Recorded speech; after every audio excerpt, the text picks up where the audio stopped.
My First Summer in the Sierra. By John Muir. Yosemite Falls, Yosemite National Park. My First Summer in the Sierra. Chapter 1. Through the foothills with a flock of sheep. In the great Central Valley of California there are only two seasons, spring and summer. The spring begins with the first rainstorm, which usually falls in November.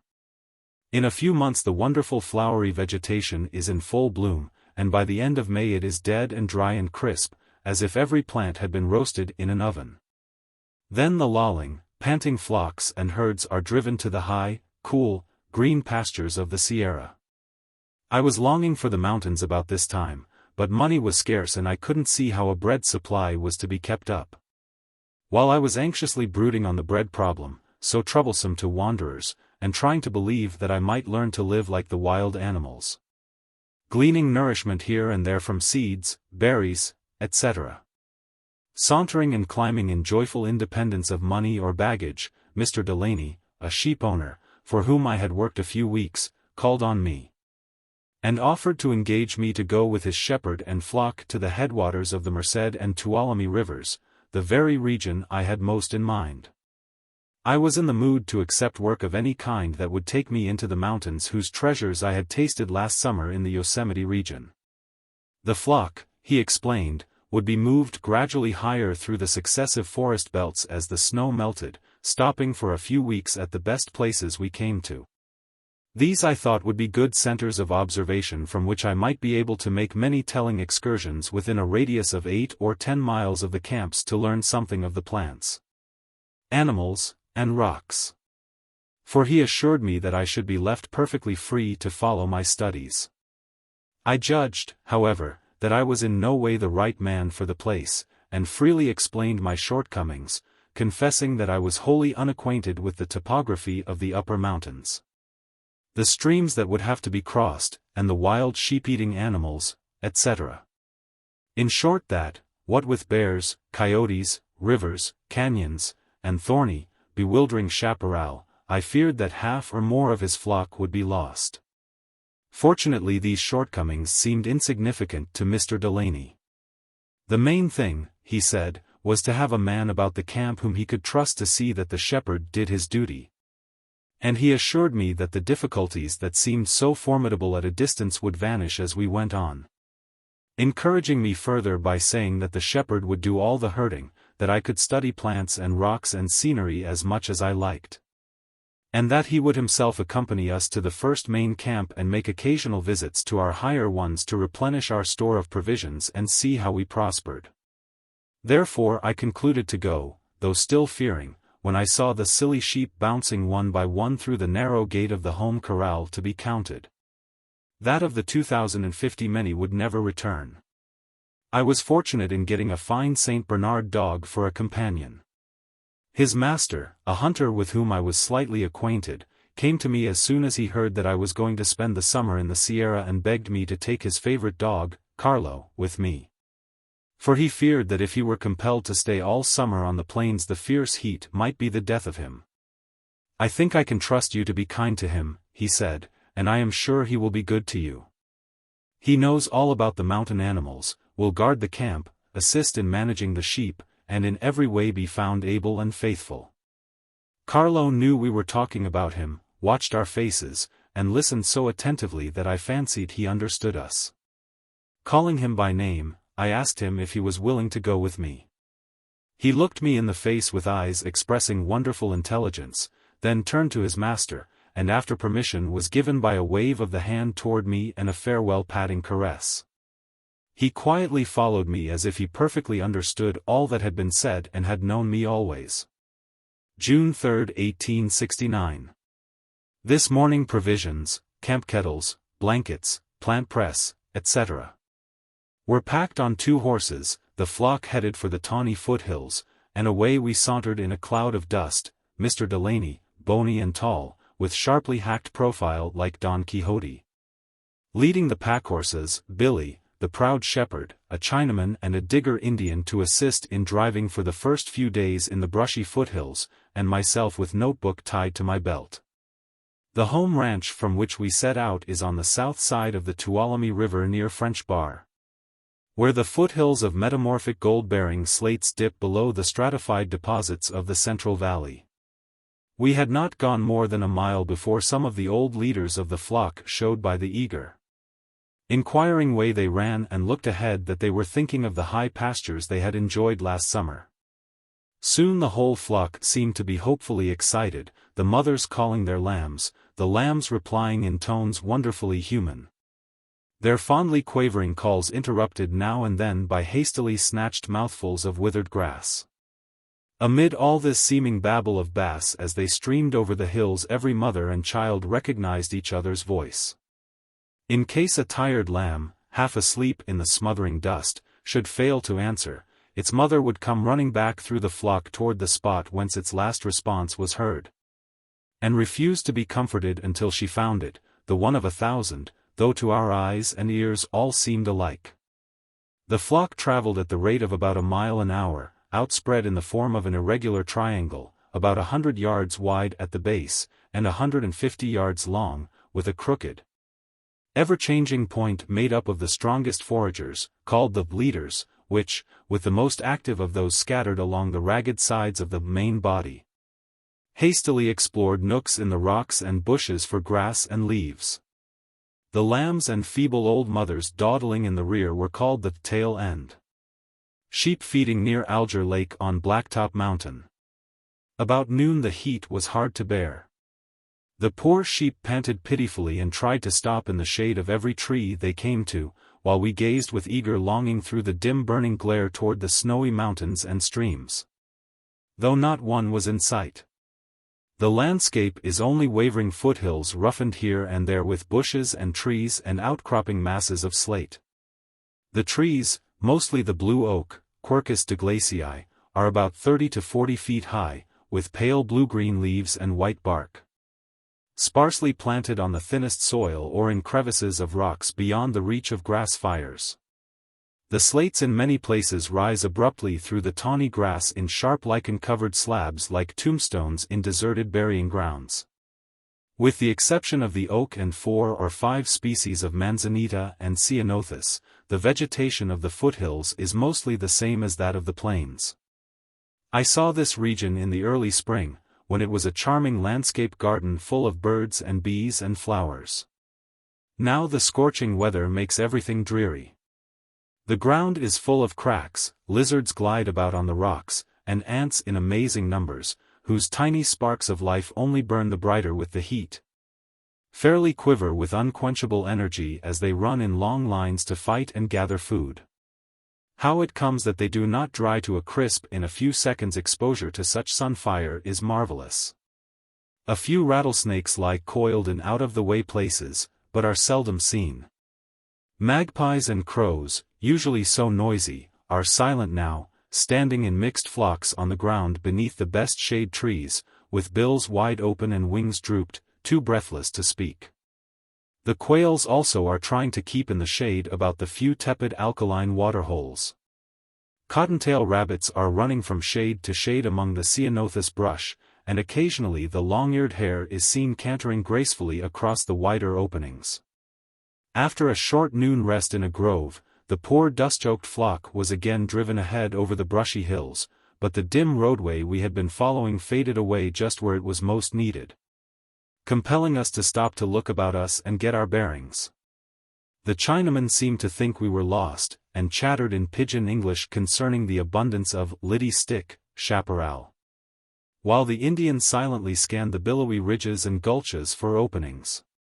Pushing through the thorny jungle, we at length discovered a road trending toward Coulterville, which we followed until an hour before sunset, when we reached a dry ranch and camped for the night.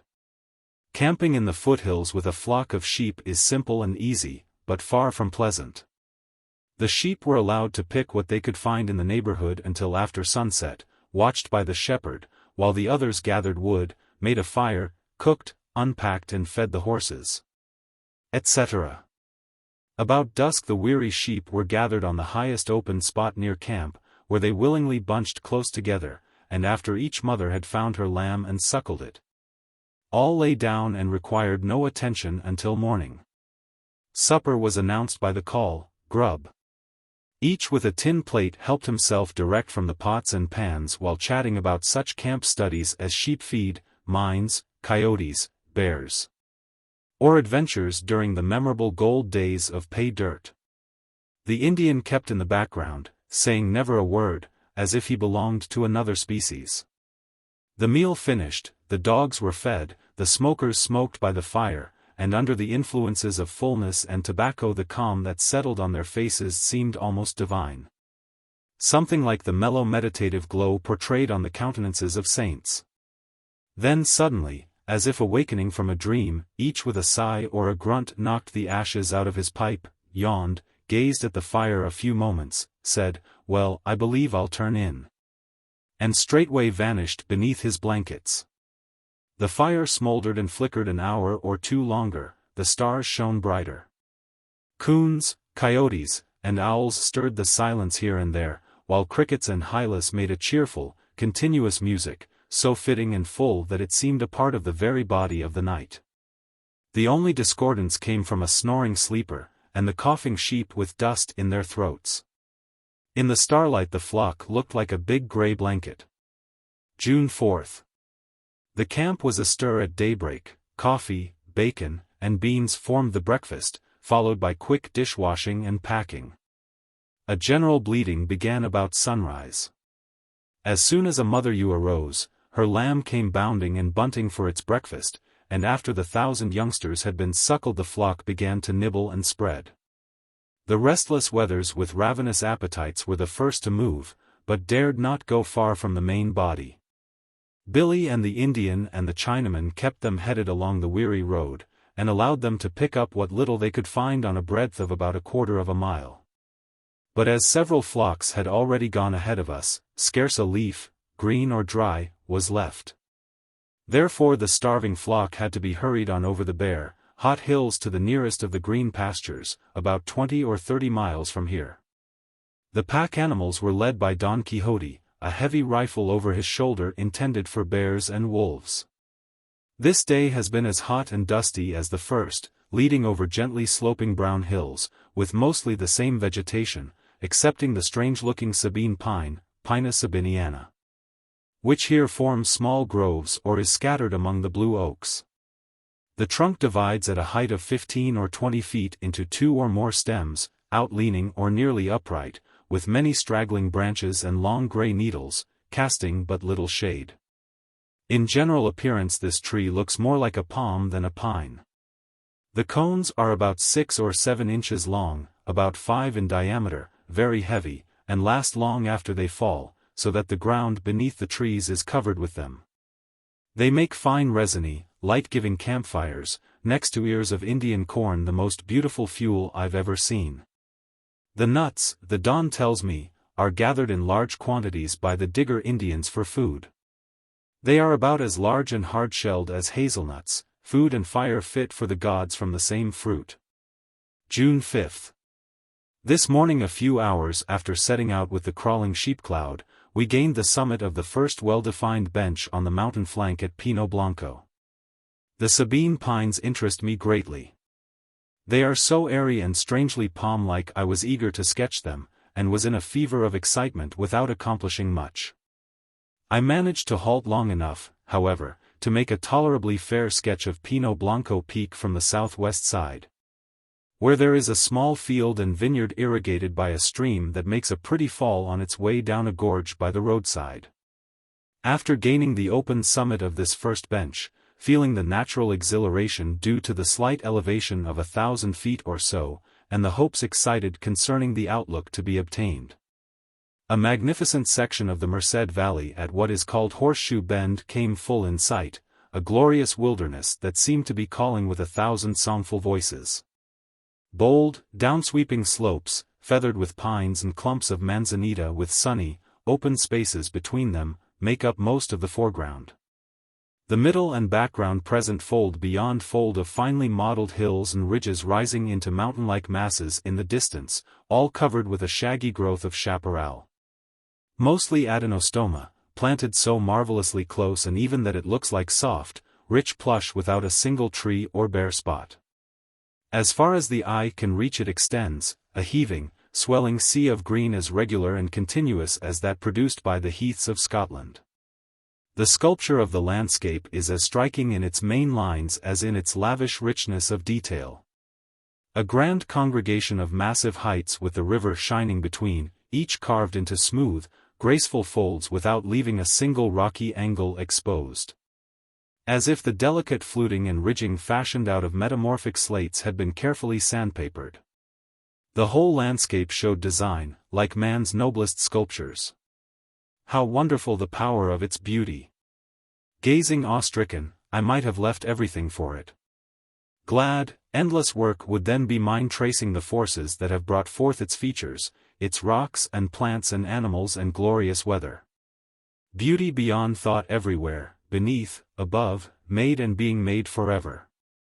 I gazed and longed and admired until the dusty sheep and packs were far out of sight, made hurried notes and a sketch, though there was no need of either. For the colors and lines and expression of this divine landscape countenance are so burned into mind and heart they surely can never grow dim. Horseshoe Bend, Merced River. View from the second bench at the edge of the main forest belt above Coulterville near Greeley's Mill. The evening of this charmed day is cool, calm, cloudless, and full of a kind of lightning I have never seen before, white glowing cloud-shaped masses down among the trees and bushes. Like quick-throbbing fireflies in the Wisconsin meadows rather than the so-called wildfire. The spreading hairs of the horses' tails and sparks from our blankets show how highly charged the air is. June 6. We are now on what may be called the second bench or plateau of the range, after making many small ups and downs over belts of hill waves, with, of course, corresponding changes in the vegetation. In open spots many of the lowland compositae are still to be found, and some of the Mariposa tulips and other conspicuous members of the lily family. But the characteristic blue oak of the foothills is left below, and its place is taken by a fine large species, Quercus californica, with deeply lobed deciduous leaves, picturesquely divided trunk, and broad, massy, finely lobed and mottled head. Here also at a height of about 2,500 feet we come to the edge of the great coniferous forest, made up mostly of yellow pine with just a few sugar pines. We are now in the mountains and they are in us, kindling enthusiasm, making every nerve quiver, filling every pore and cell of us. Our flesh and bone tabernacle seems transparent as glass to the beauty about us, as if truly an inseparable part of it, thrilling with the air and trees, streams and rocks. In the waves of the sun, a part of all nature, neither old nor young, sick nor well, but immortal. Just now I can hardly conceive of any bodily condition dependent on food or breath any more than the ground or the sky. How glorious a conversion, so complete and wholesome it is, scarce memory enough of old bondage days left as a standpoint to view it from. In this newness of life we seem to have been so always. Through a meadow opening in the pine woods I see snowy peaks about the headwaters of the Merced above Yosemite. How near they seem and how clear their outlines on the blue air, or rather in the blue air, for they seem to be saturated with it. How consuming strong the invitation they extend. Shall I be allowed to go to them? Night and day I'll pray that I may, but it seems too good to be true. Someone worthy will go, able for the godful work, yet as far as I can I must drift about these love monument mountains, glad to be a servant of servants in so holy a wilderness. Found a lovely lily, Calochortus albus, in a shady adenostoma thicket near Coulterville, in company with Adiantum chilense. It is white with a faint purplish tinge inside at the base of the petals, a most impressive plant, pure as a snow crystal. One of the plant saints that all must love and be made so much the purer by it every time it is seen. It puts the roughest mountaineer on his good behavior. With this plant the whole world would seem rich though none other existed. It is not easy to keep on with the camp cloud while such plant people are standing preaching by the wayside. During the afternoon we passed a fine meadow bounded by stately pines, mostly the arrowy yellow pine, with here and there a noble sugar pine.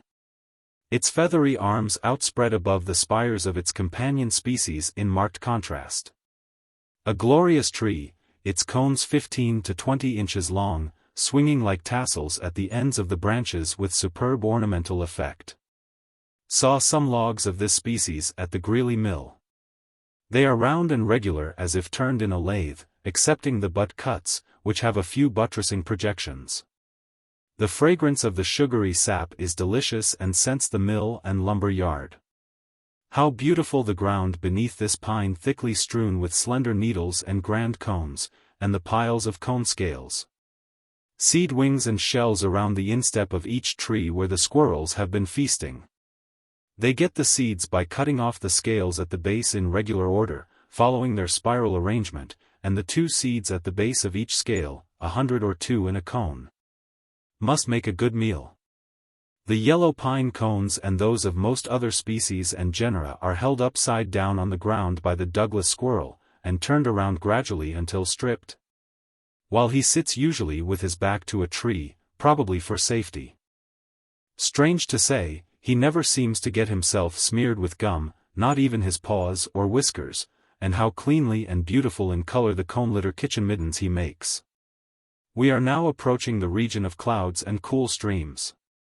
Magnificent white cumuli appeared about noon above the Yosemite region, floating fountains refreshing the glorious wilderness, sky mountains in whose pearly hills and dales the streams take their rise, blessing with cooling shadows and rain. No rock landscape is more varied in sculpture, none more delicately modeled than these landscapes of the sky. Domes and peaks rising, swelling, white as finest marble and firmly outlined, a most impressive manifestation of world building. Every rain cloud, however fleeting, leaves its mark, not only on trees and flowers whose pulses are quickened, and on the replenished streams and lakes, but also on the rocks are its marks engraved whether we can see them or not. I have been examining the curious and influential shrub Adenostoma fasciculata, first noticed about Horseshoe Bend. It is very abundant on the lower slopes of the second plateau near Coulterville, forming a dense, almost impenetrable growth that looks dark in the distance. It belongs to the rose family, is about 6 or 8 feet high, has small white flowers in racemes 8 to 12 inches long, round needle-like leaves, and reddish bark that becomes shreddy when old. It grows on sun-beaten slopes, and like grass is often swept away by running fires, but is quickly renewed from the roots. Any trees that may have established themselves in its midst are at length killed by these fires, and this no doubt is the secret of the unbroken character of its broad belts. A few manzanitas, which also rise again from the root after consuming fires, make out to dwell with it, also a few bush compositae, Baccharis and Linus, and some liliaceous plants. Mostly Calochortus and Brodeia, with deep-set bulbs safe from fire. A multitude of birds and, sleekit, cowrin, timrouse beasties, find good homes in its deepest thickets. And the open bays and lanes that fringe the margins of its main belts offer shelter and food to the deer when winter storms drive them down from their high mountain pastures. A most admirable plant. It is now in bloom, and I like to wear its pretty fragrant racemes in my buttonhole. Azalea occidentalis, another charming shrub, grows beside cool streams hereabouts and much higher in the Yosemite region. We found it this evening in bloom a few miles above Greeley's Mill, where we are camped for the night. It is closely related to the rhododendrons, is very showy and fragrant, and everybody must like it not only for itself but for the shady alders and willows, ferny meadows, and living water associated with it. Another conifer was met today, incense cedar, Libocedrus decurrens, a large tree with warm yellow-green foliage in flat plumes like those of arborvitae, bark cinnamon-colored. And as the boles of the old trees are without limbs, they make striking pillars in the woods where the sun chances to shine on them, a worthy companion of the kingly sugar and yellow pines. I feel strangely attracted to this tree. The brown close-grained wood, as well as the small scale-like leaves, is fragrant, and the flat overlapping plumes make fine beds, and must shed the rain well. It would be delightful to be stormbound beneath one of these noble, hospitable, inviting old trees, its broad sheltering arms bent down like a tent. Incense rising from the fire made from its dry fallen branches, and a hearty wind chanting overhead. But the weather is calm tonight, and our camp is only a sheep camp. We are near the North Fork of the Merced. The night wind is telling the wonders of the upper mountains, their snow fountains and gardens, forests and groves, even their topography is in its tones. And the stars, the everlasting sky lilies, how bright they are now that we have climbed above the lowland dust. The horizon is bounded and adorned by a spiry wall of pines, every tree harmoniously related to every other, definite symbols, divine hieroglyphics written with sunbeams. Would I could understand them. The stream flowing past the camp through ferns and lilies and alders makes sweet music to the ear, but the pines marshaled around the edge of the sky make a yet sweeter music to the eye. Divine beauty all. Here I could stay tethered forever with just bread and water, nor would I be lonely. Loved friends and neighbors, as love for everything increased, would seem all the nearer however many the miles and mountains between us. June 7th.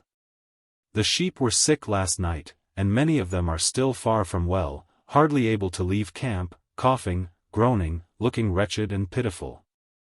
All from eating the leaves of the blessed azalea. So at least say the shepherd and the dawn. Having had but little grass since they left the plains, they are starving, and so eat anything green they can get.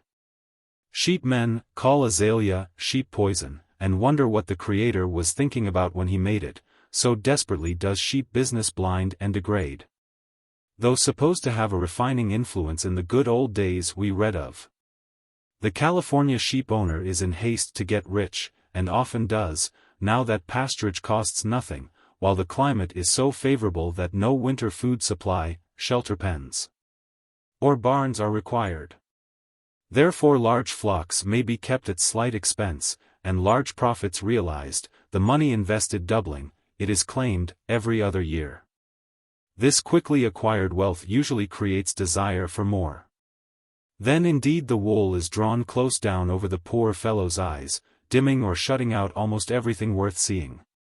As for the shepherd, his case is still worse, especially in winter when he lives alone in a cabin. For, though stimulated at times by hopes of one day owning a flock and getting rich like his boss, he at the same time is likely to be degraded by the life he leads. And seldom reaches the dignity or advantage, or disadvantage, of ownership. The degradation in his case has for cause one not far to seek. He is solitary most of the year, and solitude to most people seems hard to bear. He seldom has much good mental work or recreation in the way of books. Coming into his dingy hovel cabin at night, stupidly weary, he finds nothing to balance and level his life with the universe. No, after his dull drag all day after the sheep, he must get his supper. He is likely to slight this task and try to satisfy his hunger with whatever comes handy. Perhaps no bread is baked. Then he just makes a few grimy flapjacks in his unwashed frying pan, boils a handful of tea, and perhaps fries a few strips of rusty bacon. Usually there are dried peaches or apples in the cabin, but he hates to be bothered with the cooking of them, just swallows the bacon and flapjacks. And depends on the genial stupefaction of tobacco for the rest. Then to bed, often without removing the clothing worn during the day. Of course his health suffers, reacting on his mind. And seeing nobody for weeks or months, he finally becomes semi-insane or wholly so. The shepherd in Scotland seldom thinks of being anything but a shepherd. He has probably descended from a race of shepherds and inherited a love and aptitude for the business almost as marked as that of his collie. He has but a small flock to look after, sees his family and neighbors, has time for reading in fine weather, and often carries books to the fields with which he may converse with kings. The Oriental shepherd, we read, called his sheep by name, they knew his voice and followed him. The flocks must have been small and easily managed, allowing piping on the hills and ample leisure for reading and thinking. But whatever the blessings of sheep culture in other times and countries, the California shepherd, as far as I've seen or heard, is never quite sane for any considerable time. Of all nature's voices, Ba is about all he hears.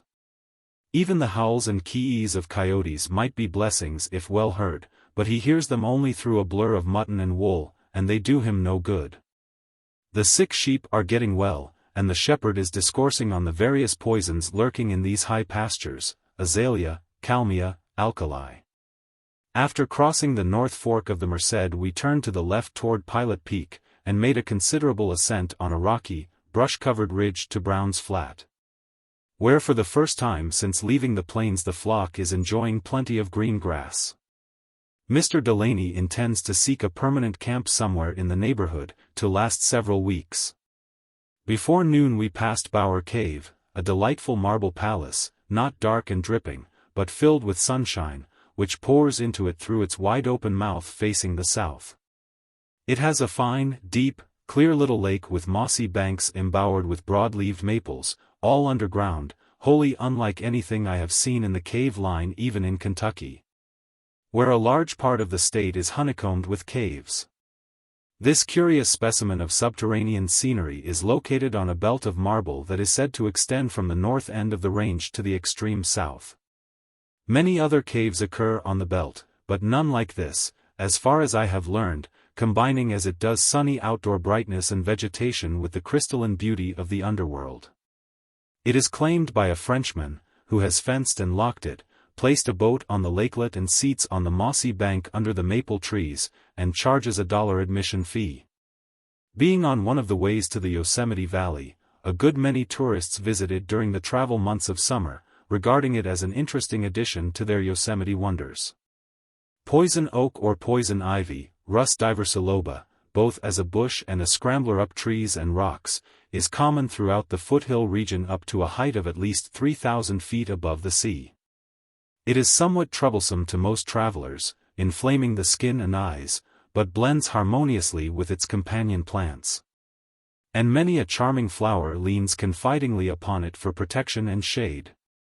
I have oftentimes found the curious twining lily, Strophalerium californicum, climbing its branches, showing no fear but rather congenial companionship. Sheep eat it without apparent ill effects. So do horses to some extent, though not fond of it, and to many persons it is harmless. Like most other things not apparently useful to man, it has few friends, and the blind question, why was it made? Goes on and on with never a guess that first of all it might have been made for itself. Brown's Flat is a shallow fertile valley on the top of the divide between the North Fork of the Merced and Bull Creek, commanding magnificent views in every direction. Here the adventurous pioneer David Brown made his headquarters for many years, dividing his time between gold hunting and bear hunting. Where could lonely hunter find a better solitude? Game in the woods, gold in the rocks, health and exhilaration in the air, while the colors and cloud furniture of the sky are ever inspiring through all sorts of weather. Though sternly practical, like most pioneers, old David seems to have been uncommonly fond of scenery.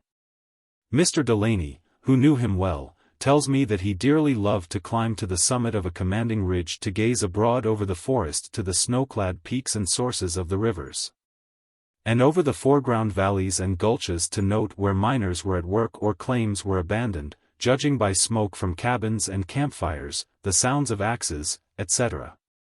And when a rifle shot was heard, to guess who was the hunter, whether Indian or some poacher on his wide domain. His dog Sandy accompanied him everywhere, and well the little hairy mountaineer knew and loved his master and his master's aims. In deer hunting he had but little to do, trotting behind his master as he slowly made his way through the wood, careful not to step heavily on dry twigs, scanning open spots in the chaparral, where the game loves to feed in the early morning and toward sunset. Peering cautiously over ridges as new outlooks were reached, and along the meadowy borders of streams. But when bears were hunted, little Sandy became more important, and it was as a bear hunter that Brown became famous. His hunting method, as described by Mr. Delaney, who had passed many a night with him in his lonely cabin and learned his stories, was simply to go slowly and silently through the best bear pastures, with his dog and rifle and a few pounds of flour, until he found a fresh track and then follow it to the death, paying no heed to the time required. Wherever the bear went he followed, led by little Sandy, who had a keen nose and never lost the track, however rocky the ground.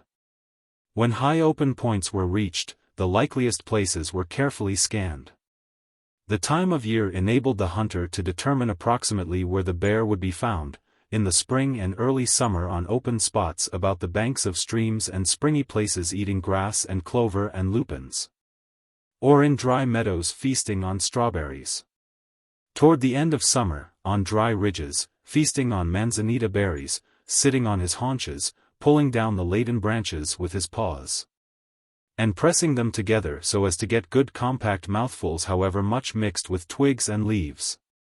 In the Indian summer, beneath the pines, chewing the cones cut off by the squirrels, or occasionally climbing a tree to gnaw and break off the fruitful branches.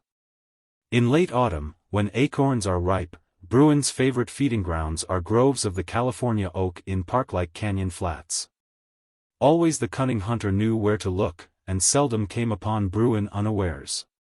When the hot scent showed the dangerous game was nigh, a long halt was made, and the intricacies of the topography and vegetation leisurely scanned to catch a glimpse of the shaggy wanderer. Or to at least determine where he was most likely to be. Whenever, said the hunter, I saw a bear before it saw me, I had no trouble in killing it. I just studied the lay of the land and got to leeward of it no matter how far around I had to go, and then worked up to within a few hundred yards or so. At the foot of a tree that I could easily climb, but too small for the bear to climb. Then I looked well to the condition of my rifle, took off my boots so as to climb well if necessary. And waited until the bear turned its side in clear view, when I could make a sure or at least a good shot. In case it showed fight I climbed out of reach.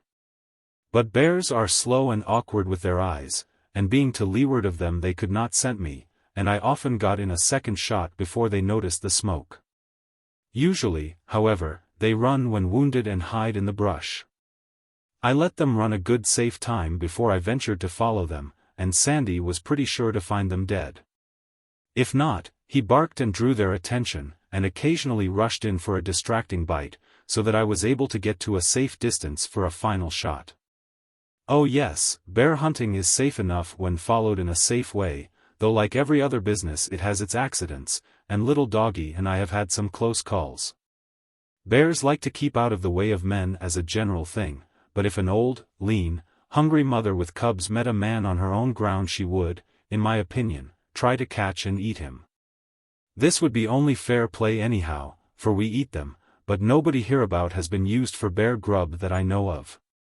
Brown had left his mountain home ere we arrived, but a considerable number of Digger Indians still linger in their cedar bark huts on the edge of the flat. They were attracted in the first place by the white hunter whom they had learned to respect, and to whom they looked for guidance and protection against their enemies the Paiutes, who sometimes made raids across from the east side of the range to plunder the stores of the comparatively feeble diggers and steal their wives. How do you find this book? Any thoughts about the book or the author? Any suggestion for improvement? Please take a moment to share your thoughts in a comment. If you like it, share it with your friends who might enjoy it as well. Subscribe to keep in touch.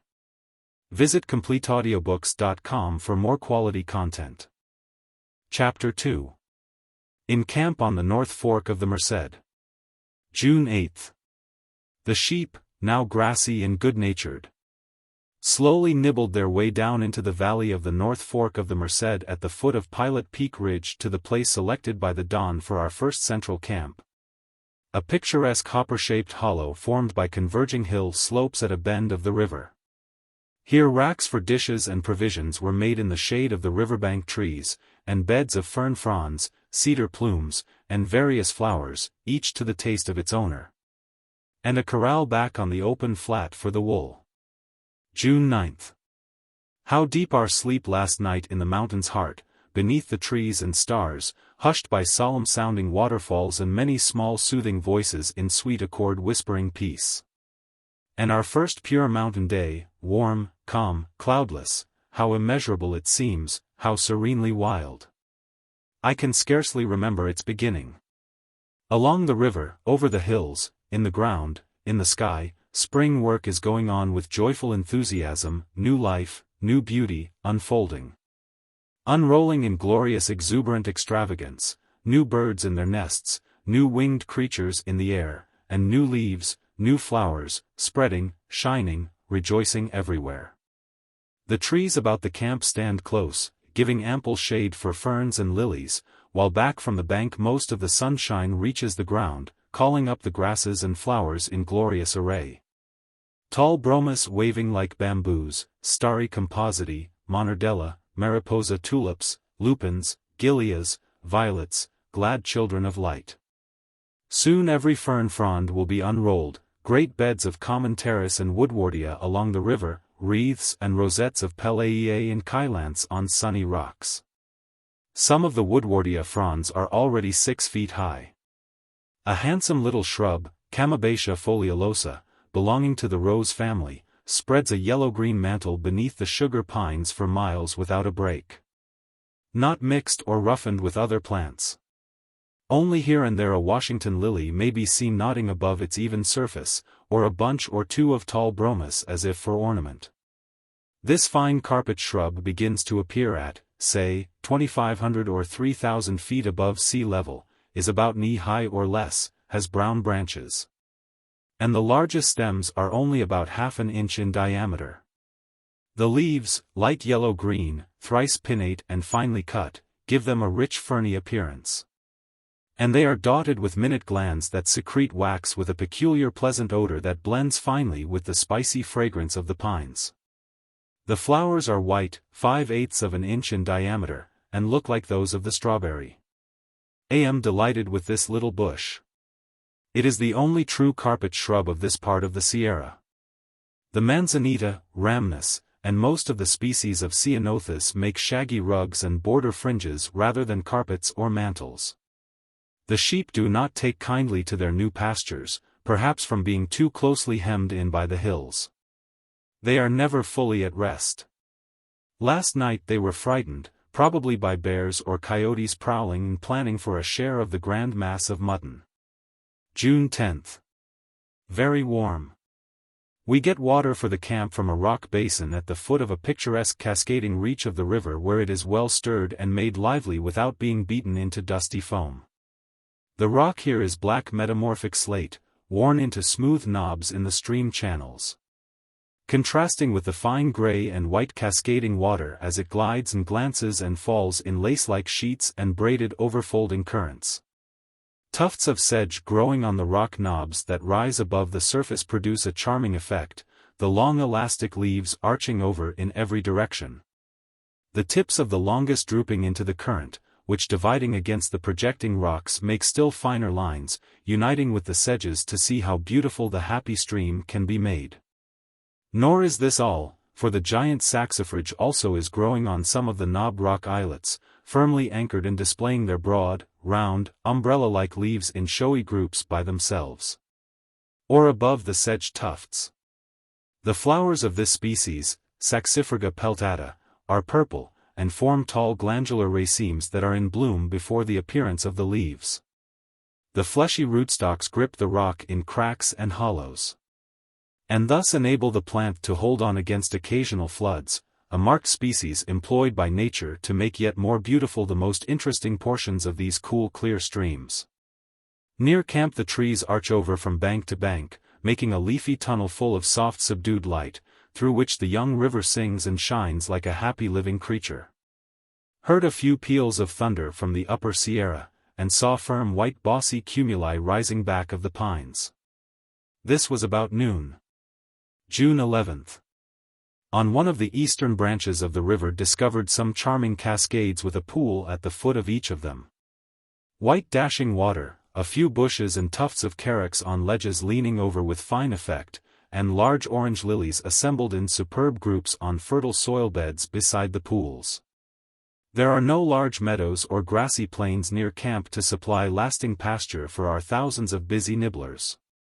The main dependence is ceanothus brush on the hills and tufted grass patches here and there, with lupins and pea vines among the flowers on sunny open spaces. Large areas have already been stripped bare, or nearly so, compelling the poor hungry wool bundles to scatter far and wide, keeping the shepherds and dogs at the top of their speed to hold them within bounds. Mr. Delaney has gone back to the plains, taking the Indian and Chinaman with him, leaving instruction to keep the flock here or hereabouts until his return, which he promised would not be long delayed. How fine the weather is! Nothing more celestial can I conceive. How gently the winds blow! Scarce can these tranquil air currents be called winds. They seem the very breath of nature, whispering peace to every living thing. Down in the camp dell there is no swaying of treetops, most of the time not a leaf moves. I don't remember having seen a single lily swinging on its stalk, though they are so tall the least breeze would rock them. What grand bells these lilies have! Some of them big enough for children's bonnets.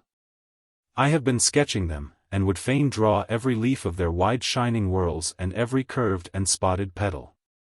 More beautiful, better kept gardens cannot be imagined.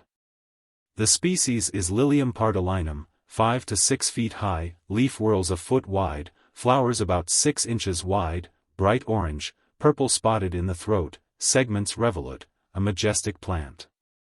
June 12. A slight sprinkle of rain, large drops far apart, falling with hearty pat and plash on leaves and stones and into the mouths of the flowers. Cumuli rising to the eastward. How beautiful their pearly bosses! How well they harmonize with the upswelling rocks beneath them. Mountains of the sky, solid-looking, finely sculptured, their richly varied topography wonderfully defined. Never before have I seen clouds so substantial-looking in form and texture. Nearly every day toward noon they rise with visible swelling motion as if new worlds were being created.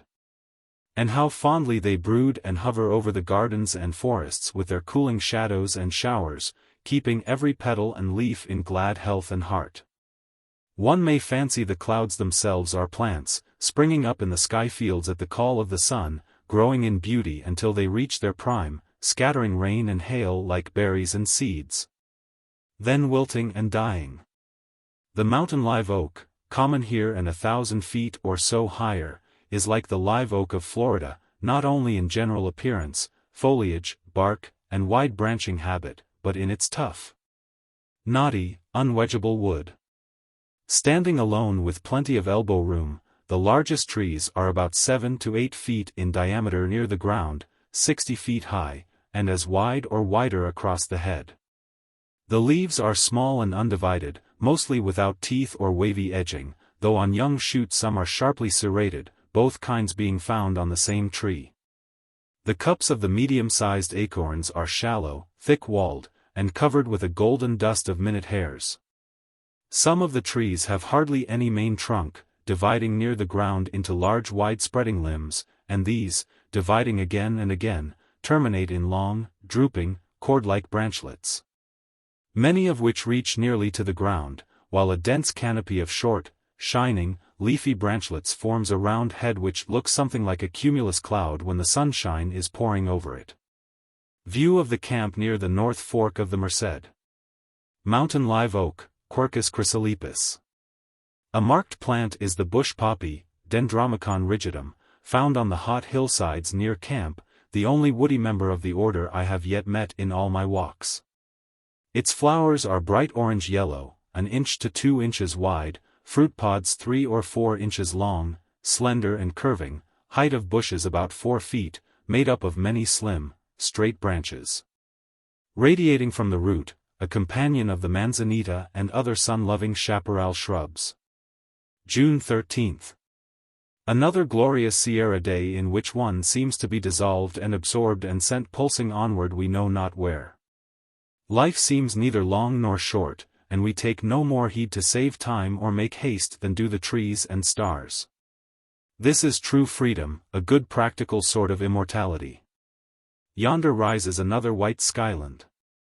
How sharply the yellow pine spires and the palm-like crowns of the sugar pines are outlined on its smooth white domes. And hark! The grand thunder billows booming, rolling from ridge to ridge, followed by the faithful shower. A good many herbaceous plants come thus far up the mountains from the plains, and are now in flower, 2 months later than their lowland relatives. Saw a few columbines today.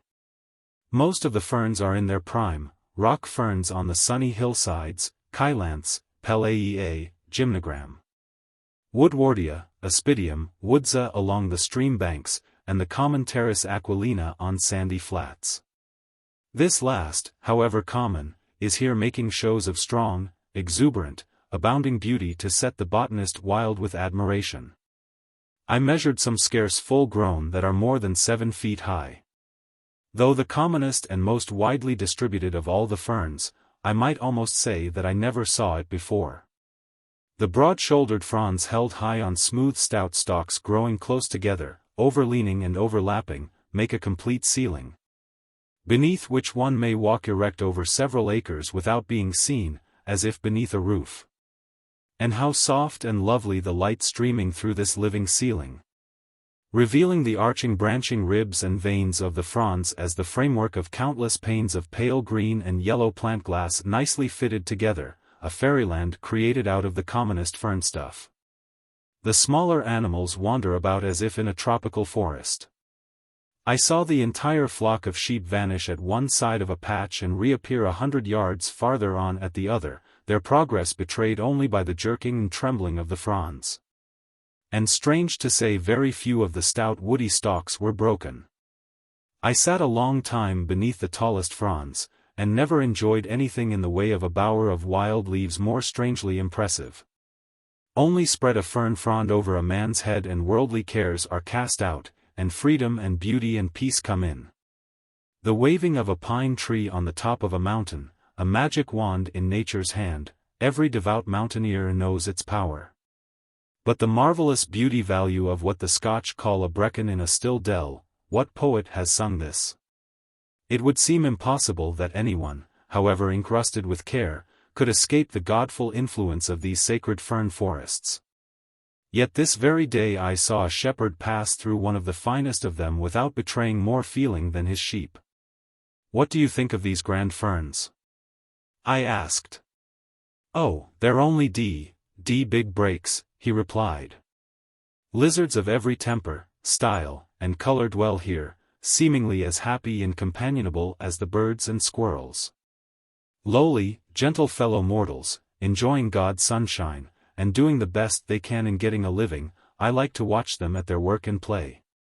They bear acquaintance well, and one likes them the better the longer one looks into their beautiful, innocent eyes. They are easily tamed, and one soon learns to love them, as they dart about on the hot rocks, swift as dragonflies. The eye can hardly follow them. But they never make long sustained runs, usually only about 10 or 12 feet, then a sudden stop, and as sudden a start again, going all their journeys by quick, jerking impulses. These many stops I find are necessary as rests, for they are short-winded, and when pursued steadily are soon out of breath, pant pitifully, and are easily caught. Their bodies are more than half-tail, but these tails are well managed, never heavily dragged nor curved up as if hard to carry. On the contrary, they seem to follow the body lightly of their own will. Some are colored like the sky, bright as bluebirds, others gray like the lichened rocks on which they hunt and bask. Even the horned toad of the plains is a mild, harmless creature, and so are the snake-like species which glide in curves with true snake motion, while their small, undeveloped limbs drag as useless appendages. One specimen 14 inches long which I observed closely made no use whatever of its tender, sprouting limbs, but glided with all the soft, sly ease and grace of a snake. Here comes a little, gray, dusty fellow who seems to know and trust me, running about my feet, and looking up cunningly into my face.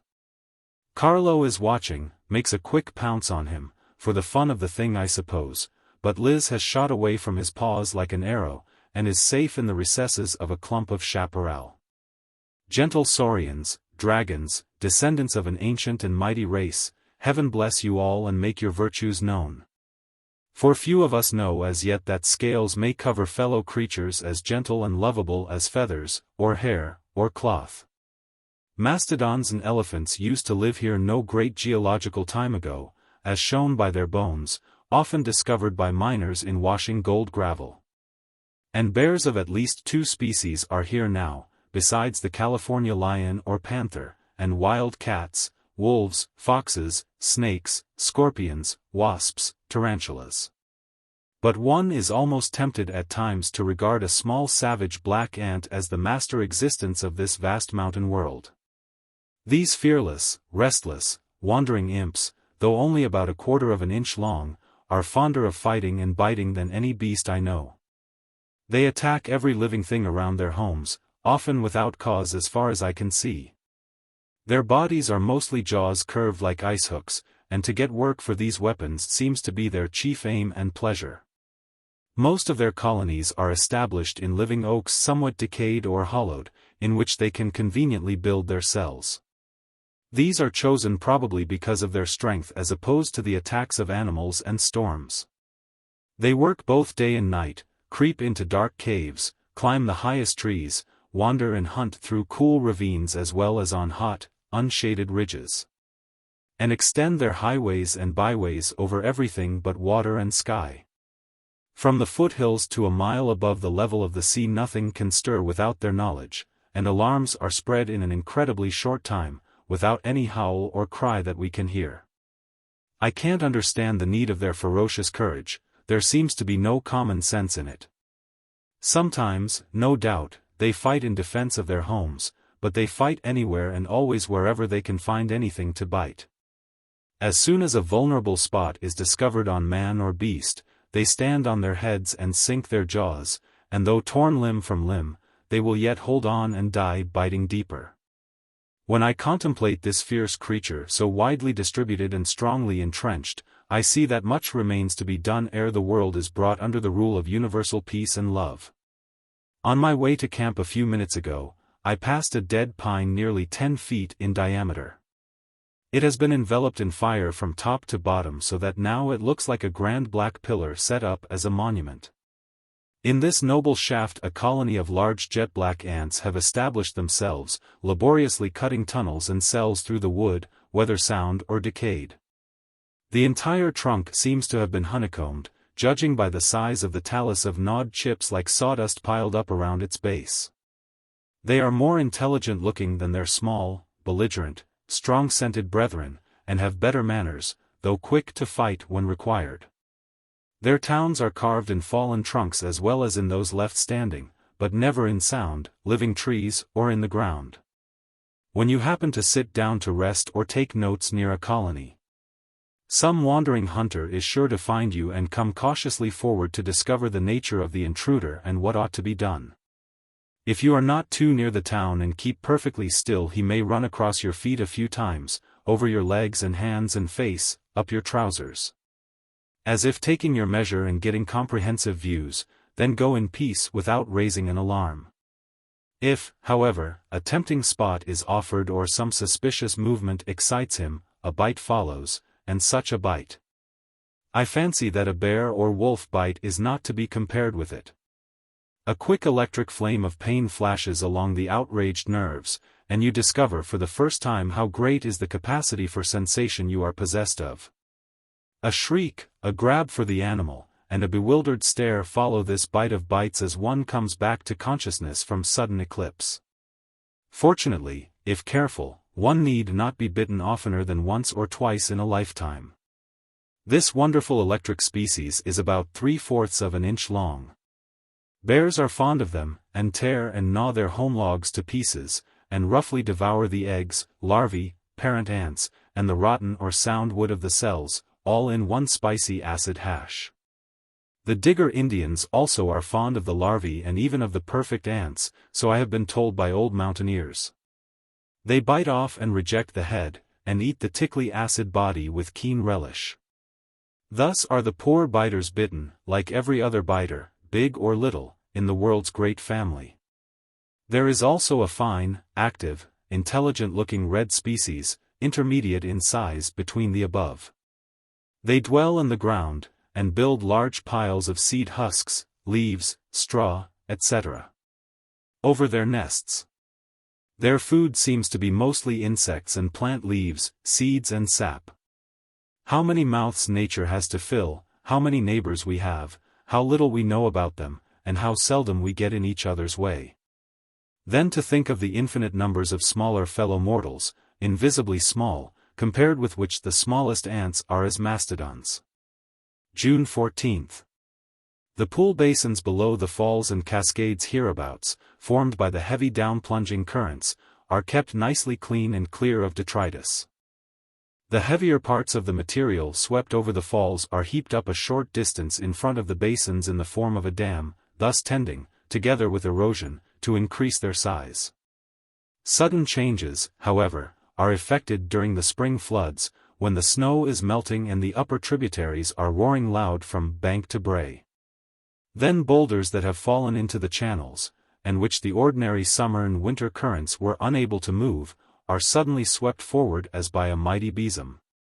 Hurled over the falls into these pools, and piled up in a new dam together with part of the old one. While some of the smaller boulders are carried further downstream and variously lodged according to size and shape. All seeking rest where the force of the current is less than the resistance they are able to offer. But the greatest changes made in these relations of fall, pool, and dam are caused, not by the ordinary spring floods, but by extraordinary ones that occur at irregular intervals. The testimony of trees growing on flood boulder deposits shows that a century or more has passed since the last master flood came to awaken everything movable to go swirling and dancing on wonderful journeys. These floods may occur during the summer, when heavy thundershowers, called cloudbursts, fall on wide, steeply inclined stream basins furrowed by converging channels, which suddenly gather the waters together into the main trunk in booming torrents of enormous transporting power, though short-lived. One of these ancient flood boulders stands firm in the middle of the stream channel, just below the lower edge of the pool dam at the foot of the fall nearest our camp. It is a nearly cubical mass of granite about 8 feet high, plushed with mosses over the top and down the sides to ordinary high water mark. When I climbed on top of it today and lay down to rest, it seemed the most romantic spot I had yet found, the one big stone with its mossy level top and smooth side standing square and firm and solitary, like an altar. The fall in front of it bathing it lightly with the finest of the spray, just enough to keep its moss cover fresh. The clear green pool beneath, with its foam bells and its half-circle of lilies leaning forward like a band of admirers, and flowering dogwood and alder trees leaning over all in sun-sifted arches. How soothingly, restfully cool it is beneath that leafy, translucent ceiling, and how delightful the water music, the deep bass tones of the fall, the clashing, ringing spray, and infinite variety of small low tones of the current gliding past the side of the boulder island, and glinting against 1,000 smaller stones down the ferny channel. All this shut in, every one of these influences acting at short range as if in a quiet room. The place seemed holy, where one might hope to see God. After dark, when the camp was at rest, I groped my way back to the altar boulder and passed the night on it, above the water. Beneath the leaves and stars, everything still more impressive than by day, the fall seemed dimly white, singing nature's old love song with solemn enthusiasm, while the stars peering through the leaf roof seemed to join in the white water's song. Precious night, precious day to abide in me forever. Thanks be to God for this immortal gift. June 15th. Another reviving morning. Down the long mountain slopes the sunbeams pour, gilding the awakening pines, cheering every needle, filling every living thing with joy.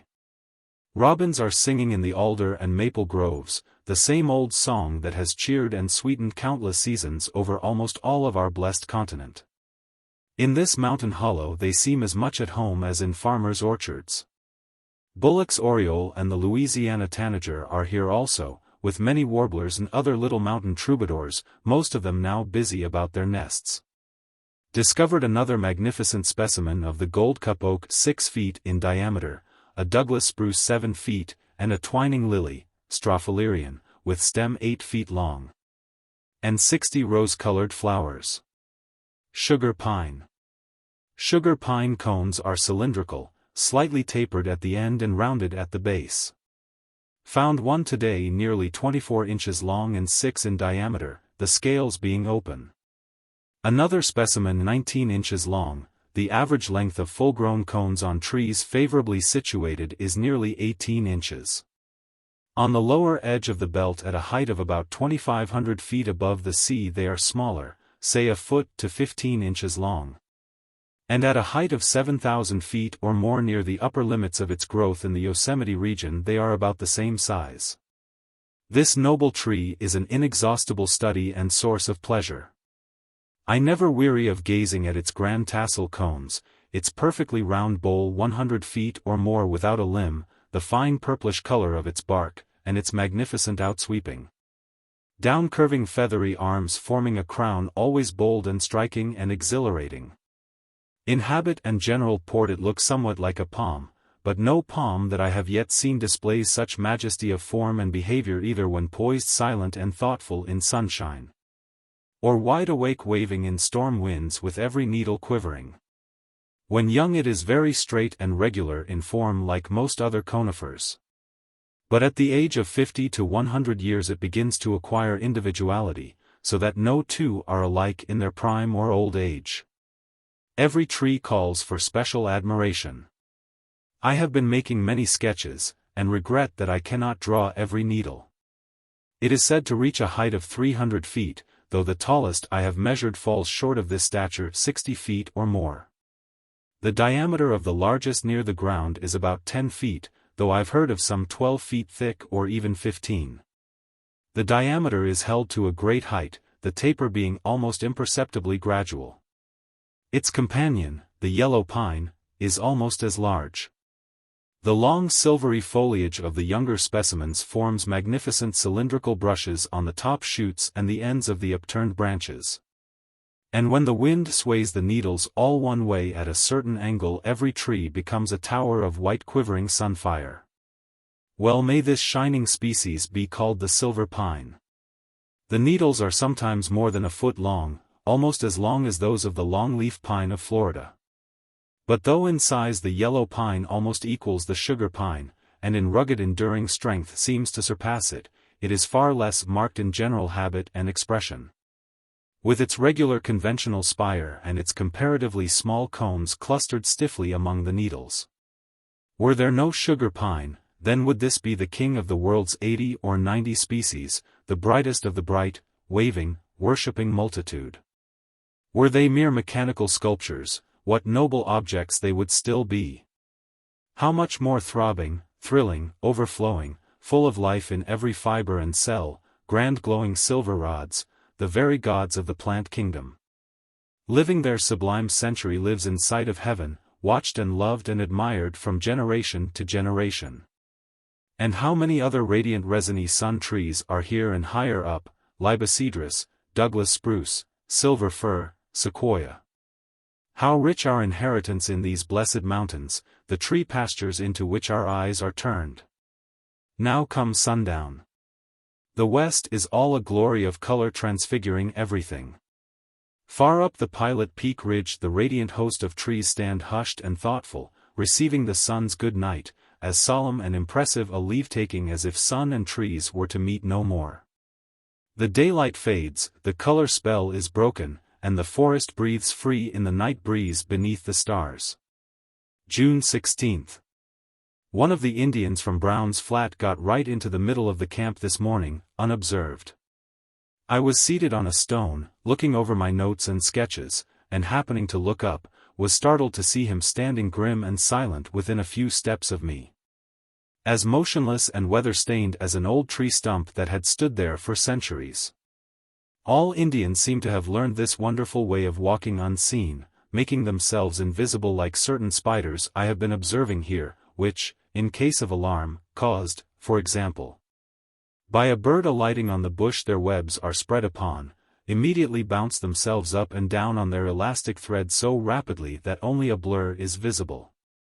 The wild Indian power of escaping observation, even where there is little or no cover to hide in, was probably slowly acquired in hard hunting and fighting lessons while trying to approach game, take enemies by surprise, or get safely away when compelled to retreat. And this experience transmitted through many generations seems at length to have become what is vaguely called instinct. How smooth and changeless seems the surface of the mountains about us. Scarce a track is to be found beyond the range of the sheep except on small open spots on the sides of the streams, or where the forest carpets are thin or wanting. On the smoothest of these open strips and patches deer tracks may be seen, and the great suggestive footprints of bears, which, with those of the many small animals, are scarce enough to answer as a kind of light ornamental stitching or embroidery. Along the main ridges and larger branches of the river Indian trails may be traced, but they are not nearly as distinct as one would expect to find them. How many centuries Indians have roamed these woods nobody knows, probably a great many, extending far beyond the time that Columbus touched our shores. And it seems strange that heavier marks have not been made. Indians walk softly and hurt the landscape hardly more than the birds and squirrels, and their brush and bark huts last hardly longer than those of wood rats, while their more enduring monuments, excepting those wrought on the forests by the fires they made to improve their hunting grounds, vanish in a few centuries. How different are most of those of the white man, especially on the lower gold region, roads blasted in the solid rock. Wild streams dammed and tamed and turned out of their channels and led along the sides of canyons and valleys to work in mines like slaves. Crossing from ridge to ridge, high in the air, on long straddling trestles as if flowing on stilts, or down and up across valleys and hills. Imprisoned in iron pipes to strike and wash away hills and miles of the skin of the mountain's face, riddling, stripping every gold gully and flat. These are the white man's marks made in a few feverish years, to say nothing of mills, fields, villages, scattered hundreds of miles along the flank of the range. Long will it be ere these marks are effaced, though nature is doing what she can, replanting, gardening, sweeping away old dams and flumes, leveling gravel and boulder piles. Patiently trying to heal every raw scar. The Maine gold storm is over. Calm enough are the gray old miners scratching a bare living in waste diggings here and there. Thundering underground blasting is still going on to feed the pounding quartz mills.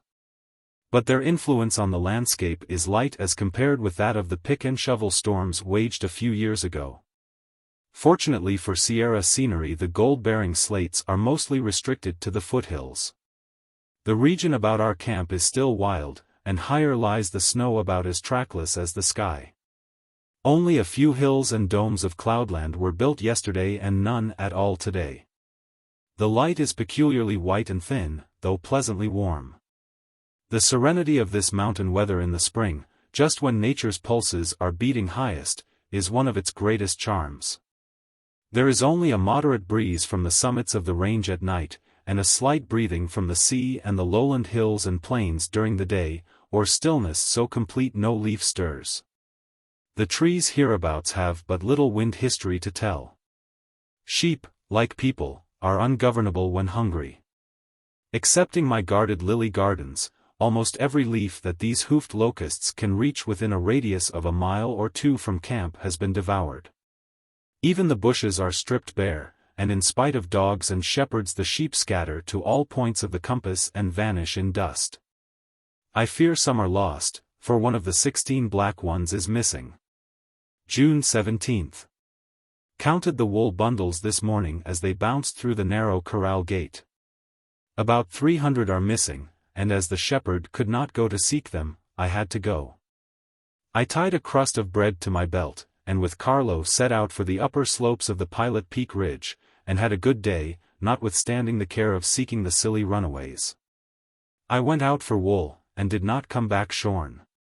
A peculiar light circled around the horizon, white and thin like that often seen over the auroral corona, blending into the blue of the upper sky. The only clouds were a few faint flossy pencilings like combed silk.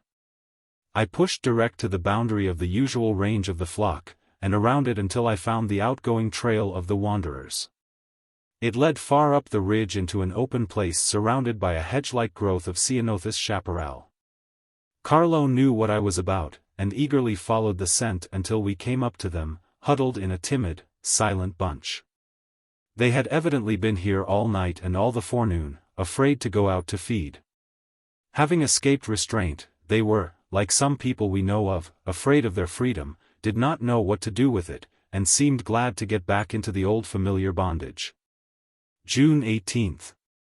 Another inspiring morning. Nothing better in any world can be conceived. No description of heaven that I have ever heard or read of seems half so fine. At noon the clouds occupied about 0.5 of the sky, white filmy touches drawn delicately on the azure. The high ridges and hilltops beyond the woolly locusts are now gay with monardella, clarkia, coreopsis, and tall tufted grasses, some of them tall enough to wave like pines. The lupins, of which there are many ill-defined species, are now mostly out of flower, and many of the compositae are beginning to fade. Their radiant corollas vanishing in fluffy pappus like stars in mist. We had another visitor from Brown's Flat today, an old Indian woman with a basket on her back. Like our first caller from the village, she got fairly into camp and was standing in plain view when discovered. How long she had been quietly looking on, I cannot say. Even the dogs failed to notice her stealthy approach. She was on her way, I suppose, to some wild garden, probably for lupin and starchy saxifrage leaves and rootstocks. Her dress was calico rags, far from clean. In every way she seemed sadly unlike nature's neat well-dressed animals, though living like them on the bounty of the wilderness. Strange that mankind alone is dirty. Had she been clad in fur, or cloth woven of grass or shreddy bark, like the juniper and libocedrus mats, she might then have seemed a rightful part of the wilderness. Like a good wolf at least, or bear. But from no point of view that I have found are such debased fellow beings a whit more natural than the glaring tailored tourists we saw that frightened the birds and squirrels. June 19. Pure sunshine all day. How beautiful a rock is made by leaf shadows. Those of the live oak are particularly clear and distinct, and beyond all art in grace and delicacy, now still as if painted on stone, now gliding softly as if afraid of noise, now dancing. Waltzing in swift, merry swirls, or jumping on and off sunny rocks in quick dashes like wave embroidery on seashore cliffs. How true and substantial is this shadow beauty, and with what sublime extravagance is beauty thus multiplied. The big orange lilies are now arrayed in all their glory of leaf and flower. Noble plants, in perfect health, nature's darlings. June 20. Some of the silly sheep got caught fast in a tangle of chaparral this morning, like flies in a spider's web, and had to be helped out. Carlo found them and tried to drive them from the trap by the easiest way. How far above sheep are intelligent dogs. No friend and helper can be more affectionate and constant than Carlo. The noble Saint Bernard is an honor to his race. The air is distinctly fragrant with balsam and resin and mint, every breath of it a gift we may well thank God for. Who could ever guess that so rough a wilderness should yet be so fine, so full of good things? One seems to be in a majestic domed pavilion in which a grand play is being acted with scenery and music and incense, all the furniture and action so interesting we are in no danger of being called on to endure one dull moment. God himself seems to be always doing his best here, working like a man in a glow of enthusiasm. June 21. Sauntered along the riverbank to my lily gardens. The perfection of beauty in these lilies of the wilderness is a never-ending source of admiration and wonder. Their rhizomes are set in black mold accumulated in hollows of the metamorphic slates beside the pools, where they are well watered without being subjected to flood action. Every leaf in the level whorls around the tall polished stalks is as finely finished as the petals. And the light and heat required are measured for them and tempered in passing through the branches of overleaning trees. However strong the winds from the noon rainstorms, they are securely sheltered. Beautiful hypnum carpets bordered with ferns are spread beneath them, violets too, and a few daisies. Everything around them sweet and fresh like themselves. Cloudland today is only a solitary white mountain. But it is so enriched with sunshine and shade, the tones of color on its big domed head and bossy out bulging ridges, and in the hollows and ravines between them, are ineffably fine. June 22. Unusually cloudy. Besides the periodical shower-bearing cumuli, there is a thin, diffused, fog-like cloud overhead. About 0.75 in all. June 23. Oh, these vast, calm, measureless mountain days, inciting at once to work and rest.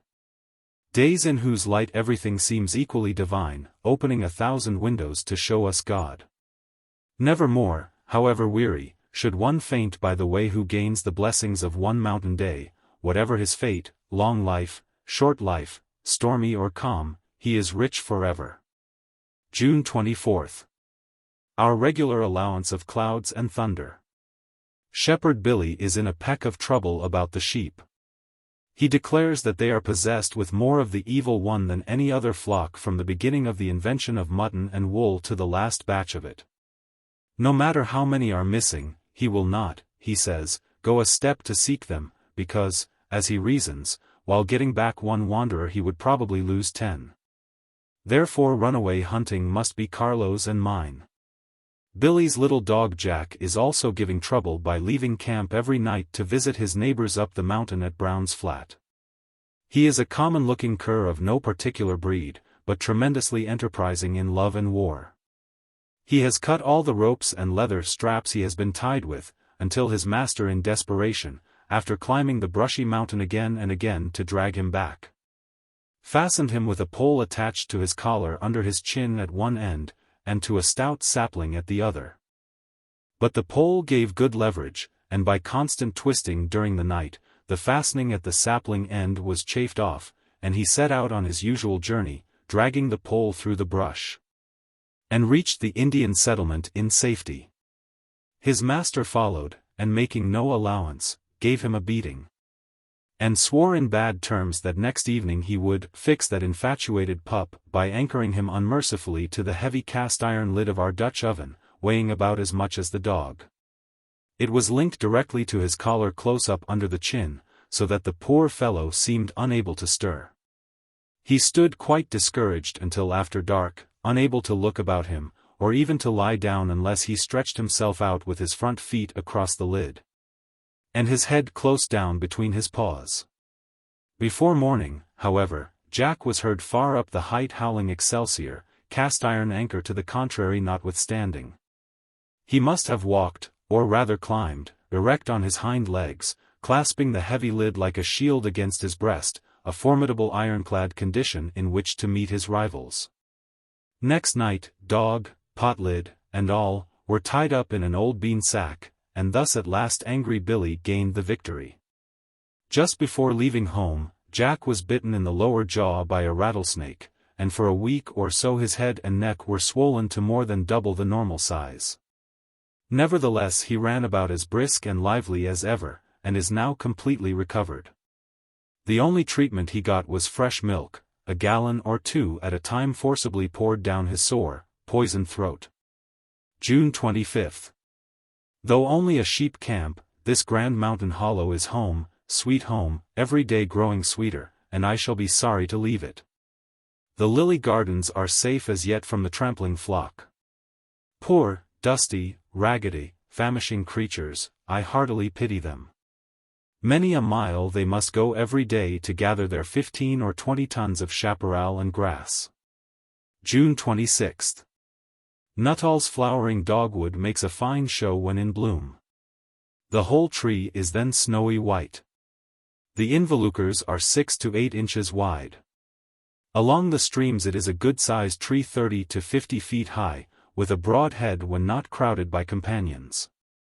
Its showy involucres attract a crowd of moths, butterflies, and other winged people about it for their own and, I suppose, the tree's advantage. It likes plenty of cool water, and is a great drinker like the alder, willow, and cottonwood, and flourishes best on stream banks, though it often wanders far from streams in damp shady glens beneath the pines, where it is much smaller. When the leaves ripen in the fall, they become more beautiful than the flowers, displaying charming tones of red, purple, and lavender. Another species grows in abundance as a chaparral shrub on the shady sides of the hills, probably Cornus sessilis. The leaves are eaten by the sheep. Heard a few lightning strokes in the distance, with rumbling, mumbling reverberations. June 27. The beaked hazel, Corylus rostrata, var. Californica, is common on cool slopes up toward the summit of the Pilot Peak Ridge.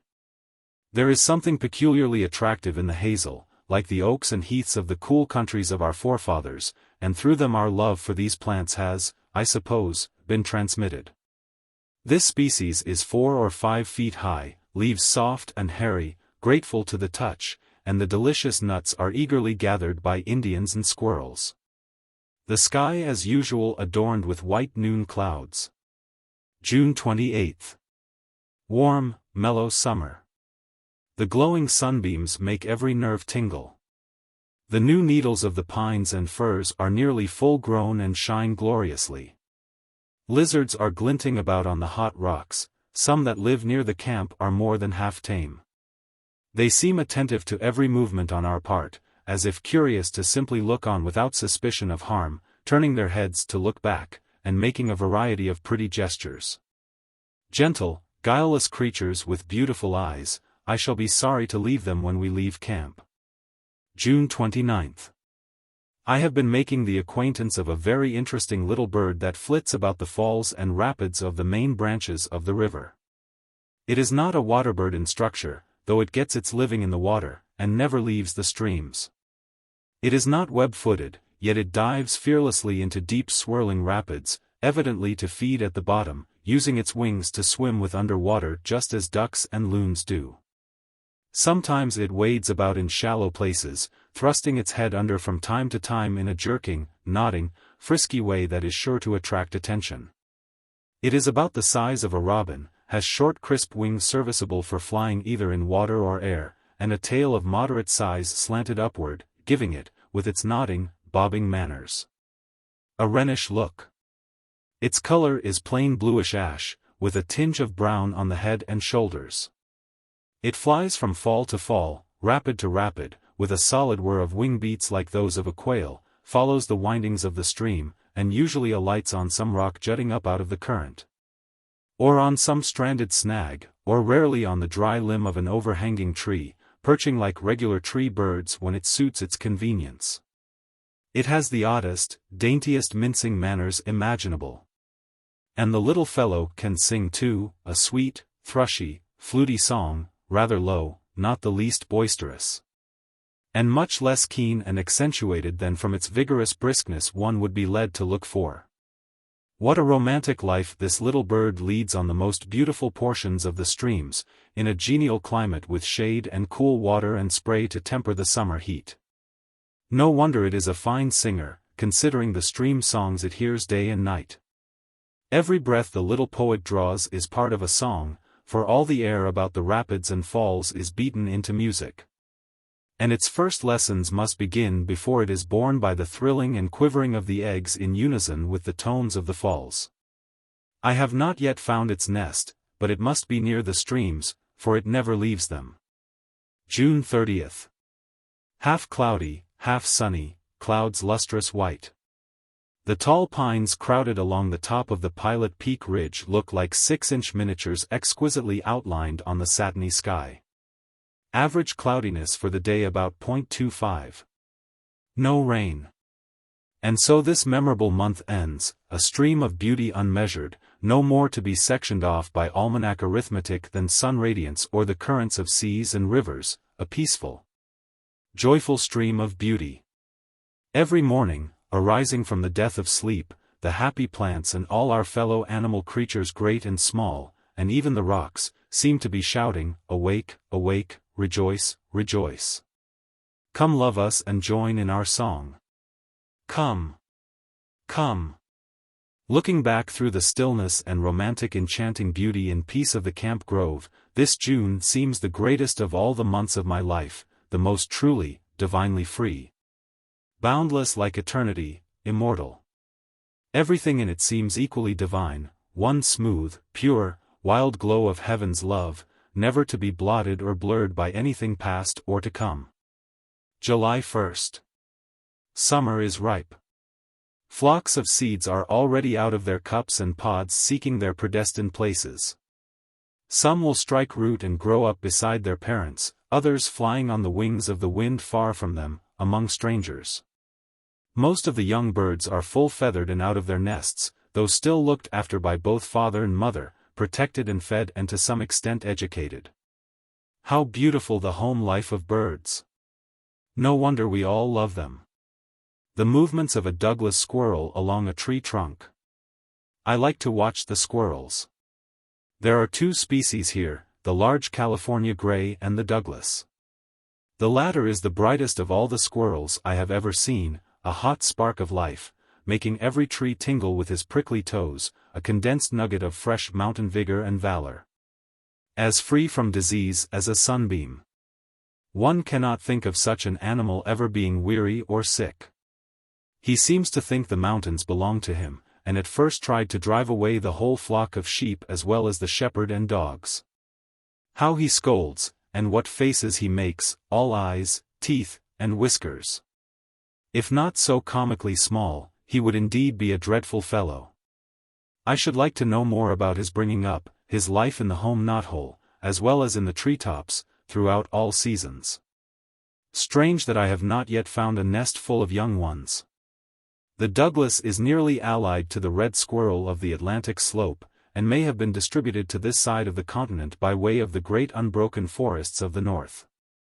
The California gray is one of the most beautiful, and, next to the Douglas, the most interesting of our hairy neighbors. Compared with the Douglas he is twice as large, but far less lively and influential as a worker in the woods, and he manages to make his way through leaves and branches with less stir than his small brother. I have never heard him bark at anything except our dogs. When in search of food he glides silently from branch to branch, examining last year's cones, to see whether some few seeds may not be left between the scales, or gleans fallen ones among the leaves on the ground, since none of the present season's crop is yet available. His tail floats now behind him, now above him, level or gracefully curled like a wisp of cirrus cloud, every hair in its place, clean and shining and radiant as thistledown in spite of rough, gummy work. His whole body seems about as unsubstantial as his tail. The little Douglas is fiery, peppery, full of brag and fight and show, with movements so quick and keen they almost sting the onlooker. And the harlequin gyrating show he makes of himself turns one giddy to see. The gray is shy, and oftentimes stealthy in his movements, as if half expecting an enemy in every tree and bush, and back of every log, wishing only to be let alone apparently, and manifesting no desire to be seen or admired or feared. The Indians hunt this species for food, a good cause for caution, not to mention other enemies, hawks, snakes, wild cats. In woods where food is abundant they wear paths through sheltering thickets and over prostrate trees to some favorite pool where in hot and dry weather they drink at nearly the same hour every day. These pools are said to be narrowly watched, especially by the boys, who lie in ambush with bow and arrow, and kill without noise. But, in spite of enemies, squirrels are happy fellows, forest favorites, types of tireless life. Of all nature's wild beasts, they seem to me the wildest. May we come to know each other better. The chaparral-covered hill slope to the south of the camp, besides furnishing nesting places for countless merry birds, is the home and hiding place of the curious wood rat, Neotoma, a handsome, interesting animal, always attracting attention wherever seen. It is more like a squirrel than a rat, is much larger, has delicate, thick, soft fur of a bluish slate color, white on the belly, ears large, thin, and translucent, eyes soft, full, and liquid. Claws slender, sharp as needles, and as his limbs are strong, he can climb about as well as a squirrel. No rat or squirrel has so innocent a look, is so easily approached, or expresses such confidence in one's good intentions.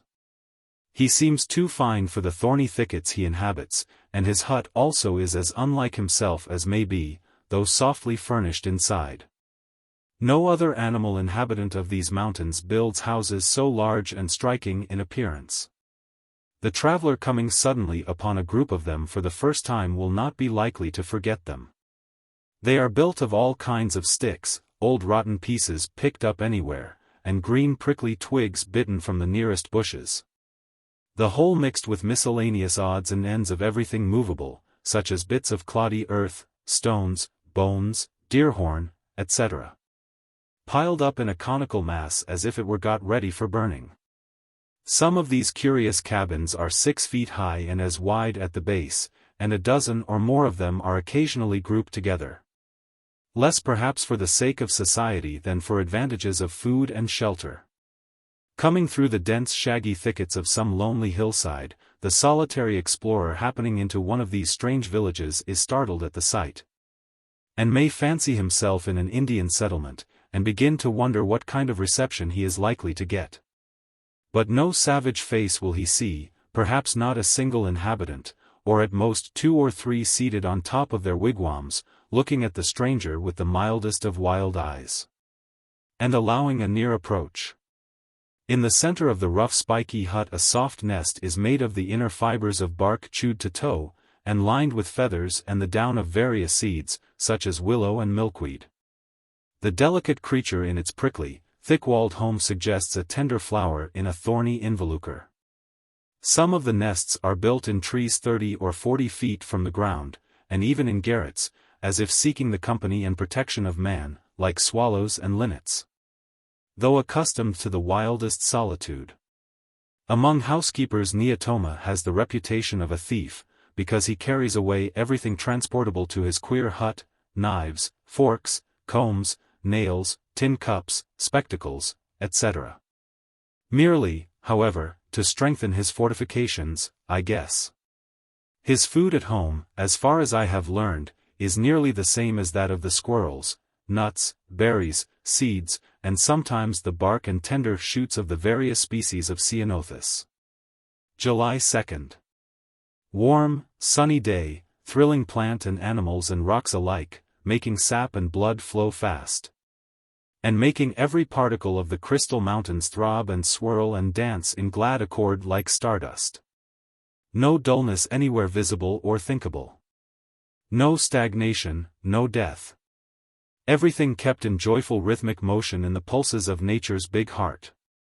Pearl cumuli over the higher mountains, clouds, not with a silver lining, but all silver. The brightest, crispest, rockiest-looking clouds, most varied in features and keenest in outline I ever saw at any time of year in any country. The daily building and unbuilding of these snowy cloud ranges, the highest Sierra, is a prime marvel to me, and I gaze at the stupendous white domes, miles high, with ever-fresh admiration. But in the midst of these sky and mountain affairs a change of diet is pulling us down. We have been out of bread a few days, and begin to miss it more than seems reasonable, for we have plenty of meat and sugar and tea. Strange we should feel food poor in so rich a wilderness. The Indians put us to shame, so do the squirrels, starchy roots and seeds and bark in abundance, yet the failure of the meal sack disturbs our bodily balance, and threatens our best enjoyments. July 3rd. Warm. Breeze just enough to sift through the woods and waft fragrance from their 1,000 fountains.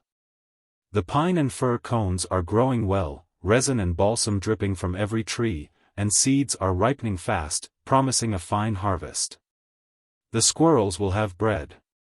They eat all kinds of nuts long before they are ripe, and yet never seem to suffer in stomach. Chapter 3.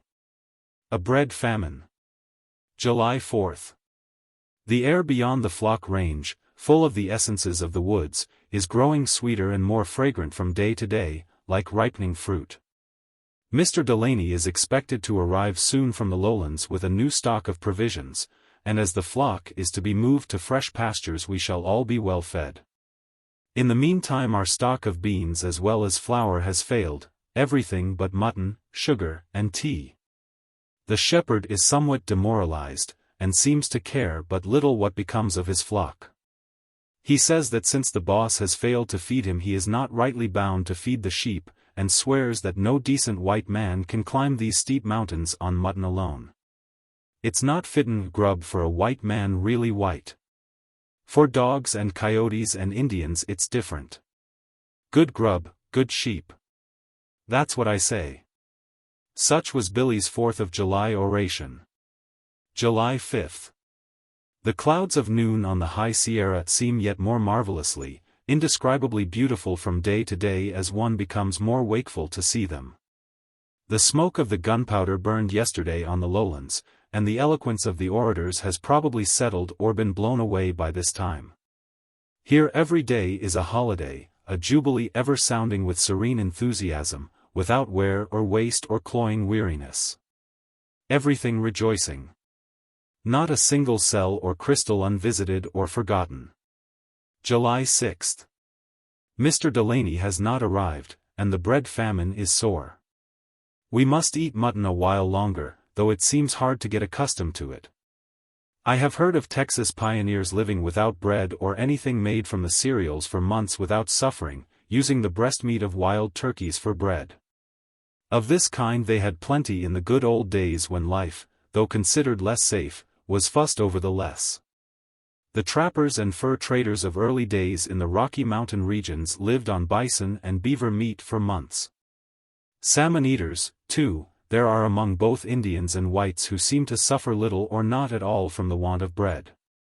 Just at this moment mutton seems the least desirable of food, though of good quality. We pick out the leanest bits, and down they go against heavy disgust, causing nausea and an effort to reject the offensive stuff. Tea makes matters worse, if possible. The stomach begins to assert itself as an independent creature with a will of its own. We should boil lupin leaves, clover, starchy petioles, and saxifrage rootstocks like the Indians. We try to ignore our gastric troubles, rise and gaze about us, turn our eyes to the mountains, and climb doggedly up through brush and rocks into the heart of the scenery. A stifled calm comes on, and the day's duties and even enjoyments are languidly got through with. We chew a few leaves of ceanothus by way of luncheon, and smell or chew the spicy monardella for the dull headache and stomachache that now lightens. Now comes muffling down upon us and into us like fog. At night more mutton, flesh to flesh, down with it, not too much, and there are the stars shining through the cedar plumes and branches above our beds. July 7th. Rather weak and sickish this morning, and all about a piece of bread. Can scarce command attention to my best studies, as if one couldn't take a few days' saunter in the godful woods without maintaining a base on a wheat field and grist mill. Like caged parrots we want a cracker, any of the 100 kinds, the remainder biscuit of a voyage around the world would answer well enough. Nor would the wholesomeness of saleratus biscuit be questioned. Bread without flesh is a good diet, as on many botanical excursions I have proved. Tea also may easily be ignored.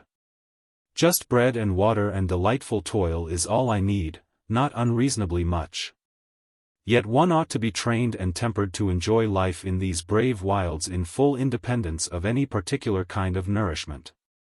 That this may be accomplished is manifest, as far as bodily welfare is concerned, in the lives of people of other climes.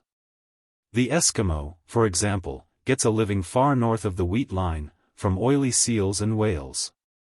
Meat, berries, bitter weeds, and blubber, or only the last, 4 months at a time.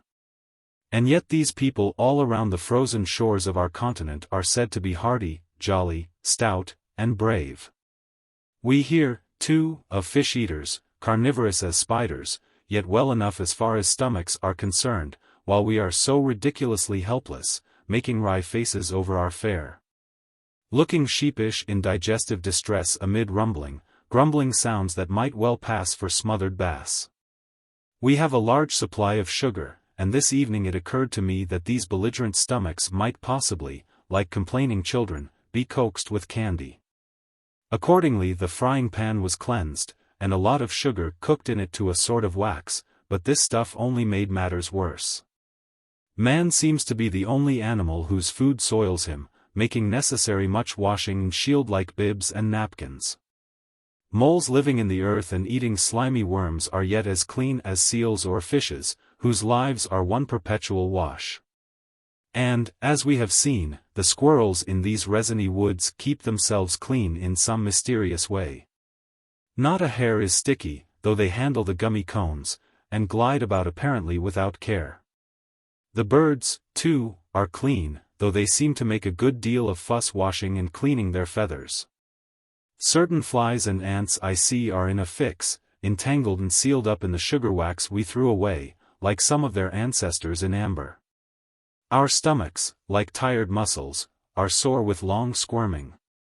Once I was very hungry in the Bonaventure graveyard near Savannah, Georgia, having fasted for several days. Then the empty stomach seemed to chafe in much the same way as now, and a somewhat similar tenderness and aching was produced, hard to bear, though the pain was not acute. We dream of bread, a sure sign we need it. Like the Indians, we ought to know how to get the starch out of fern and saxifrage stalks, lily bulbs, pine bark, etc. Our education has been sadly neglected for many generations. Wild rice would be good. I noticed allergia in wet meadow edges, but the seeds are small. Acorns are not ripe, nor pine nuts, nor filberts. The inner bark of pine or spruce might be tried. Drank tea until half intoxicated. Man seems to crave a stimulant when anything extraordinary is going on, and this is the only one I use. Billy chews great quantities of tobacco, which I suppose helps to stupefy and moderate his misery. We look and listen for the dawn every hour. How beautiful upon the mountains his big feet would be. In the warm, hospitable Sierra, shepherds and mountain men in general, as far as I have seen, are easily satisfied as to food supplies and bedding. Most of them are heartily content to rough it, ignoring nature's fineness as bothersome or unmanly. The shepherd's bed is often only the bare ground and a pair of blankets, with a stone, a piece of wood, or a pack saddle for a pillow. In choosing the spot, he shows less care than the dogs, for they usually deliberate before making up their minds in so important an affair, going from place to place.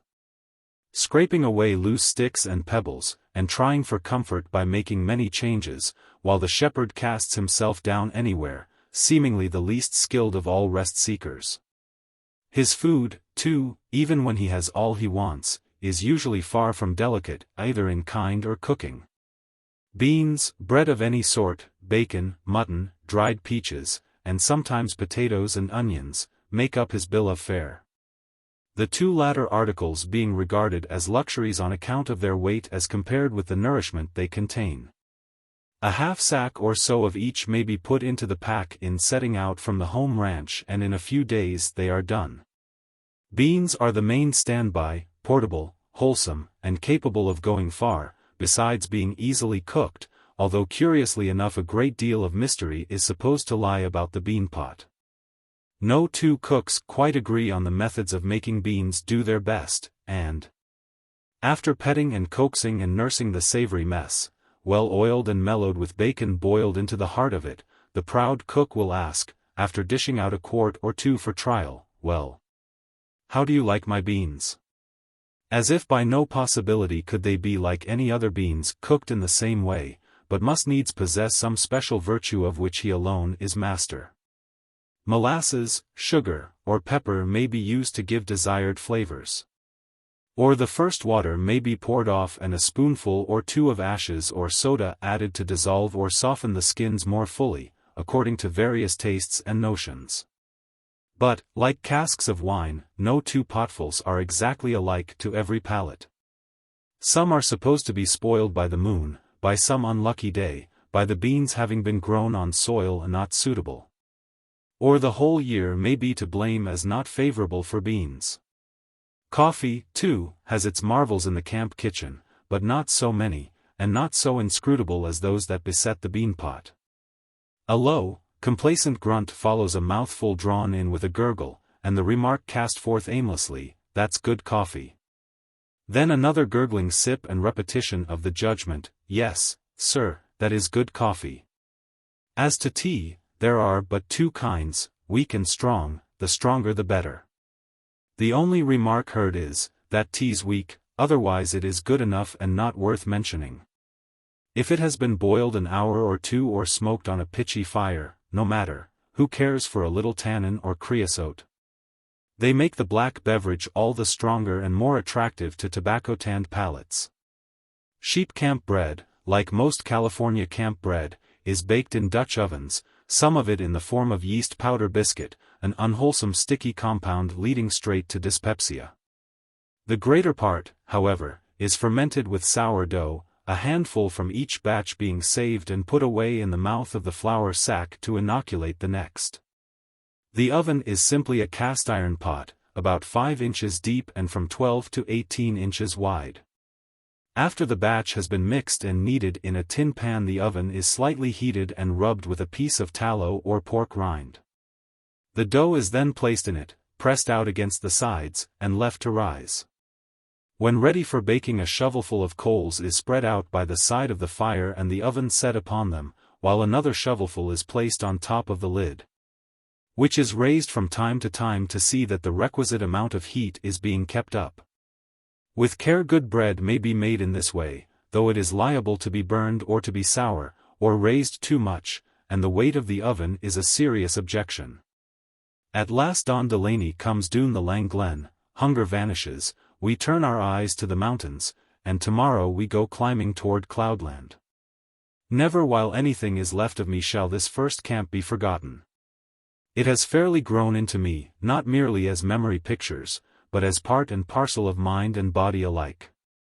The deep hopper-like hollow, with its majestic trees through which all the wonderful nights the stars poured their beauty. The flowery wildness of the high steep slope toward Brown's Flat, and its bloom fragrance descending at the close of the still days. The embowered river reaches with their multitude of voices making melody. The stately flow and rush and glad exulting on-sweeping currents caressing the dipping sedge leaves and bushes and mossy stones, swirling in pools, dividing against little flowery islands. Breaking gray and white here and there, ever rejoicing, yet with deep solemn undertones recalling the ocean, the brave little bird ever beside them. Singing with sweet human tones among the waltzing foam bells, and like a blessed evangel explaining God's love. And the Pilot Peak Ridge, its long withdrawing slopes gracefully modeled and braided, reaching from climate to climate, feathered with trees that are the kings of their race. Their ranks nobly marshaled to view, spire above spire, crown above crown, waving their long, leafy arms. Tossing their cones like ringing bells, blessed sun-fed mountaineers rejoicing in their strength, every tree tuneful, a harp for the winds and the sun. The hazel and buckthorn pastures of the deer, the sun-beaten brows purple and yellow with mint and goldenrods, carpeted with chamabatia, humming with bees. And the dawns and sunrises and sundowns of these mountain days, the rose light creeping higher among the stars, changing to daffodil yellow, the level beams bursting forth, streaming across the ridges, touching pine after pine, awakening and warming all the mighty host to do gladly their shining day's work. The great sun-gold noons, the alabaster cloud mountains, the landscape beaming with consciousness like the face of a god. The sunsets, when the trees stood hushed awaiting their good-night blessings. Divine, enduring, unwastable wealth. Chapter 4. To the High Mountains. July 8th. Now away we go toward the topmost mountains. Many still, small voices, as well as the noon thunder, are calling, come higher. Farewell, blessed dell, woods, gardens, streams, birds, squirrels, lizards, and 1,000 others. Farewell. Farewell. Up through the woods the hoofed locusts streamed beneath a cloud of brown dust. Scarcely were they driven 100 yards from the old corral ere they seemed to know that at last they were going to new pastures, and rushed wildly ahead, crowding through gaps in the brush. Jumping, tumbling like exulting hurrahing floodwaters escaping through a broken dam. A man on each flank kept shouting advice to the leaders, who in their famishing condition were behaving like Gadarene swine. 2 other drivers were busy with stragglers, helping them out of brush tangles. The Indian, calm, alert, silently watched for wanderers likely to be overlooked. The 2 dogs ran here and there, at a loss to know what was best to be done, while the Don, soon far in the rear, was trying to keep in sight of his troublesome wealth. The divide between the Tuolumne and the Merced rivers below Hazel Green. As soon as the boundary of the old eaten-out range was passed, the hungry horde suddenly became calm, like a mountain stream in a meadow. Thenceforward they were allowed to eat their way as slowly as they wished, care being taken only to keep them headed toward the summit of the Merced and Tuolumne divide. Soon the 2,000 flattened paunches were bulged out with sweet pea vines and grass, and the gaunt, desperate creatures, more like wolves than sheep, became bland and governable. While the howling drivers changed to gentle shepherds, and sauntered in peace. Toward sundown we reached Hazel Green, a charming spot on the summit of the dividing ridge between the basins of the Merced and Tuolumne, where there is a small brook flowing through hazel and dogwood thickets beneath magnificent silver firs and pines.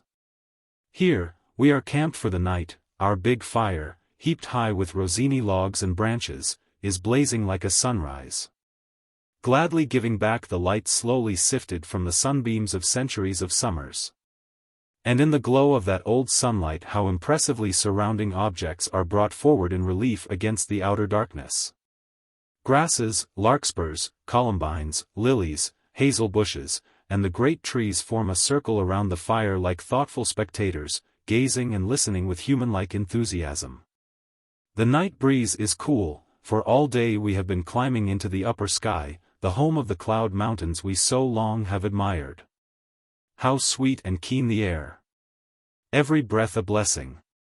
Here the sugar pine reaches its fullest development in size and beauty and number of individuals, filling every swell and hollow and down-plunging ravine almost to the exclusion of other species.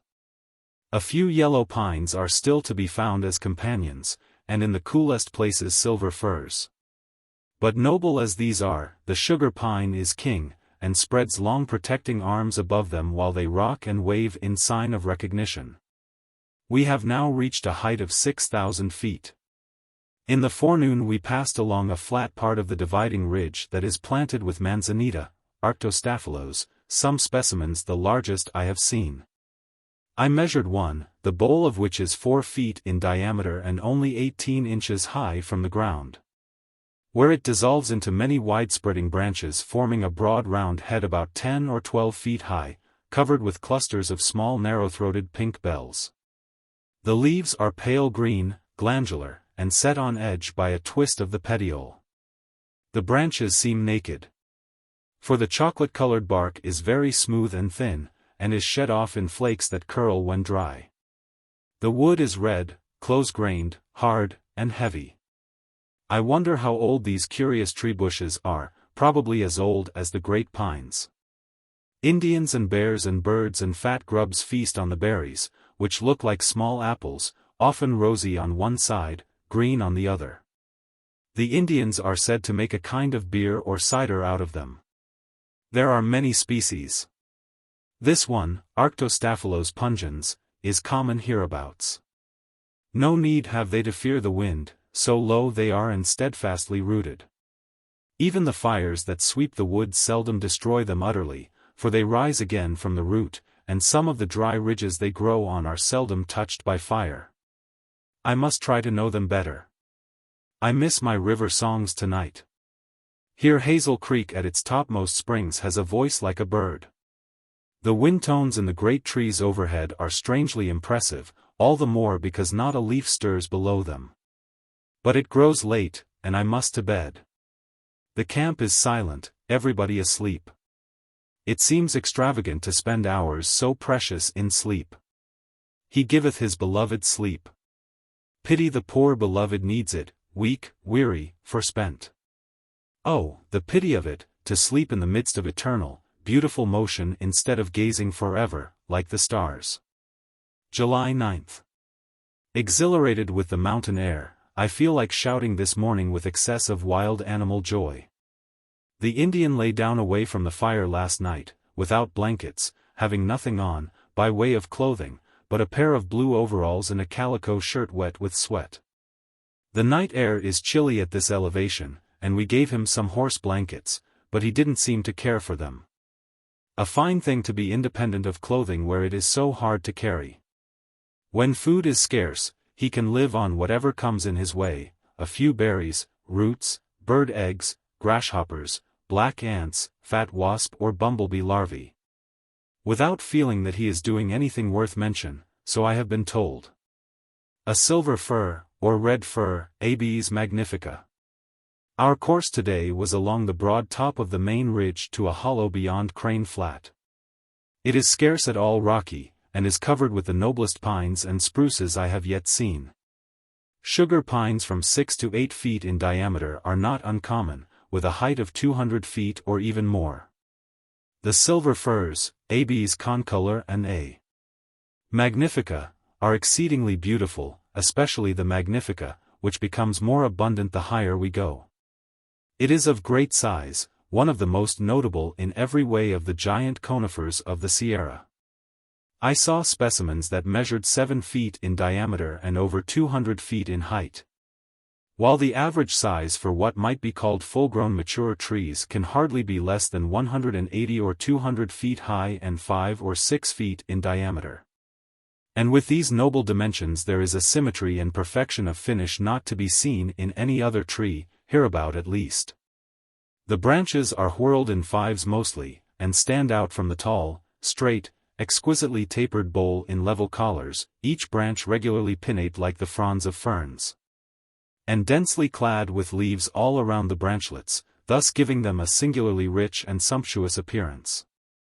The extreme top of the tree is a thick blunt shoot pointing straight to the zenith like an admonishing finger. The cones stand erect like casks on the upper branches. They are about 6 inches long, 3 in diameter, blunt, velvety, and cylindrical in form, and very rich and precious looking. The seeds are about 3/4 of an inch long, dark reddish-brown with brilliant iridescent purple wings, and when ripe, the cone falls to pieces. And the seeds thus set free at a height of 150 or 200 feet have a good send-off and may fly considerable distances in a good breeze. And it is when a good breeze is blowing that most of them are shaken free to fly. The other species, Abies concolor, attains nearly as great a height and thickness as the magnifica, but the branches do not form such regular whorls. Nor are they so exactly pinnate or richly leaf-clad. Instead of growing all around the branchlets, the leaves are mostly arranged in 2 flat horizontal rows. The cones and seeds are like those of the magnifica in form but less than half as large. The bark of the magnifica is reddish-purple and closely furrowed, that of the concolor gray and widely furrowed. A noble pair. At Crane Flat we climbed 1,000 feet or more in a distance of about 2 miles, the forest growing more dense and the silvery magnifica fir forming a still greater portion of the whole. Crane Flat is a meadow with a wide sandy border lying on the top of the divide. It is often visited by blue cranes to rest and feed on their long journeys, hence the name. It is about half a mile long, draining into the Merced, sedgy in the middle, with a margin bright with lilies, columbines, larkspurs, lupins, castilia, then an outer zone of dry, gently sloping ground starred with a multitude of small flowers, Eunaeus, Mimulus, Gilia, with rosettes of Spraguea, and tufts of several species of Eriogonum and the brilliant Zauschneria. The noble forest wall about it is made up of the 2 silver firs and the yellow and sugar pines, which here seem to reach their highest pitch of beauty and grandeur. For the elevation, 6,000 feet or a little more, is not too great for the sugar and yellow pines or too low for the magnifica fir. While the concolor seems to find this elevation the best possible. About a mile from the north end of the flat there is a grove of Sequoia gigantea, the king of all the conifers. Furthermore, the Douglas spruce, Pseudotsuga douglasii, and Libocedrus decurrens, and a few 2-leaved pines, occur here and there, forming a small part of the forest. 3 pines, 2 silver firs, 1 Douglas spruce, 1 sequoia, all of them, except the 2-leaved pine, colossal trees, are found here together, an assemblage of conifers unrivaled on the globe. We passed a number of charming garden-like meadows lying on top of the divide or hanging like ribbons down its sides, embedded in the glorious forest. Some are taken up chiefly with the tall white-flowered Veratrum californicum, with boat-shaped leaves about a foot long, 8 or 10 inches wide, and veined like those of Cypripedium, a robust, hardy, liliaceous plant, fond of water and determined to be seen. Columbine and larkspur grow on the drier edges of the meadows, with a tall handsome lupin standing waist-deep in long grasses and sedges. Castilleias, too, of several species make a bright show with beds of violets at their feet. But the glory of these forest meadows is a lily, L. parvum. The tallest are from 7 to 8 feet high with magnificent racemes of 10 to 20 or more small orange-colored flowers. They stand out free in open ground, with just enough grass and other companion plants about them to fringe their feet, and show them off to best advantage. This is a grand addition to my lily acquaintances, a true mountaineer, reaching prime vigor and beauty at a height of 7,000 feet or thereabouts. It varies, I find, very much in size even in the same meadow, not only with the soil, but with age. I saw a specimen that had only one flower, and another within a stone's throw had 25. And to think that the sheep should be allowed in these lily meadows. After how many centuries of nature's care planting and watering them, tucking the bulbs in snugly below winter frost, shading the tender shoots with clouds drawn above them like curtains. Pouring refreshing rain, making them perfect in beauty, and keeping them safe by 1,000 miracles. Yet, strange to say, allowing the trampling of devastating sheep. One might reasonably look for a wall of fire to fence such gardens. So extravagant is nature with her choicest treasures, spending plant beauty as she spends sunshine, pouring it forth into land and sea, garden and desert. And so the beauty of lilies falls on angels and men, bears and squirrels, wolves and sheep, birds and bees, but as far as I have seen, man alone, and the animals he tames, destroy these gardens. Awkward, lumbering bears, the dawn tells me, love to wallow in them in hot weather, and deer with their sharp feet cross them again and again, sauntering and feeding. Yet never a lily have I seen spoiled by them. Rather, like gardeners, they seem to cultivate them, pressing and dibbling as required. Anyhow not a leaf or petal seems misplaced. The trees round about them seem as perfect in beauty and form as the lilies, their boughs whirled like lily leaves in exact order. This evening, as usual, the glow of our campfire is working enchantment on everything within reach of its rays. Lying beneath the firs, it is glorious to see them dipping their spires in the starry sky, the sky like one vast lily meadow in bloom. How can I close my eyes on so precious a night? July 10th. A Douglas squirrel, peppery, pungent autocrat of the woods, is barking overhead this morning, and the small forest birds, so seldom seen when one travels noisily, are out on sunny branches along the edge of the meadow getting warm, taking a sun bath and dew bath, a fine sight. How charming the sprightly confident looks and ways of these little feathered people of the trees. They seem sure of dainty, wholesome breakfasts, and where are so many breakfasts to come from? How helpless should we find ourselves should we try to set a table for them of such buds, seeds, insects, etc., as would keep them in the pure wild health they enjoy. Not a headache or any other ache amongst them, I guess. As for the irrepressible Douglas squirrels, one never thinks of their breakfasts or the possibility of hunger, sickness or death. Rather they seem like stars above chance or change, even though we may see them at times busy gathering burrs, working hard for a living. On through the forest ever higher we go, a cloud of dust dimming the way, thousands of feet trampling leaves and flowers, but in this mighty wilderness they seem but a feeble band. And 1,000 gardens will escape their blighting touch. They cannot hurt the trees, though some of the seedlings suffer, and should the woolly locusts be greatly multiplied, as on account of dollar value they are likely to be, then the forests, too, may in time be destroyed. Only the sky will then be safe, though hid from view by dust and smoke, incense of a bad sacrifice. Poor, helpless, hungry sheep, in great part misbegotten, without good right to be, semi-manufactured, made less by God than man, born out of time and place. Yet their voices are strangely human and call out one's pity. Our way is still along the Merced and Tuolumne divide, the streams on our right going to swell the songful Yosemite River, those on our left to the songful Tuolumne. Slipping through sunny carracks and lily meadows, and breaking into song down 1,000 ravines almost as soon as they are born. A more tuneful set of streams surely nowhere exists, or more sparkling crystal pure, now gliding with tinkling whisper, now with merry dimpling rush, in and out through sunshine and shade. Shimmering in pools, uniting their currents, bouncing, dancing from form to form over cliffs and inclines, ever more beautiful the farther they go until they pour into the main glacial rivers. All day I have been gazing in growing admiration at the noble groups of the magnificent silver fir which more and more is taking the ground to itself. The woods above Crane Flat still continue comparatively open, letting in the sunshine on the brown needle-strewn ground. Not only are the individual trees admirable in symmetry and superb in foliage and port, but half a dozen or more often form temple groves in which the trees are so nicely graded in size and position as to seem one. Here, indeed, is the tree lover's paradise. The dullest eye in the world must surely be quickened by such trees as these.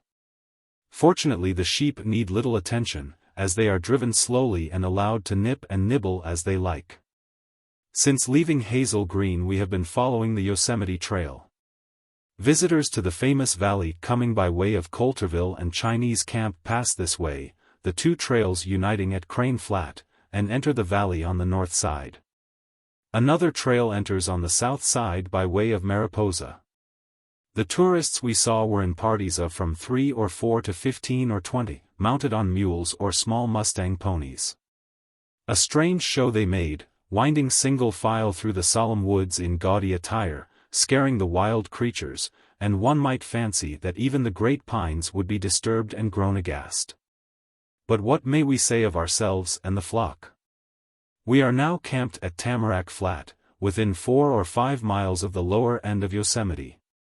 Here is another fine meadow embosomed in the woods, with a deep, clear stream gliding through it, its banks rounded and beveled with a thatch of dipping sedges. The flat is named after the two-leaved pine, Pinus contorta, var. Murrayana, common here, especially around the cool margin of the meadow. On rocky ground it is a rough, thick-set tree, about 40 to 60 feet high and 1 to 3 feet in diameter, bark thin and gummy, branches rather naked, tassels, leaves, and cones small. But in damp, rich soil it grows close and slender, and reaches a height at times of nearly 100 feet. Specimens only 6 inches in diameter at the ground are often 50 or 60 feet in height, as slender and sharp in outline as arrows, like the true tamarack, larch, of the eastern states. Hence the name, though it is a pine. July 11th. The dawn has gone ahead on one of the pack animals to spy out the land to the north of Yosemite in search of the best point for a central camp. Much higher than this we cannot now go, for the upper pastures, said to be better than any hereabouts, are still buried in heavy winter snow. Glad I am that camp is to be fixed in the Yosemite region, for many a glorious ramble I'll have along the top of the walls, and then what landscapes I shall find with their new mountains and canyons. Forests and gardens, lakes and streams and falls. We are now about 7,000 feet above the sea, and the nights are so cool we have to pile coats and extra clothing on top of our blankets. Tamarack Creek is icy cold, delicious, exhilarating champagne water. It is flowing bank full in the meadow with silent speed, but only a few hundred yards below our camp the ground is bare gray granite strewn with boulders. Large spaces being without a single tree or only a small one here and there anchored in narrow seams and cracks. The boulders, many of them very large, are not in piles or scattered like rubbish among loose crumbling debris as if weathered out of the solid as boulders of disintegration. They mostly occur singly, and are lying on a clean pavement on which the sunshine falls in a glare that contrasts with the shimmer of light and shade we have been accustomed to in the leafy woods. And, strange to say, these boulders lying so still and deserted, with no moving force near them, no boulder carrier anywhere in sight, were nevertheless brought from a distance. As difference in color and composition shows, quarried and carried and laid down here each in its place. Nor have they stirred, most of them, through calm and storm since first they arrived. They look lonely here, strangers in a strange land, huge blocks, angular mountain chips, the largest 20 or 30 feet in diameter, the chips that nature has made in modeling her landscapes, fashioning the forms of her mountains and valleys. And with what tool were they quarried and carried? On the pavement we find its marks. The most resisting unweathered portion of the surface is scored and striated in a rigidly parallel way, indicating that the region has been overswept by a glacier from the northeastward, grinding down the general mass of the mountains, scoring and polishing, producing a strange, raw, wiped appearance, and dropping whatever boulders it chanced to be carrying at the time it was melted at the close of the glacial period. A fine discovery this. As for the forests we have been passing through, they are probably growing on deposits of soil most of which has been laid down by this same ice agent in the form of moraines of different sorts, now in great part disintegrated and outspread by post-glacial weathering. Out of the grassy meadow and down over this ice-planed granite runs the glad young Tamarack Creek, rejoicing, exulting, chanting, dancing in white, glowing, irised falls and cascades on its way to the Merced Canyon, a few miles below Yosemite, falling more than 3,000 feet in a distance of about 2 miles. All the Merced streams are wonderful singers, and Yosemite is the center where the main tributaries meet. From a point about half a mile from our camp we can see into the lower end of the famous valley, with its wonderful cliffs and groves. A grand page of mountain manuscript that I would gladly give my life to be able to read. How vast it seems, how short human life when we happen to think of it, and how little we may learn, however hard we try. Yet why bewail our poor inevitable ignorance? Some of the external beauty is always in sight, enough to keep every fiber of us tingling, and this we are able to gloriously enjoy though the methods of its creation may lie beyond our ken. Sing on, brave Tamarack Creek, fresh from your snowy fountains, plash and swirl and dance to your fate in the sea, bathing, cheering every living thing along your way. Have greatly enjoyed all this huge day, sauntering and seeing, steeping in the mountain influences, sketching, noting, pressing flowers, drinking ozone and tamarack water. Found the white fragrant Washington lily, the finest of all the Sierra lilies. Its bulbs are buried in shaggy chaparral tangles, I suppose for safety from pawing bears. And its magnificent panicles sway and rock over the top of the rough snow-pressed bushes, while big, bold, blunt-nosed bees drone and mumble in its polleny bells. A lovely flower, worth going hungry and footsore endless miles to see. The whole world seems richer now that I have found this plant in so noble a landscape. A log house serves to mark a claim to the Tamarack Meadow, which may become valuable as a station in case travel to Yosemite should greatly increase. Belated parties occasionally stop here. A white man with an Indian woman is holding possession of the place. Sauntered up the meadow about sundown, out of sight of camp and sheep and all human mark, into the deep peace of the solemn old woods, everything glowing with heaven's unquenchable enthusiasm. July 12th. The dawn has returned, and again we go on pilgrimage. Looking over the Yosemite Creek country, he said, from the tops of the hills you see nothing but rocks and patches of trees. But when you go down into the rocky desert you find no end of small grassy banks and meadows, and so the country is not half so lean as it looks. There we'll go and stay until the snow is melted from the upper country. I was glad to hear that the high snow made a stay in the Yosemite region necessary, for I am anxious to see as much of it as possible. What fine times I shall have sketching, studying plants and rocks, and scrambling about the brink of the great valley alone, out of sight and sound of camp. We saw another party of Yosemite tourists today. Somehow most of these travelers seem to care but little for the glorious objects about them, though enough to spend time and money and endure long rides to see the famous valley. And when they are fairly within the mighty walls of the temple and hear the psalms of the falls, they will forget themselves and become devout. Blessed, indeed, should be every pilgrim in these holy mountains. We moved slowly eastward along the Mono Trail, and early in the afternoon unpacked and camped on the bank of Cascade Creek. The Mono Trail crosses the range by the Bloody Canyon Pass to gold mines near the north end of Mono Lake. These mines were reported to be rich when first discovered, and a grand rush took place, making a trail necessary. A few small bridges were built over streams where fording was not practicable on account of the softness of the bottom, sections of fallen trees cut out, and lanes made through thickets wide enough to allow the passage of bulky packs. But over the greater part of the way scarce a stone or shovelful of earth has been moved. The woods we passed through are composed almost wholly of Abies magnifica, the companion species, concolor, being mostly left behind on account of altitude, while the increasing elevation seems grateful to the charming magnifica. No words can do anything like justice to this noble tree. At one place many had fallen during some heavy windstorm, owing to the loose sandy character of the soil, which offered no secure anchorage. The soil is mostly decomposed and disintegrated moraine material. The sheep are lying down on a bare rocky spot such as they like, chewing the cud in grassy peace.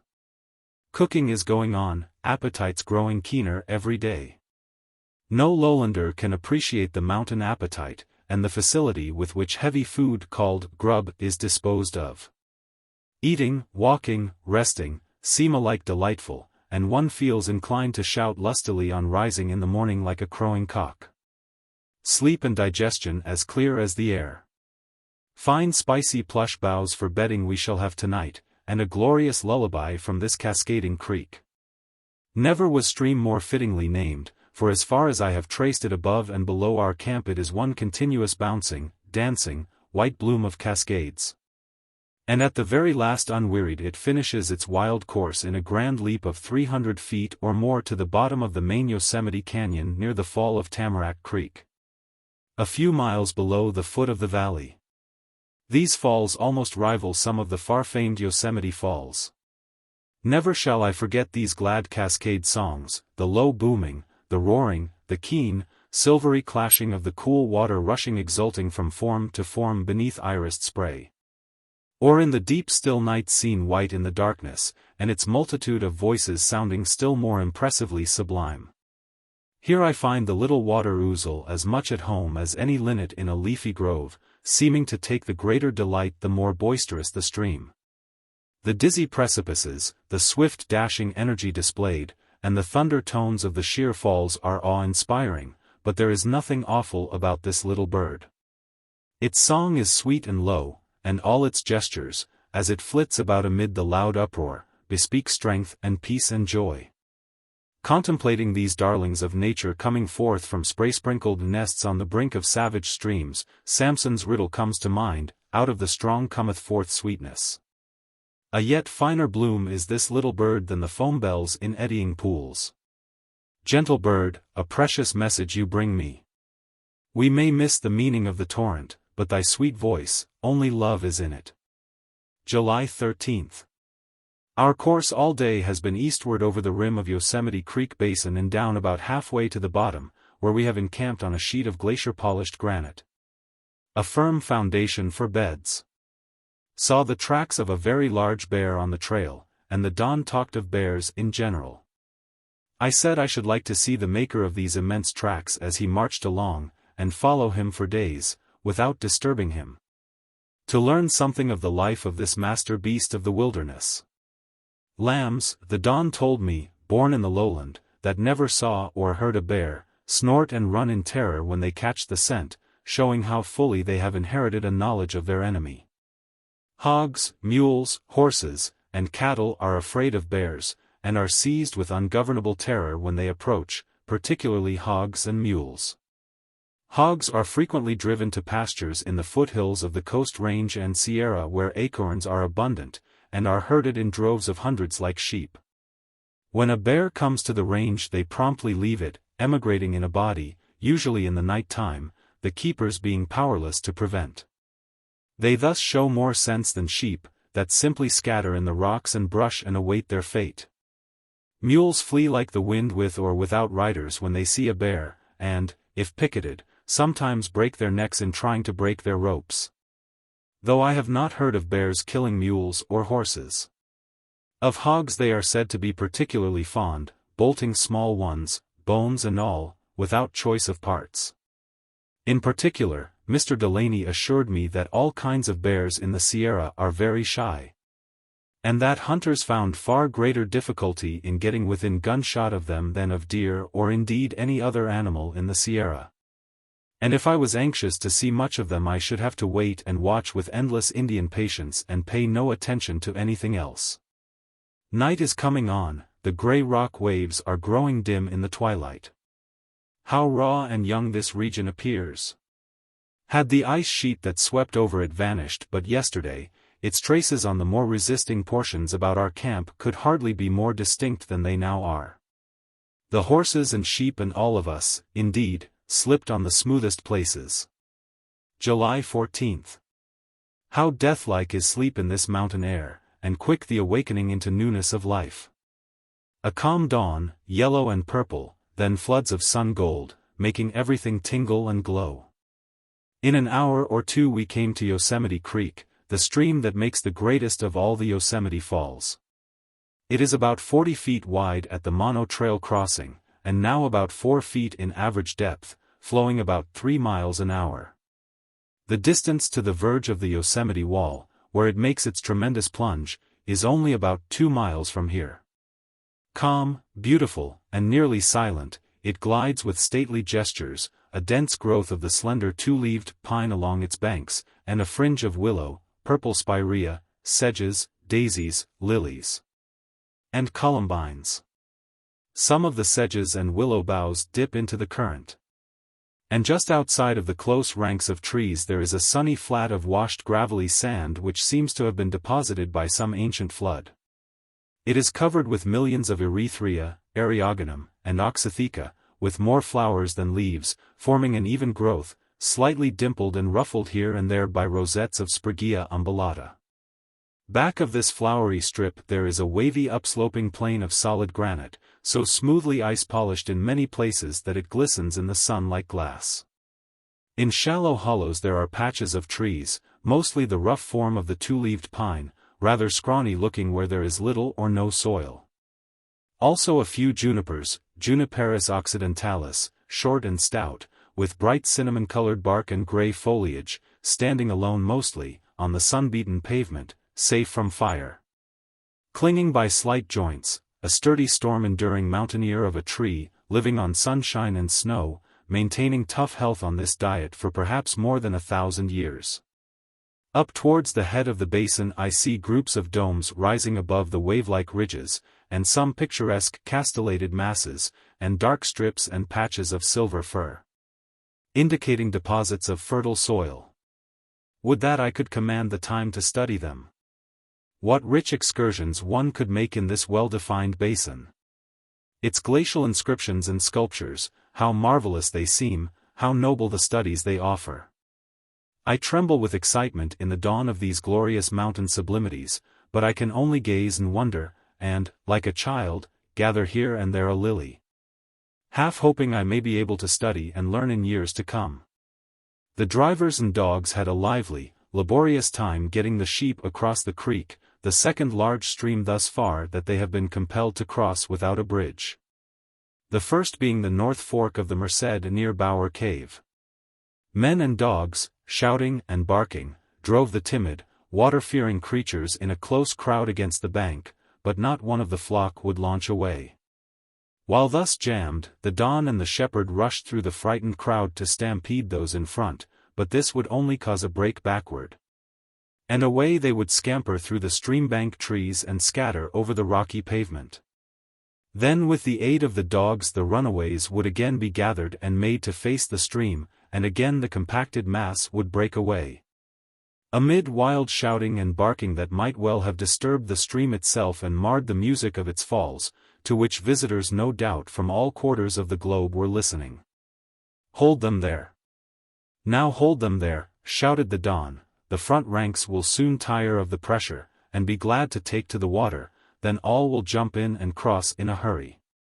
But they did nothing of the kind, they only avoided the pressure by breaking back in scores and hundreds, leaving the beauty of the bank sadly trampled.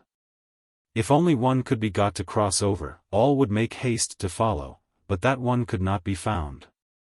A lamb was caught, carried across, and tied to a bush on the opposite bank, where it cried piteously for its mother. But though greatly concerned, the mother only called it back. That play on maternal affection failed, and we began to fear that we should be forced to make a long roundabout drive and cross the widespread tributaries of the creek in succession.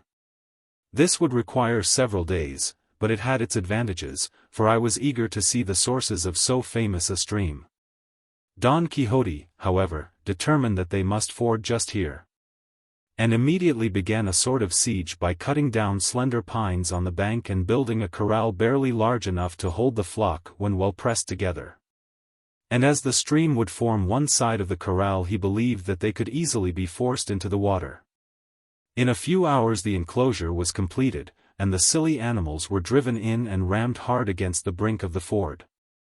Then the Don, forcing a way through the compacted mass, pitched a few of the terrified unfortunates into the stream by main strength. But instead of crossing over, they swam about close to the bank, making desperate attempts to get back into the flock. Then a dozen or more were shoved off, and the Don, tall like a crane and a good natural wader, jumped in after them, seized a struggling wether, and dragged it to the opposite shore.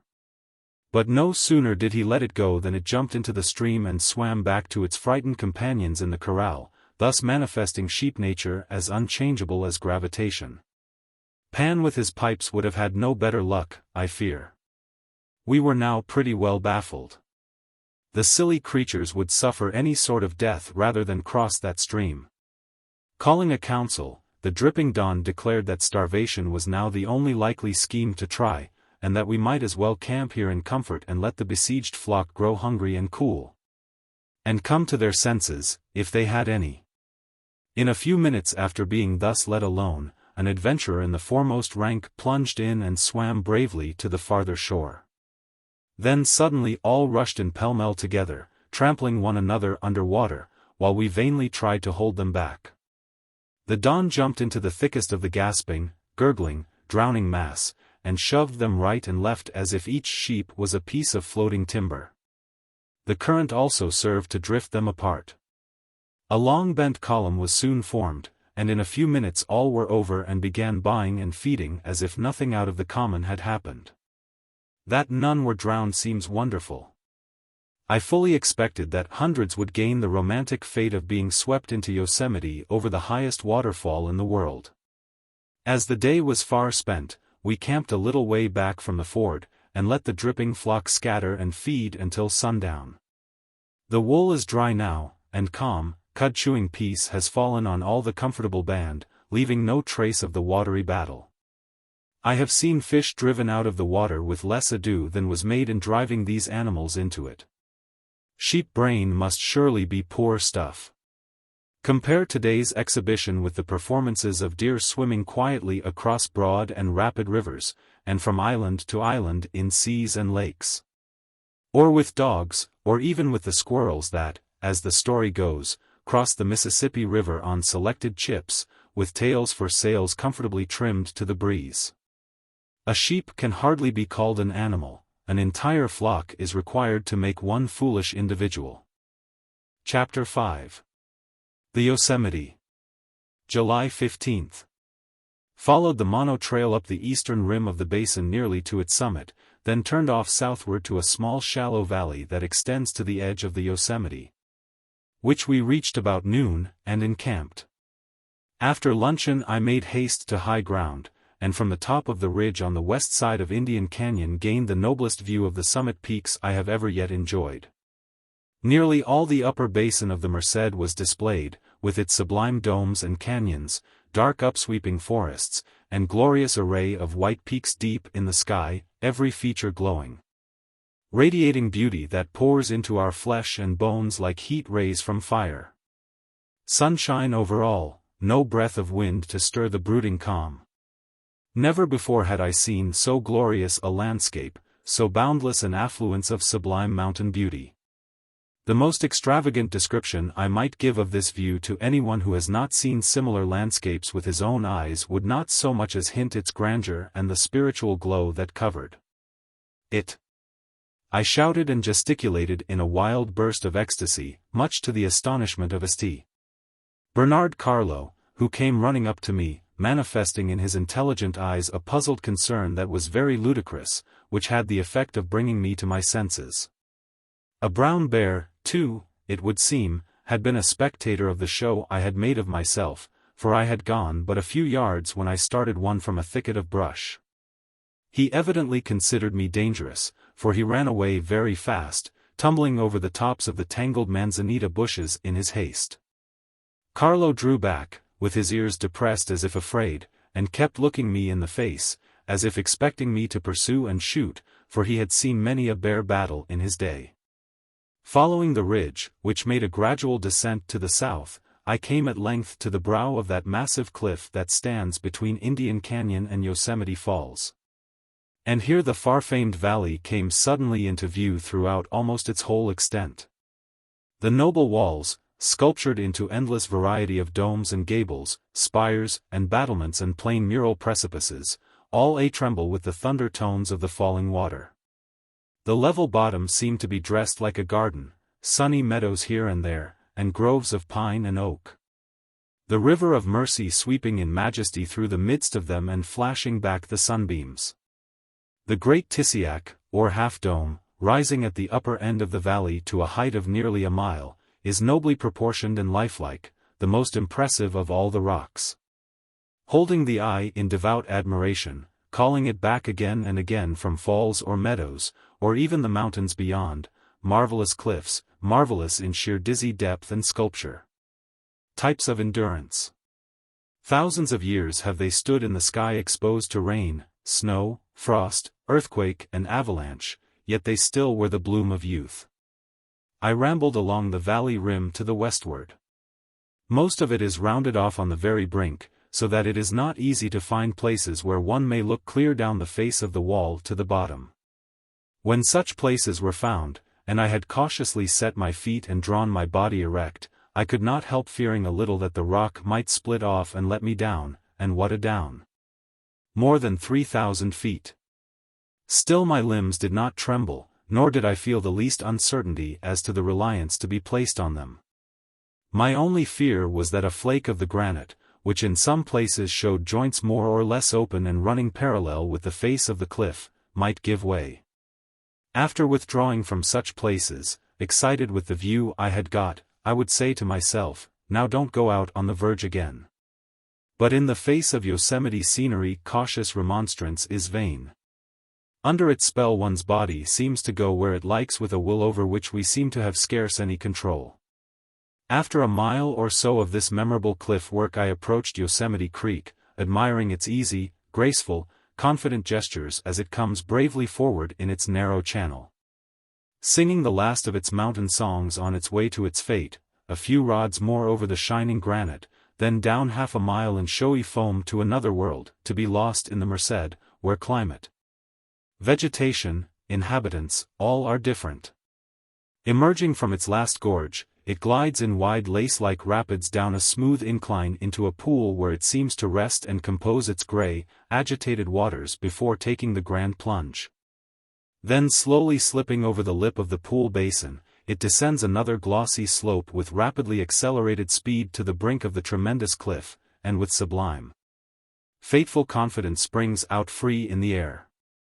I took off my shoes and stockings and worked my way cautiously down alongside the rushing flood, keeping my feet and hands pressed firmly on the polished rock.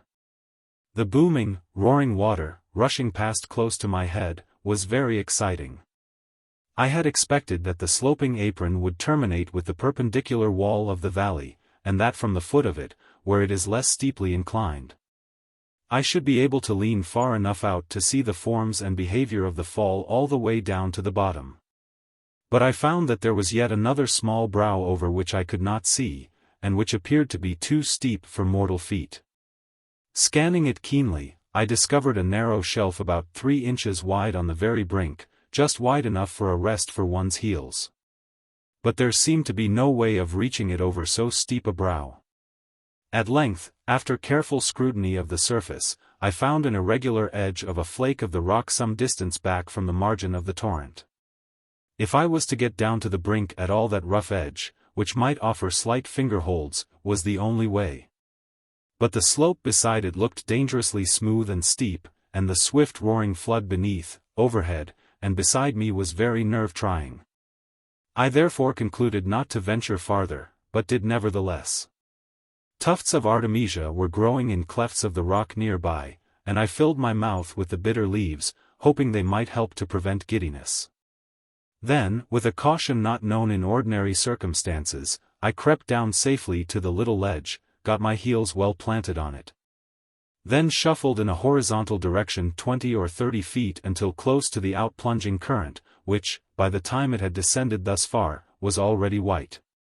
Here I obtained a perfectly free view down into the heart of the snowy, chanting throng of comet-like streamers, into which the body of the fall soon separates. While perched on that narrow niche I was not distinctly conscious of danger. The tremendous grandeur of the fall in form and sound and motion, acting at close range, smothered the sense of fear, and in such places one's body takes keen care for safety on its own account. How long I remained down there, or how I returned, I can hardly tell.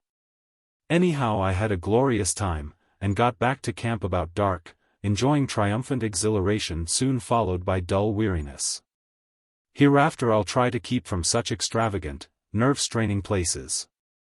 Yet such a day is well worth venturing for. My first view of the High Sierra, first view looking down into Yosemite, the death song of Yosemite Creek, and its flight over the vast cliff. Each one of these is of itself enough for a great lifelong landscape fortune, a most memorable day of days, enjoyment enough to kill if that were possible. July 16th. My enjoyments yesterday afternoon, especially at the head of the fall, were too great for good sleep. Kept starting up last night in a nervous tremor, half awake, fancying that the foundation of the mountain we were camped on had given way and was falling into Yosemite Valley.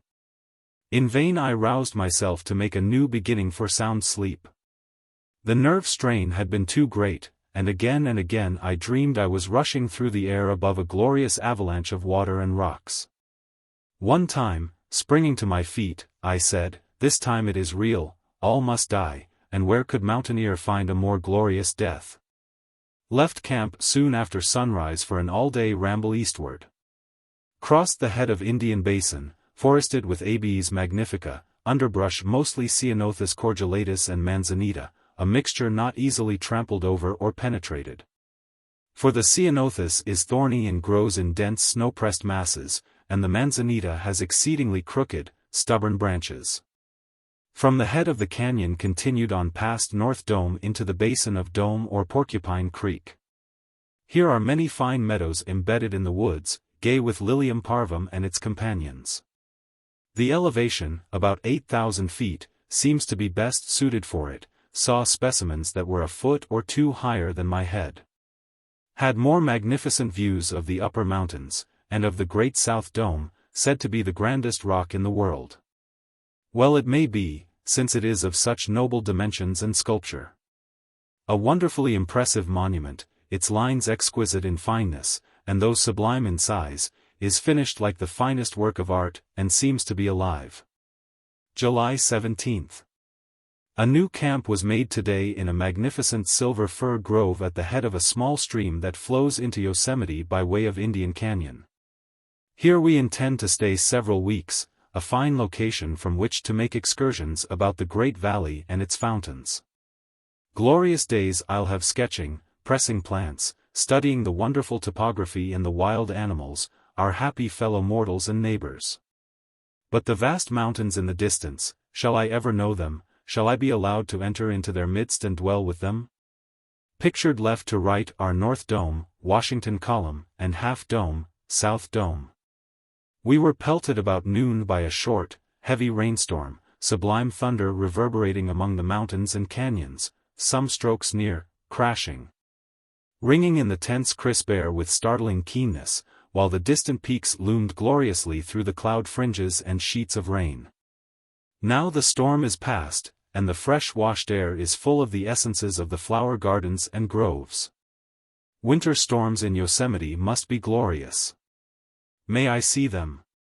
Have got my bed made in our new camp, plushy, sumptuous, and deliciously fragrant, most of it magnifica fir plumes, of course, with a variety of sweet flowers in the pillow. Hope to sleep tonight without tottering nerve dreams. Watched a deer eating ceanothus leaves and twigs. July 18th. Slept pretty well. The valley walls did not seem to fall, though I still fancied myself at the brink, alongside the white, plunging flood, especially when half asleep. Strange the danger of that adventure should be more troublesome now that I am in the bosom of the peaceful woods, a mile or more from the fall, than it was while I was on the brink of it. Bears seem to be common here, judging by their tracks. About noon we had another rainstorm with keen startling thunder, the metallic, ringing, clashing, clanging notes gradually fading into low bass rolling and muttering in the distance. For a few minutes the rain came in a grand torrent like a waterfall, then hail, some of the hailstones an inch in diameter, hard, icy, and irregular in form, like those oftentimes seen in Wisconsin. Carlo watched them with intelligent astonishment as they came pelting and thrashing through the quivering branches of the trees. The cloud scenery sublime. Afternoon calm, sunful, and clear, with delicious freshness and fragrance from the firs and flowers and steaming ground. July 19th. Watching the daybreak and sunrise. The pale rose and purple sky changing softly to daffodil yellow and white, sunbeams pouring through the passes between the peaks and over the Yosemite domes, making their edges burn. The silver firs in the middle ground catching the glow on their spiry tops, and our camp grove fills and thrills with the glorious light. Everything awakening alert and joyful. The birds begin to stir and innumerable insect people. Deer quietly withdraw into leafy hiding places in the chaparral. The dew vanishes, flowers spread their petals, every pulse beats high, every life cell rejoices, the very rocks seem to thrill with life. The whole landscape glows like a human face in a glory of enthusiasm, and the blue sky, pale around the horizon, bends peacefully down over all like one vast flower. About noon, as usual, big bossy cumuli began to grow above the forest, and the rainstorm pouring from them is the most imposing I have yet seen. The silvery zigzag lightning lances are longer than usual, and the thunder gloriously impressive, keen, crashing, intensely concentrated.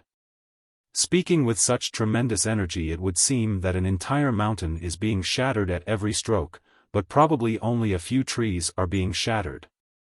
Many of which I have seen on my walks hereabouts strewing the ground. At last the clear ringing strokes are succeeded by deep low tones that grow gradually fainter as they roll afar into the recesses of the echoing mountains, where they seem to be welcomed home. Then another and another peal, or rather crashing, splintering stroke, follows in quick succession, perchance splitting some giant pine or fir from top to bottom into long rails and slivers, and scattering them to all points of the compass. Now comes the rain, with corresponding extravagant grandeur, covering the ground high and low with a sheet of flowing water. A transparent film fitted like a skin upon the rugged anatomy of the landscape, making the rocks glitter and glow, gathering in the ravines, flooding the streams, and making them shout and boom in reply to the thunder. How interesting to trace the history of a single raindrop.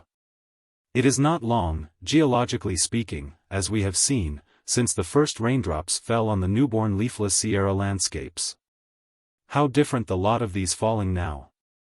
Happy the showers that fall on so fair a wilderness, scarce a single drop can fail to find a beautiful spot, on the tops of the peaks, on the shining glacier pavements, on the great smooth domes. On forests and gardens and brushy moraines, plashing, glinting, pattering, laving.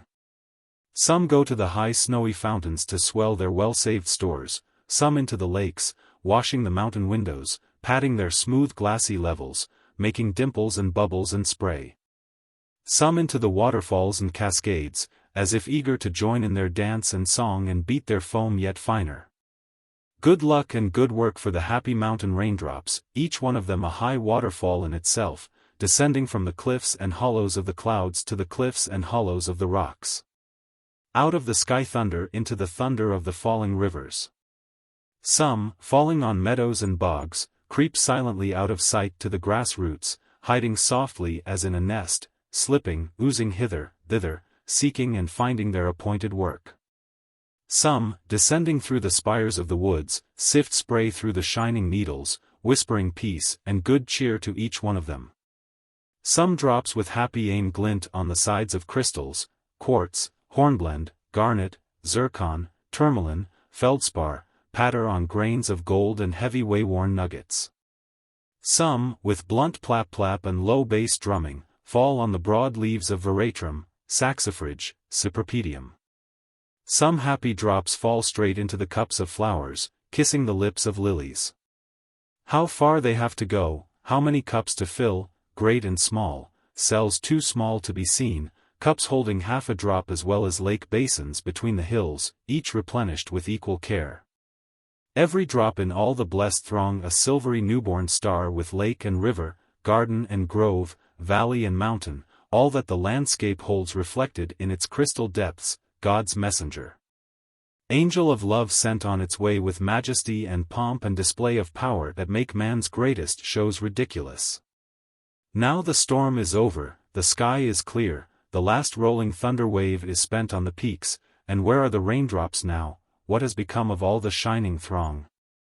In winged vapor rising some are already hastening back to the sky, some have gone into the plants, creeping through invisible doors into the round rooms of cells, some are locked in crystals of ice. Some in rock crystals, some in porous moraines to keep their small springs flowing, some have gone journeying on in the rivers to join the larger raindrop of the ocean. From form to form, beauty to beauty, ever-changing, never resting, all are speeding on with love's enthusiasm, singing with the stars the eternal song of creation. July 20th. Fine calm morning.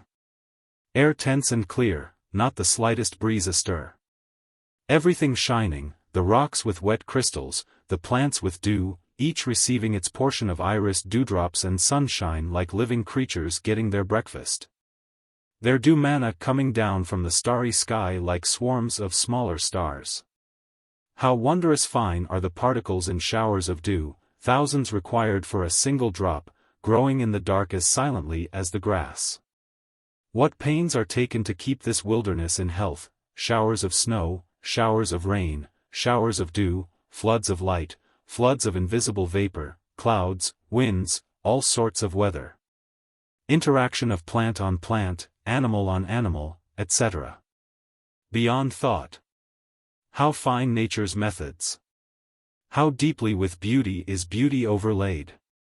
The ground covered with crystals, the crystals with mosses and lichens and low-spreading grasses and flowers, these with larger plants leaf over leaf with ever-changing color and form. The broad palms of the firs outspread over these, the azure dome over all like a bellflower, and star above star. Yonder stands the South Dome, its crown high above our camp, though its base is 4,000 feet below us. A most noble rock, it seems full of thought, clothed with living light, no sense of dead stone about it, all spiritualized, neither heavy-looking nor light, steadfast in serene strength like a god. Our shepherd is a queer character and hard to place in this wilderness. His bed is a hollow made in red dry-rot punky dust beside a log which forms a portion of the south wall of the corral.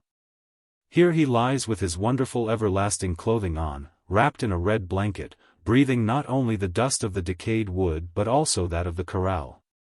As if determined to take ammoniacal snuff all night after chewing tobacco all day. Following the sheep he carries a heavy six-shooter swung from his belt on one side and his luncheon on the other. The ancient cloth in which the meat, fresh from the frying pan, is tied serves as a filter through which the clear fat and gravy juices drip down on his right hip and leg in clustering stalactites. This oleaginous formation is soon broken up, however, and diffused and rubbed evenly into his scanty apparel, by sitting down, rolling over, crossing his legs while resting on logs, etc. Making shirt and trousers watertight and shiny. His trousers, in particular, have become so adhesive with the mixed fat and resin that pine needles, thin flakes and fibers of bark, hair, mica scales and minute grains of quartz, hornblende, etc. Feathers, seed wings, moth and butterfly wings, legs and antennae of innumerable insects, or even whole insects such as the small beetles, moths and mosquitoes, with flower petals. Pollen dust and indeed bits of all plants, animals, and minerals of the region adhere to them and are safely embedded. So that though far from being a naturalist, he collects fragmentary specimens of everything and becomes richer than he knows. His specimens are kept passably fresh, too, by the purity of the air and the resiny bituminous beds into which they are pressed. Man is a microcosm, at least our shepherd is, or rather his trousers. These precious overalls are never taken off, and nobody knows how old they are, though one may guess by their thickness and concentric structure. Instead of wearing thin they wear thick, and in their stratification have no small geological significance. Besides herding the sheep, Billy is the butcher, while I have agreed to wash the few iron and tin utensils and make the bread.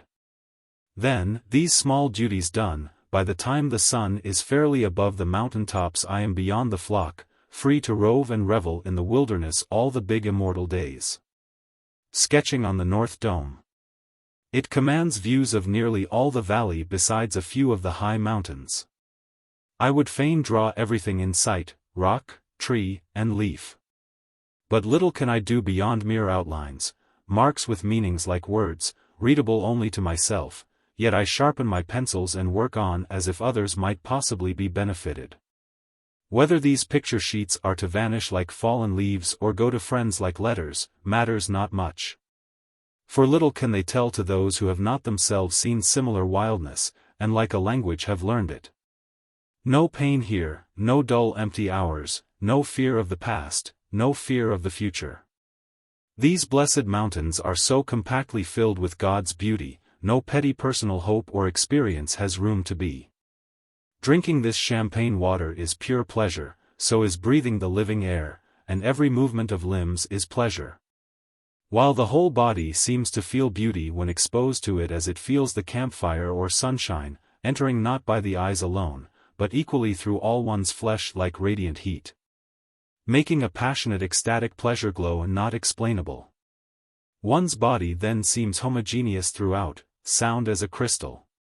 Perched like a fly on this Yosemite dome, I gaze and sketch and bask, oftentimes settling down into dumb admiration without definite hope of ever learning much, yet with the longing, unresting effort that lies at the door of hope, humbly prostrate before the vast display of God's power. And eager to offer self-denial and renunciation with eternal toil to learn any lesson in the divine manuscript. It is easier to feel than to realize, or in any way explain, Yosemite grandeur. The magnitudes of the rocks and trees and streams are so delicately harmonized they are mostly hidden. Sheer precipices 3,000 feet high are fringed with tall trees growing close like grass on the brow of a lowland hill. And extending along the feet of these precipices a ribbon of meadow a mile wide and 7 or 8 long, that seems like a strip a farmer might mow in less than a day. Waterfalls, 500 to 1 or 2,000 feet high, are so subordinated to the mighty cliffs over which they pour that they seem like wisps of smoke, gentle as floating clouds. Though their voices fill the valley and make the rocks tremble. The mountains, too, along the eastern sky, and the domes in front of them, and the succession of smooth rounded waves between, swelling higher, higher, with dark woods in their hollows. Serene in massive exuberant bulk and beauty, tend yet more to hide the grandeur of the Yosemite Temple and make it appear as a subdued subordinate feature of the vast harmonious landscape.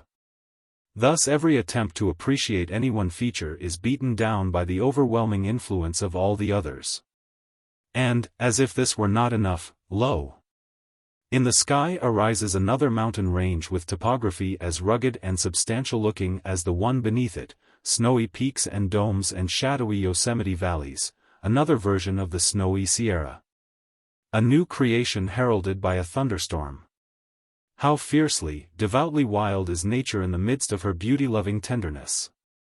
Painting lilies, watering them, caressing them with gentle hand, going from flower to flower like a gardener while building rock mountains and cloud mountains full of lightning and rain. Gladly we run for shelter beneath an overhanging cliff and examine the reassuring ferns and mosses, gentle love tokens growing in cracks and chinks. Daisies, too, and ivesias, confiding wild children of light, too small to fear. To these one's heart goes home, and the voices of the storm become gentle. Now the sun breaks forth and fragrant steam arises. The birds are out singing on the edges of the groves. The west is flaming in gold and purple, ready for the ceremony of the sunset, and back I go to camp with my notes and pictures, the best of them printed in my mind as dreams. A fruitful day, without measured beginning or ending. A terrestrial eternity. A gift of good God. Wrote to my mother and a few friends, mountain hints to each. They seem as near as if within voice reach or touch. The deeper the solitude, the less the sense of loneliness, and the nearer our friends. Now bread and tea, for bed and good night to Carlo, a look at the sky lilies, and death sleep until the dawn of another Sierra tomorrow. July 21st. Sketching on the dome, no rain. Clouds at noon about quarter filled the sky, casting shadows with fine effect on the white mountains at the heads of the streams, and a soothing cover over the gardens during the warm hours. Saw a common housefly and a grasshopper and a brown bear. The fly and grasshopper paid me a merry visit on the top of the dome. And I paid a visit to the bear in the middle of a small garden meadow between the dome and the camp, where he was standing alert among the flowers as if willing to be seen to advantage. I had not gone more than half a mile from camp this morning, when Carlo, who was trotting on a few yards ahead of me, came to a sudden, cautious standstill. Down went tail and ears, and forward went his knowing nose, while he seemed to be saying, "Huh, what's this? A bear, I guess."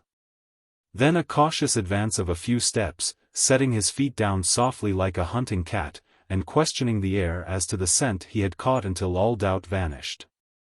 Then he came back to me, looked me in the face, and with his speaking eyes reported a bear nearby, then led on softly, careful, like an experienced hunter, not to make the slightest noise.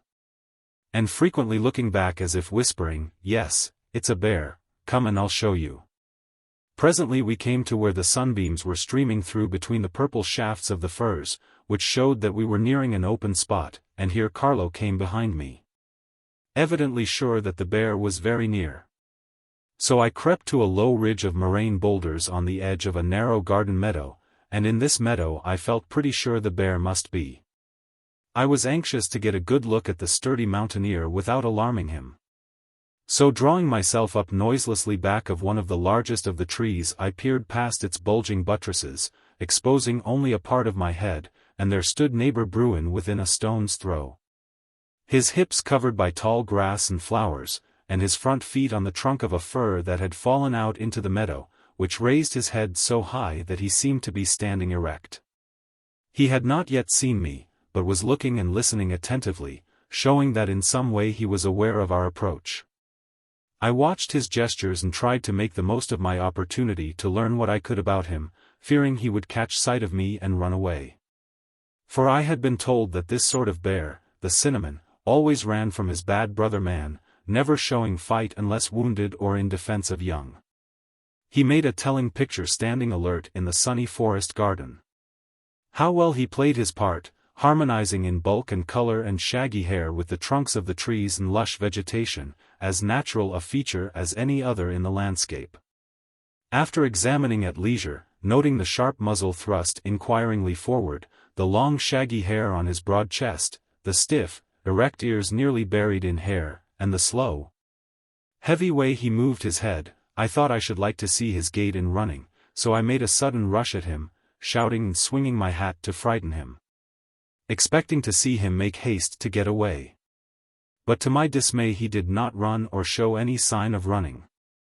On the contrary, he stood his ground ready to fight and defend himself, lowered his head, thrust it forward, and looked sharply and fiercely at me.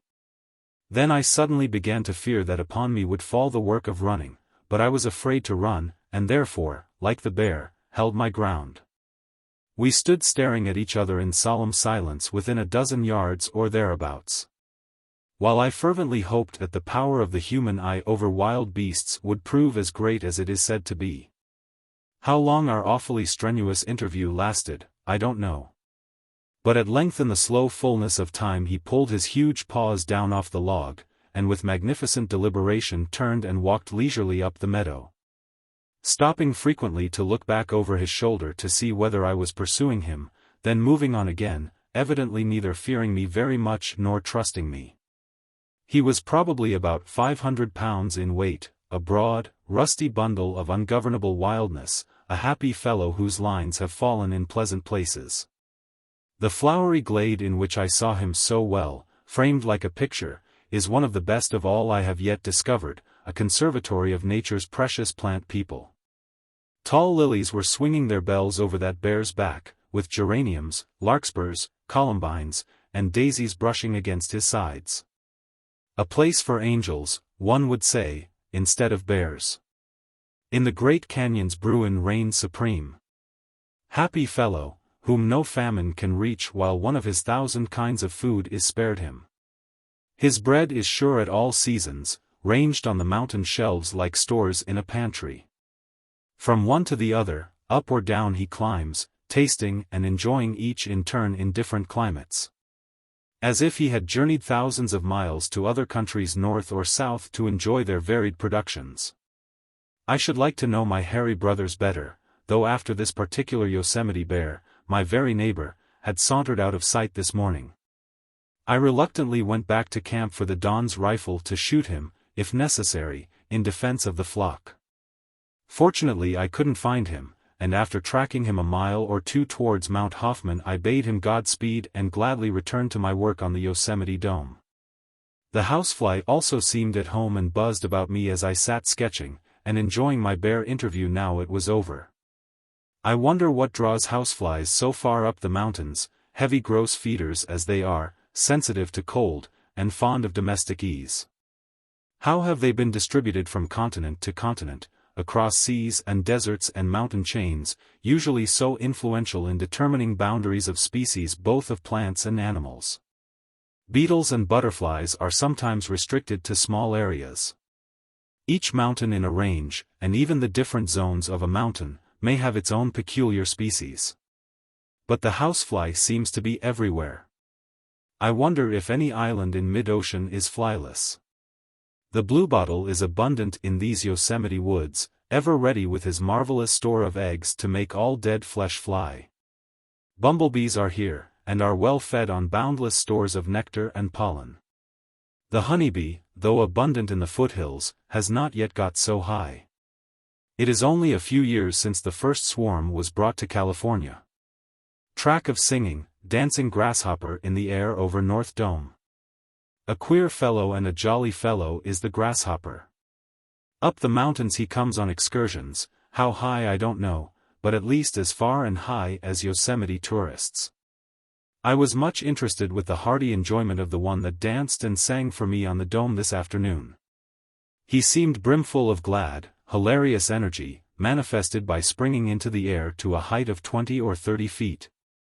Then diving and springing up again and making a sharp musical rattle just as the lowest point in the descent was reached. Up and down a dozen times or so he danced and sang, then alighted to rest, then up and at it again. The curves he described in the air in diving and rattling resembled those made by cords hanging loosely and attached at the same height at the ends, the loops nearly covering each other. Braver, heartier, keener, carefree enjoyment of life I have never seen or heard in any creature, great or small. The life of this comic Redlegs, the mountain's merriest child, seems to be made up of pure, condensed gaiety. The Douglas squirrel is the only living creature that I can compare him with in exuberant, rollicking, irrepressible jollity. Wonderful that these sublime mountains are so loudly cheered and brightened by a creature so queer. Nature in him seems to be snapping her fingers in the face of all earthly dejection and melancholy with a boyish hip-hip hurrah. How the sound is made I do not understand.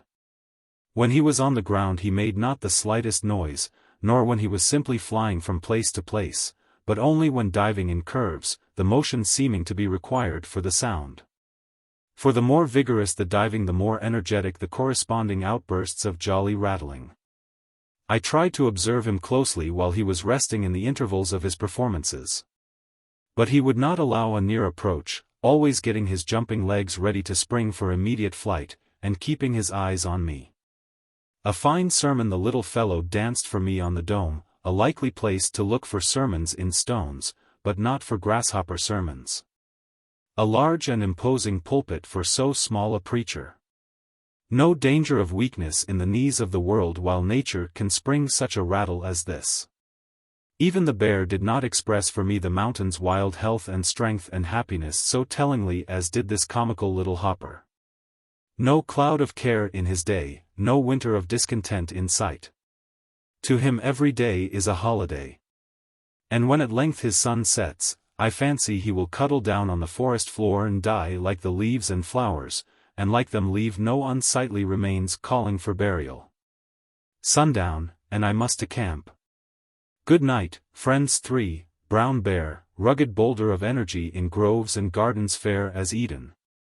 Restless, fussy fly with gauzy wings stirring the air around all the world, and grasshopper, crisp, electric spark of joy enlivening the massy sublimity of the mountains like the laugh of a child.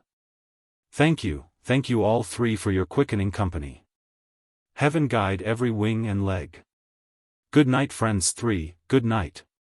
A specimen of AB's Magnifica, on Mount Clark, on top of Half Dome, South Dome. July 22. A fine specimen of the black-tailed deer went bounding past camp this morning. A buck with wide spread of antlers, showing admirable vigor and grace. Wonderful the beauty, strength, and graceful movements of animals in wildernesses, cared for by nature only. When our experience with domestic animals would lead us to fear that all the so-called neglected wild beasts would degenerate. Yet the upshot of nature's method of breeding and teaching seems to lead to excellence of every sort. Deer, like all wild animals, are as clean as plants.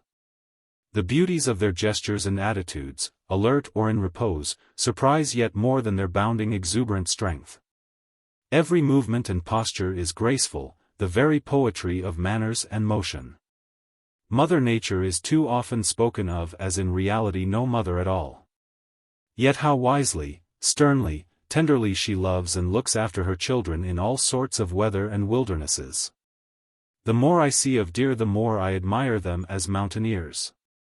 They make their way into the heart of the roughest solitudes with smooth reserve of strength, through dense belts of brush and forest encumbered with fallen trees and boulder piles, across canyons, roaring streams, and snowfields, ever showing forth beauty and courage.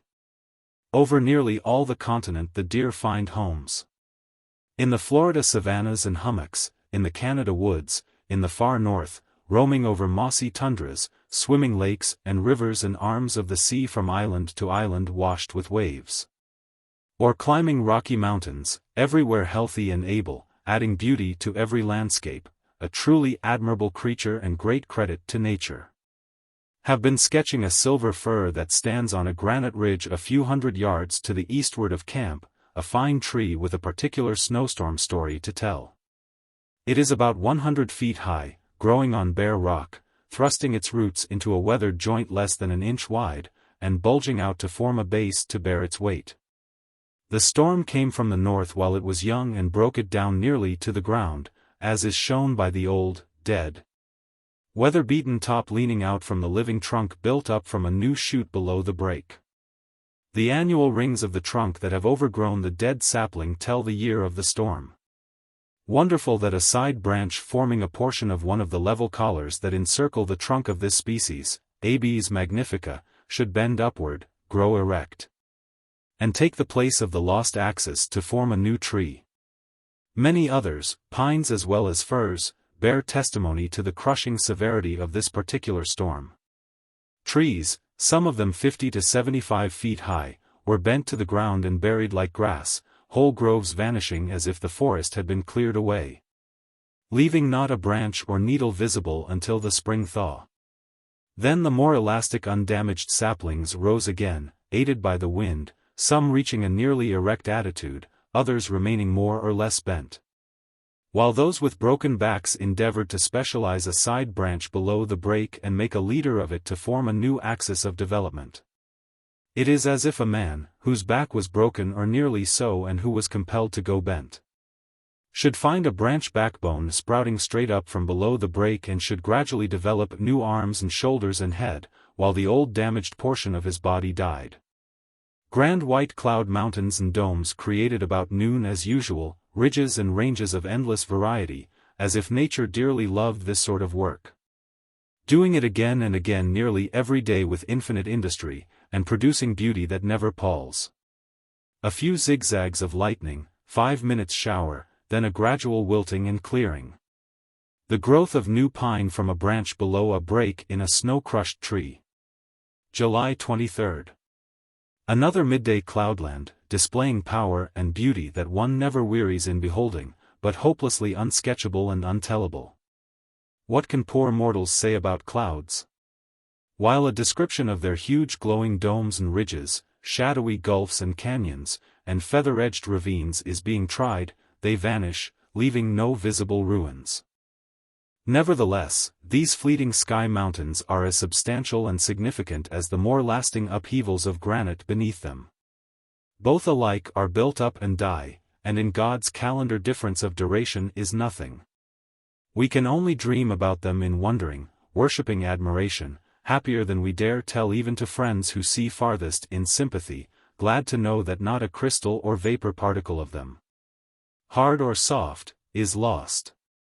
That they sink and vanish only to rise again and again in higher and higher beauty. As to our own work, duty, influence, etc., concerning which so much fussy pother is made, it will not fail of its due effect, though, like a lichen on a stone, we keep silent. July 24. Clouds at noon occupying about half the sky gave half an hour of heavy rain to wash one of the cleanest landscapes in the world. How well it is washed! The sea is hardly less dusty than the ice-burnished pavements and ridges, domes and canyons, and summit peaks plashed with snow like waves with foam. How fresh the woods are and calm after the last films of clouds have been wiped from the sky. A few minutes ago every tree was excited, bowing to the roaring storm, waving, swirling, tossing their branches in glorious enthusiasm like worship. But though to the outer ear these trees are now silent, their songs never cease. Every hidden cell is throbbing with music and life, every fiber thrilling like harp strings, while incense is ever flowing from the balsam bells and leaves. No wonder the hills and groves were God's first temples, and the more they are cut down and hewn into cathedrals and churches, the farther off and dimmer seems the Lord himself. The same may be said of stone temples. Yonder, to the eastward of our camp grove, stands one of nature's cathedrals, hewn from the living rock, almost conventional in form, about 2,000 feet high. Nobly adorned with spires and pinnacles, thrilling under floods of sunshine as if alive like a grove temple, and well named, Cathedral Peak. Even Shepherd Billy turns at times to this wonderful mountain building, though apparently deaf to all stone sermons. Snow that refused to melt in fire would hardly be more wonderful than unchanging dullness in the rays of God's beauty. I have been trying to get him to walk to the brink of Yosemite for a view, offering to watch the sheep for a day, while he should enjoy what tourists come from all over the world to see. But though within a mile of the famous valley, he will not go to it even out of mere curiosity. What, says he, is Yosemite but a canyon, a lot of rocks, a hole in the ground, a place dangerous about falling into, a good place to keep away from. But think of the waterfalls, Billy, just think of that big stream we crossed the other day, falling half a mile through the air, think of that, and the sound it makes. You can hear it now like the roar of the sea. Thus I pressed Yosemite upon him like a missionary offering the gospel, but he would have none of it. I should be afraid to look over so high a wall, he said. It would make my head swim. There is nothing worth seeing anywhere, only rocks, and I see plenty of them here. Tourists that spend their money to see rocks and falls are fools, that's all. You can't humbug me. I've been in this country too long for that. Such souls, I suppose, are asleep or smothered and befogged beneath mean pleasures and cares. July 25. Another cloudland. Some clouds have an overripe decaying look, watery and bedraggled and drawn out into wind-torn shreds and patches, giving the sky a littered appearance. Not so these Sierra summer midday clouds. All are beautiful with smooth definite outlines and curves like those of glacier-polished domes. They begin to grow about 11 o'clock. And seem so wonderfully near and clear from this high camp one is tempted to try to climb them and trace the streams that pour like cataracts from their shadowy fountains. The rain to which they give birth is often very heavy, a sort of waterfall as imposing as if pouring from rock mountains. Never in all my travels have I found anything more truly novel and interesting than these midday mountains of the sky, their fine tones of color, majestic visible growth, and ever-changing scenery and general effects, though mostly as well let alone as far as description goes. I oftentimes think of Shelley's cloud poem, I sift the snow on the mountains below. Chapter 6. Mount Hoffman and Lake Tenaya. July 26. Ramble to the summit of Mount Hoffman, 11,000 feet high, the highest point in life's journey my feet have yet touched. And what glorious landscapes are about me, new plants, new animals, new crystals, and multitudes of new mountains far higher than Hoffman, towering in glorious array along the axis of the range. Serene, majestic, snow-laden, sun-drenched, vast domes and ridges shining below them, forests, lakes, and meadows in the hollows. The pure blue bellflower sky brooding them all, a glory day of admission into a new realm of wonders as if nature had wooingly whispered, "Come higher." What questions I asked, and how little I know of all the vast show, and how eagerly, tremulously hopeful of some day knowing more. Learning the meaning of these divine symbols crowded together on this wondrous page. Mount Hoffman is the highest part of a ridge or spur about 14 miles from the axis of the main range, perhaps a remnant brought into relief and isolated by unequal denudation. The southern slopes shed their waters into Yosemite Valley by Tenaya and Dome Creeks, the northern in part into the Tuolumne River, but mostly into the Merced by Yosemite Creek. The rock is mostly granite, with some small piles and crests rising here and there in picturesque pillared and castellated remnants of red metamorphic slates. Both the granite and slates are divided by joints, making them separable into blocks like the stones of artificial masonry, suggesting the scripture, "He hath builded the mountains." Great banks of snow and ice are piled in hollows on the cool precipitous north side forming the highest perennial sources of Yosemite Creek. The southern slopes are much more gradual and accessible. Narrow slot-like gorges extend across the summit at right angles, which look like lanes, formed evidently by the erosion of less resisting beds. They are usually called Devil's Slides, though they lie far above the region usually haunted by the devil. For though we read that he once climbed an exceeding high mountain, he cannot be much of a mountaineer, for his tracks are seldom seen above the timberline. View of Dome Creek, Yosemite. The broad gray summit is barren and desolate looking in general views, wasted by ages of gnawing storms. But looking at the surface in detail, one finds it covered by thousands and millions of charming plants with leaves and flowers so small they form no mass of color visible at a distance of a few hundred yards.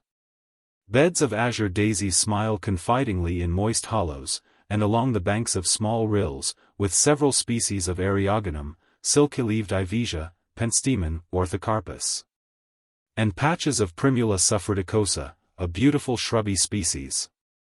Here also I found bryanthus, a charming heathwort covered with purple flowers and dark green foliage like heather, and 3 trees new to me, a hemlock and 2 pines. The hemlock, Tsuga mertentiana, is the most beautiful conifer I have ever seen.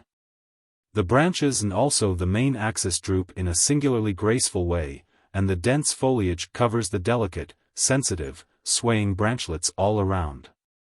It is now in full bloom, and the flowers, together with thousands of last season's cones still clinging to the drooping sprays, display wonderful wealth of color, brown and purple and blue. Gladly I climbed the first tree I found to revel in the midst of it. How the touch of the flowers makes one's flesh tingle. The pistillate are dark, rich purple, and almost translucent, the staminate blue, a vivid, pure tone of blue like the mountain sky, the most uncommonly beautiful of all the Sierra tree flowers I have seen. How wonderful that, with all its delicate feminine grace and beauty of form and dress and behavior, this lovely tree up here, exposed to the wildest blasts, has already endured the storms of centuries of winters. The two pines also are brave storm-enduring trees, the mountain pine, Pinus monticola, and the dwarf pine, Pinus albicaulis.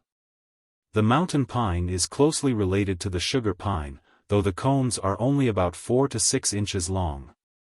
The largest trees are from 5 to 6 feet in diameter at 4 feet above the ground, the bark rich brown.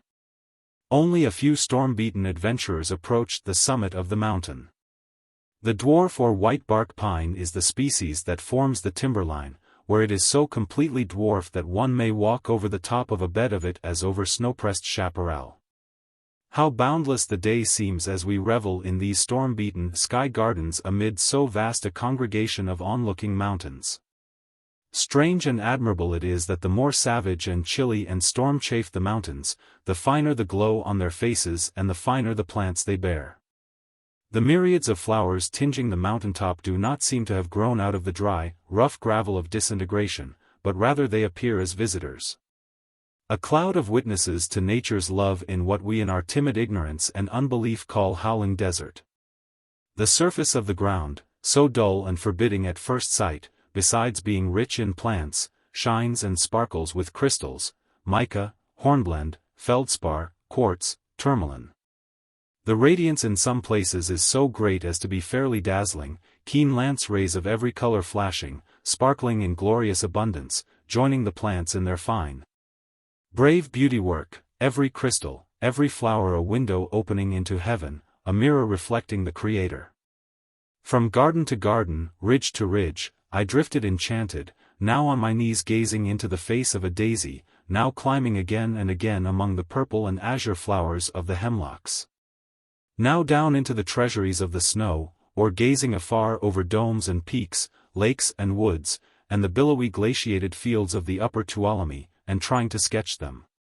In the midst of such beauty, pierced with its rays, one's body is all one tingling palette. Who wouldn't be a mountaineer? Up here all the world's prizes seem nothing. The largest of the many glacier lakes in sight, and the one with the finest shore scenery, is Tenaya, about a mile long, with an imposing mountain dipping its feet into it on the south side. Cathedral Peak a few miles above its head, many smooth swelling rock waves and domes on the north, and in the distance southward a multitude of snowy peaks, the fountainheads of rivers. Lake Hoffman lies shimmering beneath my feet, mountain pines around its shining rim. To the northward the picturesque basin of Yosemite Creek glitters with lakelets and pools. But the eye is soon drawn away from these bright mirror wells, however attractive, to revel in the glorious congregation of peaks on the axis of the range in their robes of snow and light. A view of Cathedral Peak from the Sunrise Trail. Carlo caught an unfortunate woodchuck when it was running from a grassy spot to its boulder pile home, one of the hardiest of the mountain animals. I tried hard to save him, but in vain. After telling Carlo that he must be careful not to kill anything, I caught sight, for the first time, of the curious pica, or little chief hare. That cuts large quantities of lupins and other plants and lays them out to dry in the sun for hay, which it stores in underground barns to last through the long, snowy winter. Coming upon these plants freshly cut and lying in handfuls here and there on the rocks has a startling effect of busy life on the lonely mountaintop. These little haymakers, endowed with brain stuff something like our own, God up here looking after them, what lessons they teach, how they widen our sympathy. An eagle soaring above a sheer cliff, where I suppose its nest is, makes another striking show of life. And helps to bring to mind the other people of the so-called solitude, deer in the forest caring for their young. The strong, well-clad, well-fed bears, the lively throng of squirrels, the blessed birds, great and small, stirring and sweetening the groves. And the clouds of happy insects filling the sky with joyous hum as part and parcel of the downpouring sunshine. All these come to mind, as well as the plant people, and the glad streams singing their way to the sea. But most impressive of all is the vast glowing countenance of the wilderness in awful, infinite repose. Toward sunset, enjoyed a fine run to camp, down the long south slopes, across ridges and ravines, gardens and avalanche gaps, through the firs and chaparral. Enjoying wild excitement and excess of strength, and so ends a day that will never end. July 27th. Up and away to Lake Tenaya, another big day, enough for a lifetime. The rocks, the air, everything speaking with audible voice or silent. Joyful, wonderful, enchanting, banishing weariness and sense of time. No longing for anything now or hereafter as we go home into the mountain's heart. The level sunbeams are touching the fir tops, every leaf shining with dew. AM holding an easterly course, the deep canyon of Tenaya Creek on the right hand, Mount Hoffman on the left, and the lake straight ahead about 10 miles distant. The summit of Mount Hoffman about 3,000 feet above me, Tenaya Creek 4,000 feet below and separated from the shallow, irregular valley, along which most of the way lies, by smooth domes and wave ridges. Many mossy emerald bogs, meadows, and gardens in rocky hollows to wade and saunter through, and what fine plants they give me, what joyful streams I have to cross. And how many views are displayed of the Hoffman and Cathedral Peak masonry, and what a wondrous breadth of shining granite pavement to walk over for the first time about the shores of the lake. On I sauntered in freedom complete, body without weight as far as I was aware. Now wading through starry Parnassia bogs, now through gardens shoulder deep in larkspur and lilies, grasses and rushes, shaking off showers of dew.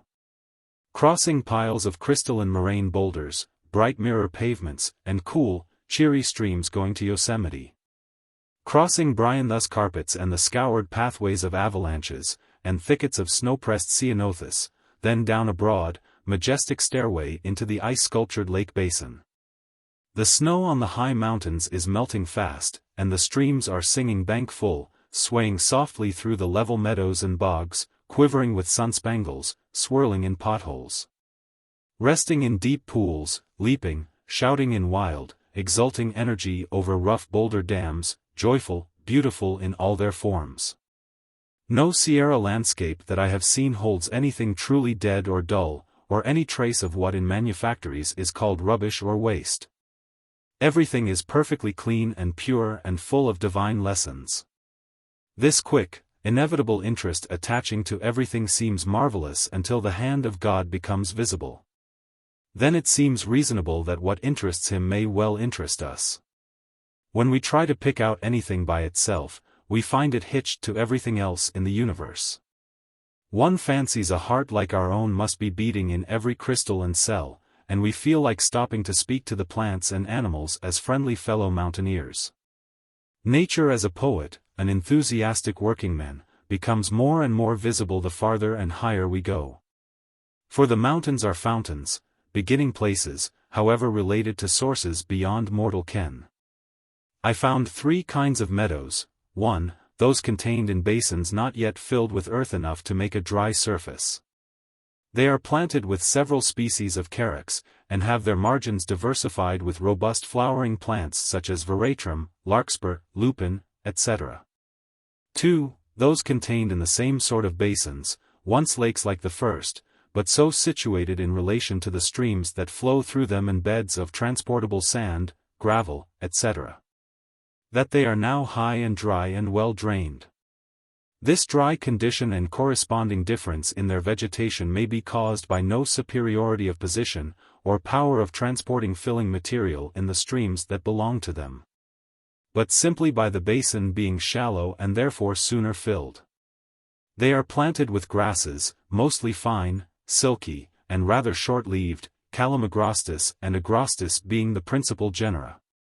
They form delightfully smooth, level sods in which one finds 2 or 3 species of gentian and as many of purple and yellow orthocarpus, violet, vaccinium, calmia, bryanthus, and lonicera. 3. Meadows hanging on ridge and mountain slopes, not in basins at all, but made and held in place by masses of boulders and fallen trees, which, forming dams one above another in close succession on small, outspread, channelless streams, have collected soil enough for the growth of grasses, curris, and many flowering plants. And being kept well watered, without being subject to currents sufficiently strong to carry them away. A hanging or sloping meadow is the result. Their surfaces are seldom so smooth as the others, being roughened more or less by the projecting tops of the dam rocks or logs. But at a little distance this roughness is not noticed, and the effect is very striking: bright green, fluent, downsweeping flowery ribbons on gray slopes. The broad shallow streams these meadows belong to are mostly derived from banks of snow and because the soil is well drained in some places, while in others the dam rocks are packed close and caulked with bits of wood and leaves, making boggy patches. The vegetation, of course, is correspondingly varied. I saw patches of willow, bryanthus, and a fine show of lilies on some of them, not forming a margin, but scattered about among the carex and grass. Most of these meadows are now in their prime. How wonderful must be the temper of the elastic leaves of grasses and sedges to make curves so perfect and fine. Tempered a little harder, they would stand erect, stiff and bristly, like strips of metal; a little softer, and every leaf would lie flat. And what fine painting and tinting there is on the glooms and pales, stamens and feathery pistils. Butterflies colored like the flowers waver above them in wonderful profusion, and many other beautiful winged people, numbered and known and loved only by the Lord, are waltzing together high overhead, seemingly in pure play and hilarious enjoyment of their little sparks of life. How wonderful they are!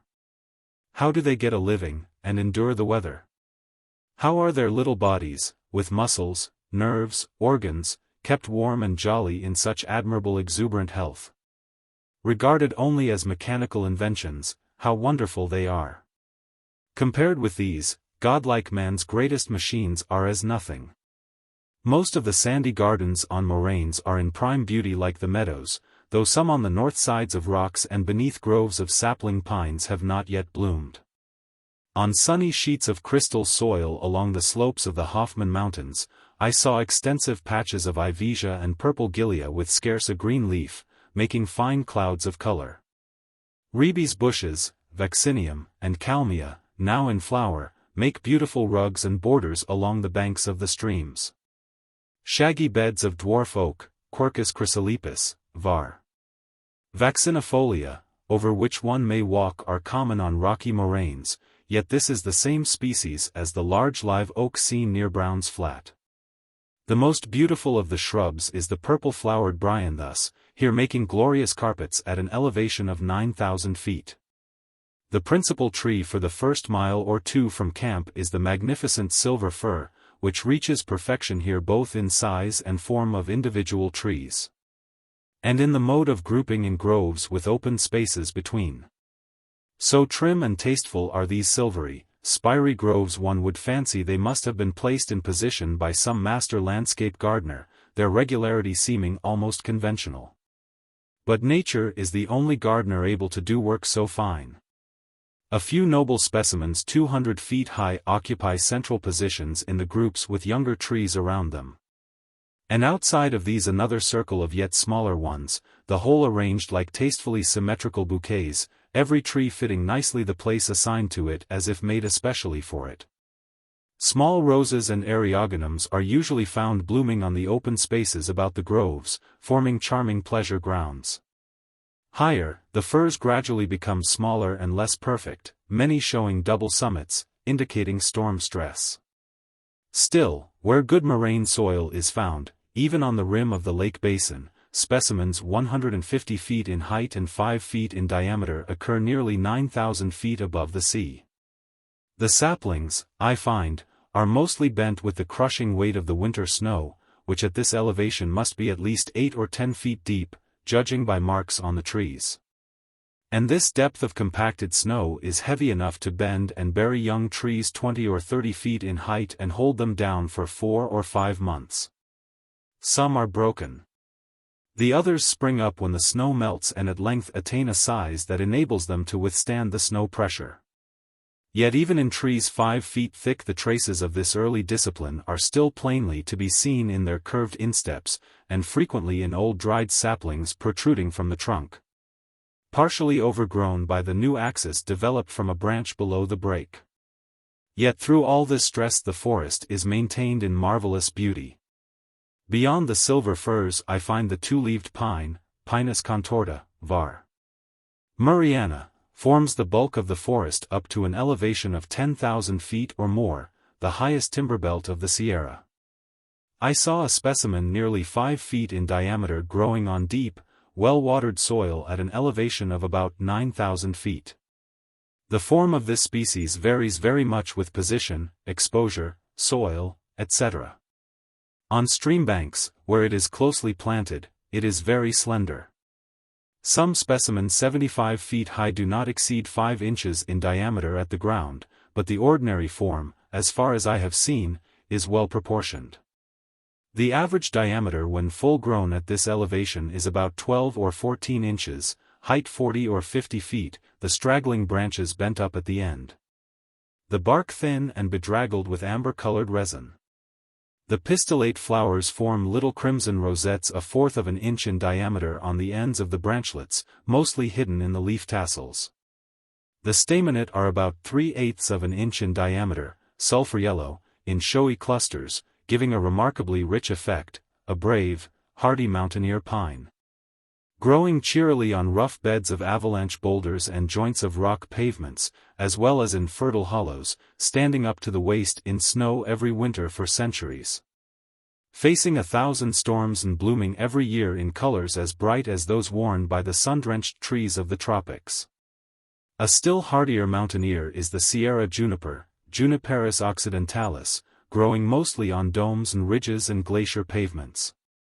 A thick-set, sturdy, picturesque Highlander, seemingly content to live for more than a score of centuries on sunshine and snow. A truly wonderful fellow, dogged endurance expressed in every feature, lasting about as long as the granite he stands on. Some are nearly as broad as high. I saw one on the shore of the lake nearly 10 feet in diameter, and many 6 to 8 feet. The bark, cinnamon-colored, flakes off in long ribbon-like strips with a satiny luster. Surely the most enduring of all tree mountaineers, it never seems to die a natural death, or even to fall after it has been killed. If protected from accidents, it would perhaps be immortal. I saw some that had withstood an avalanche from snowy Mount Hoffman cheerily putting out new branches, as if repeating, like grip, never say die.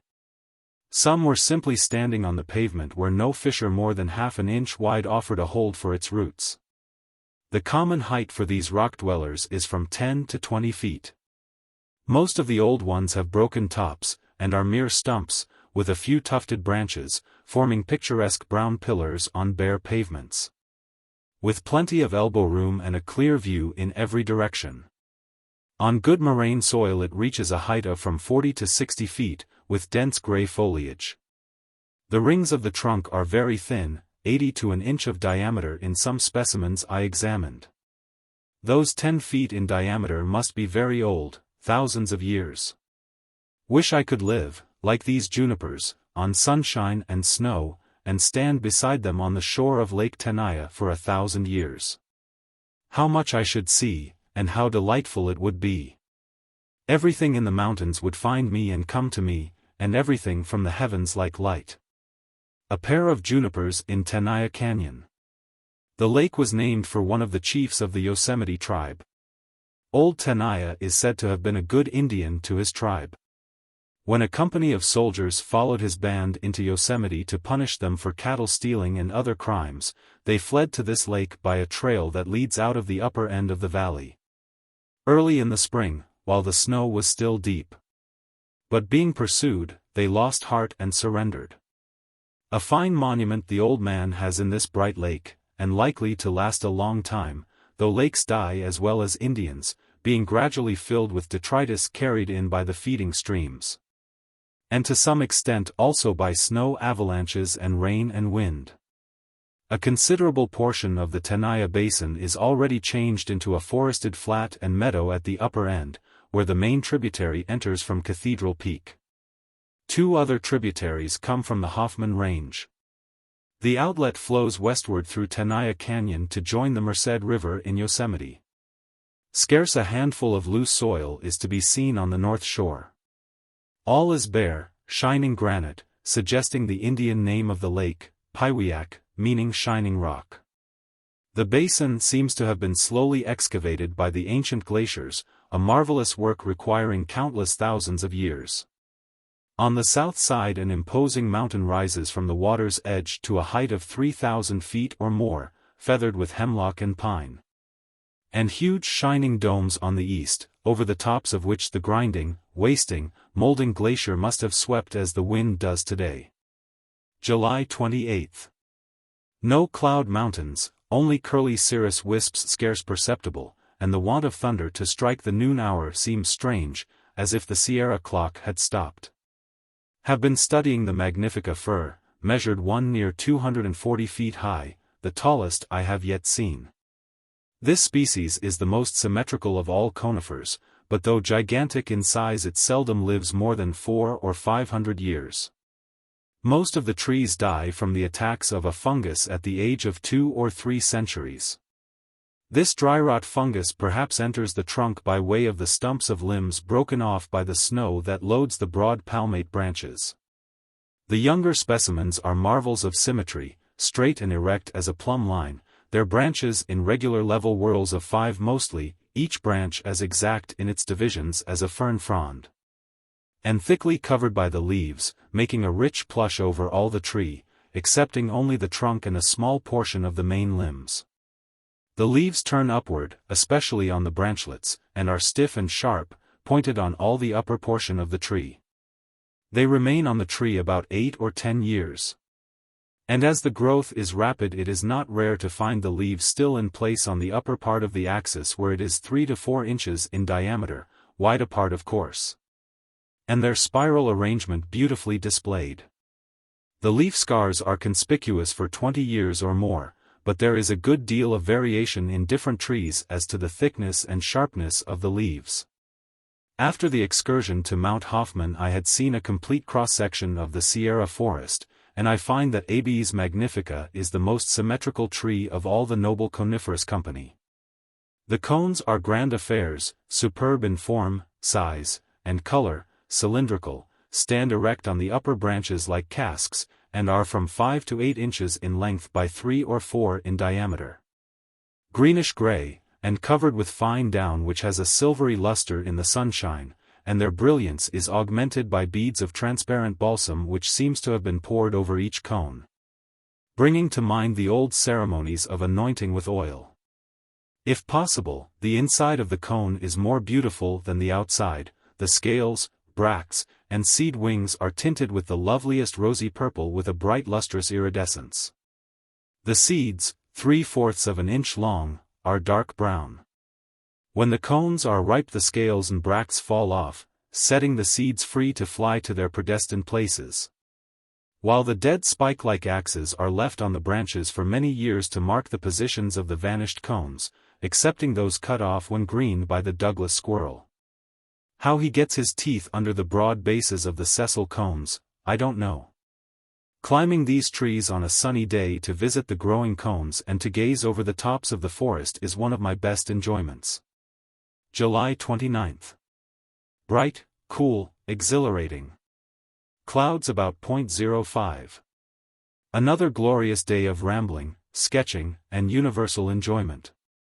July 30. Clouds. 20, but the regular shower did not reach us, though thunder was heard a few miles off striking the noon hour. Ants, flies, and mosquitoes seem to enjoy this fine climate. A few houseflies have discovered our camp. The Sierra mosquitoes are courageous and of good size, some of them measuring nearly an inch from tip of sting to tip of folded wings. Though less abundant than in most wildernesses, they occasionally make quite a hum and stir, and pay but little attention to time or place. They sting anywhere, any time of day, wherever they can find anything worthwhile, until they are themselves stung by frost. The large, jet-black ants are only ticklish and troublesome when one is lying down under the trees. Noticed a borer drilling a silver fir. Ovipositor about 1.5 inches in length, polished and straight like a needle. When not in use, it is folded back in a sheath, which extends straight behind like the legs of a crane in flying. This drilling, I suppose, is to save nest building, and the after-care of feeding the young. Who would guess that in the brain of a fly so much knowledge could find lodgment? How do they know that their eggs will hatch in such holes, or, after they hatch, that the soft, helpless grubs will find the right sort of nourishment in silver fir sap? This domestic arrangement calls to mind the curious family of gallflies.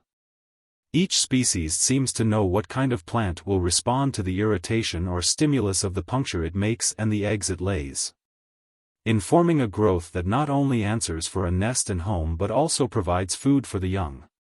Probably these gallflies make mistakes at times, like anybody else. But when they do, there is simply a failure of that particular brood, while enough to perpetuate the species do find the proper plants and nourishment. Many mistakes of this kind might be made without being discovered by us.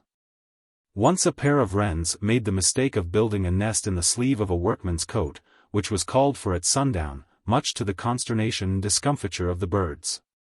Still the marvel remains that any of the children of such small people as gnats and mosquitoes should escape their own and their parents' mistakes, as well as the vicissitudes of the weather and hosts of enemies, and come forth in full vigor and perfection to enjoy the sunny world. When we think of the small creatures that are visible, we are led to think of many that are smaller still and lead us on and on into infinite mystery. July 31st. Another glorious day, the air as delicious to the lungs as nectar to the tongue, indeed the body seems one palate, and tingles equally throughout. Cloudiness about 05, but our ordinary shower has not yet reached us, though I hear thunder in the distance. The cheery little chipmunk, so common about Brown's Flat, is common here also, and perhaps other species. In their light, airy habits they recall the familiar species of the eastern states, which we admired in the oak openings of Wisconsin as they skimmed along the zigzag rail fences. These Sierra chipmunks are more arboreal and squirrel-like. I first noticed them on the lower edge of the coniferous belt, where the Sabine and yellow pines meet, exceedingly interesting little fellows, full of odd, funny ways. And without being true squirrels, have most of their accomplishments without their aggressive quarrelsomeness. I never weary watching them as they frisk about in the bushes gathering seeds and berries, like song sparrows poising daintily on slender twigs, and making even less stir than most birds of the same size. Few of the Sierra animals interest me more, they are so able, gentle, confiding, and beautiful, they take one's heart, and get themselves adopted as darlings. Though weighing hardly more than field mice, they are laborious collectors of seeds, nuts, and cones, and are therefore well fed, but never in the least swollen with fat or lazily full. On the contrary, of their frisky, bird-like liveliness there is no end. They have a great variety of notes corresponding with their movements, some sweet and liquid, like water dripping with tinkling sounds into pools. They seem dearly to love teasing a dog, coming frequently almost within reach, then frisking away with lively chipping, like sparrows, beating time to their music with their tails, which at each chip describe half-circles from side to side. Not even the Douglas squirrel is surer-footed or more fearless. I have seen them running about on sheer precipices of the Yosemite walls seemingly holding on with as little effort as flies, and as unconscious of danger, where, if the slightest slip were made, they would have fallen 2,000 or 3,000 feet. How fine it would be could we mountaineers climb these tremendous cliffs with the same sure grip. The venture I made the other day for a view of the Yosemite Fall, and which tried my nerves so sorely, this little Tamias would have made for an ear of grass. The woodchuck, Arctomys monax, of the bleak mountain tops is a very different sort of mountaineer, the most bovine of rodents, a heavy eater, fat, aldermanic in bulk and fairly bloated. In his high pastures, like a cow in a clover field. One woodchuck would outweigh 100 chipmunks, and yet he is by no means a dull animal. In the midst of what we regard as storm-beaten desolation he pipes and whistles right cheerily, and enjoys long life in his skyland homes. His burrow is made in disintegrated rocks or beneath large boulders. Coming out of his den in the cold hoarfrost mornings, he takes a sunbath on some favorite flat-topped rock, then goes to breakfast in garden hollows. Eats grass and flowers until comfortably swollen, then goes visiting to fight and play. How long a woodchuck lives in this bracing air I don't know, but some of them are rusty and gray like lichen-covered boulders. August 1st. A grand cloudland and 5-minute shower, refreshing the blessed wilderness, already so fragrant and fresh, steeping the black meadow mold and dead leaves like tea. The wake-up, or flicker, so familiar to every boy in the old Middle West states, is one of the most common of the woodpeckers hereabouts, and makes one feel at home. I can see no difference in plumage or habits from the eastern species, though the climate here is so different, a fine, brave, confiding, beautiful bird. The robin, too, is here, with all his familiar notes and gestures, tripping daintily on open garden spots and high meadows. Over all America he seems to be at home, moving from the plains to the mountains and from north to south, back and forth, up and down, with the march of the seasons and food supply. How admirable the constitution and temper of this brave singer, keeping in cheery health over so vast and varied a range. Oftentimes, as I wander through these solemn woods, awe-stricken and silent, I hear the reassuring voice of this fellow wanderer ringing out, sweet and clear, "Fear not. Fear not." The mountain quail, Oreordyx ricta, I often meet in my walks, a small brown partridge with a very long, slender, ornamental crest worn jauntily like a feather in a boy's cap, giving it a very marked appearance. This species is considerably larger than the valley quail, so common on the hot foothills. They seldom alight in trees, but love to wander in flocks of from 5 or 6 to 20 through the ceanothus and manzanita thickets and over open, dry meadows and rocks of the ridges where the forest is less dense or wanting, uttering a low clucking sound to enable them to keep together.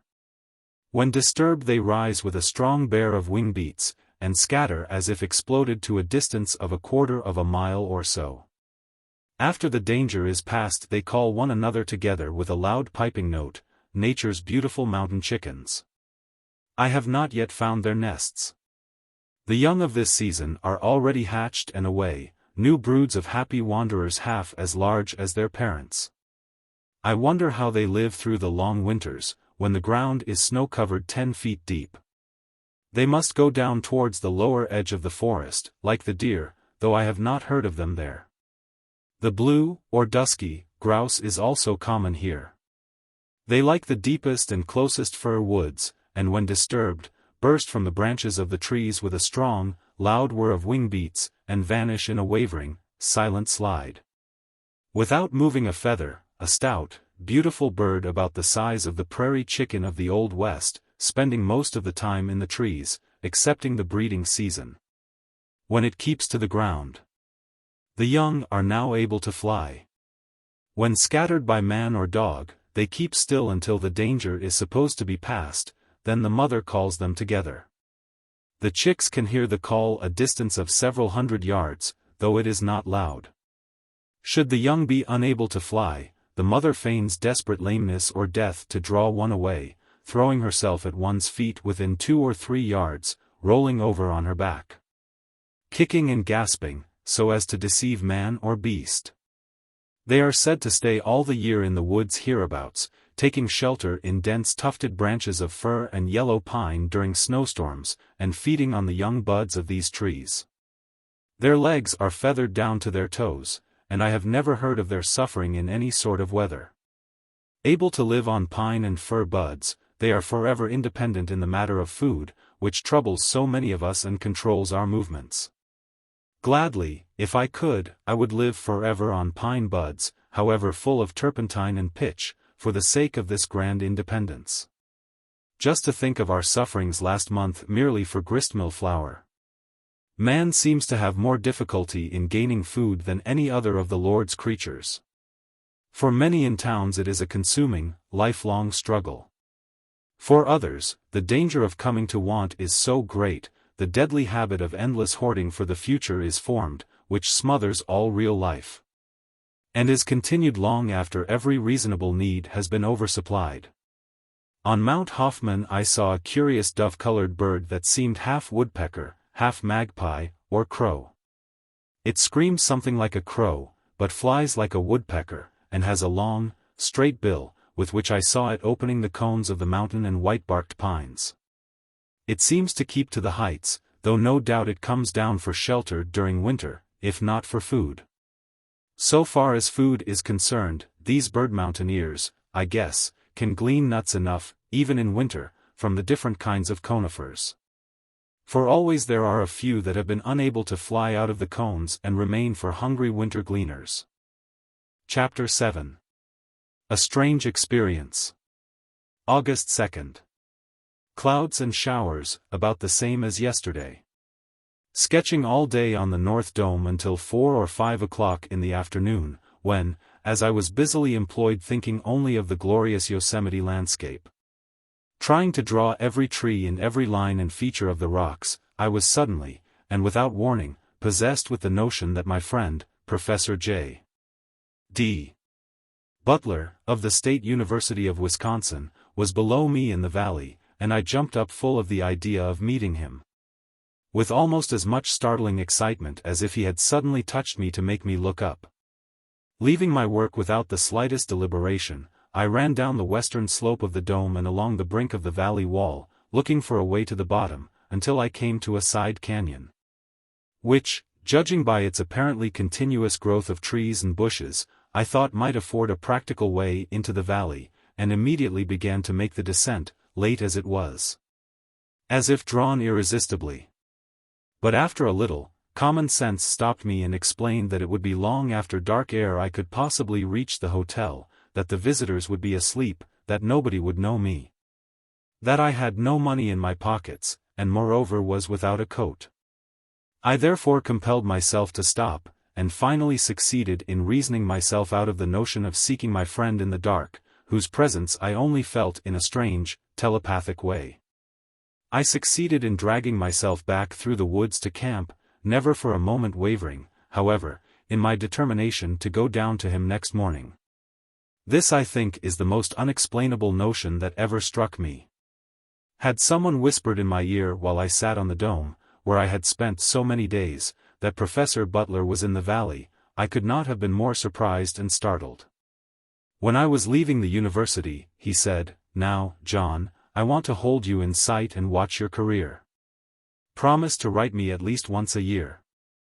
I received a letter from him in July, at our first camp in the Hollow, written in May, in which he said that he might possibly visit California sometime this summer, and therefore hoped to meet me. But inasmuch as he named no meeting place, and gave no directions as to the course he would probably follow, and as I should be in the wilderness all summer, I had not the slightest hope of seeing him, and all thought of the matter had vanished from my mind until this afternoon, when he seemed to be wafted bodily almost against my face. Well, tomorrow I shall see, for, reasonable or unreasonable, I feel I must go. August 3rd. Had a wonderful day. Found Professor Butler as the compass needle finds the pole. So last evening's telepathy, transcendental revelation, or whatever else it may be called, was true. For, strange to say, he had just entered the valley by way of the Coulterville Trail and was coming up the valley past El Capitan when his presence struck me. Had he then looked toward the North Dome with a good glass when it first came in sight, he might have seen me jump up from my work and run toward him.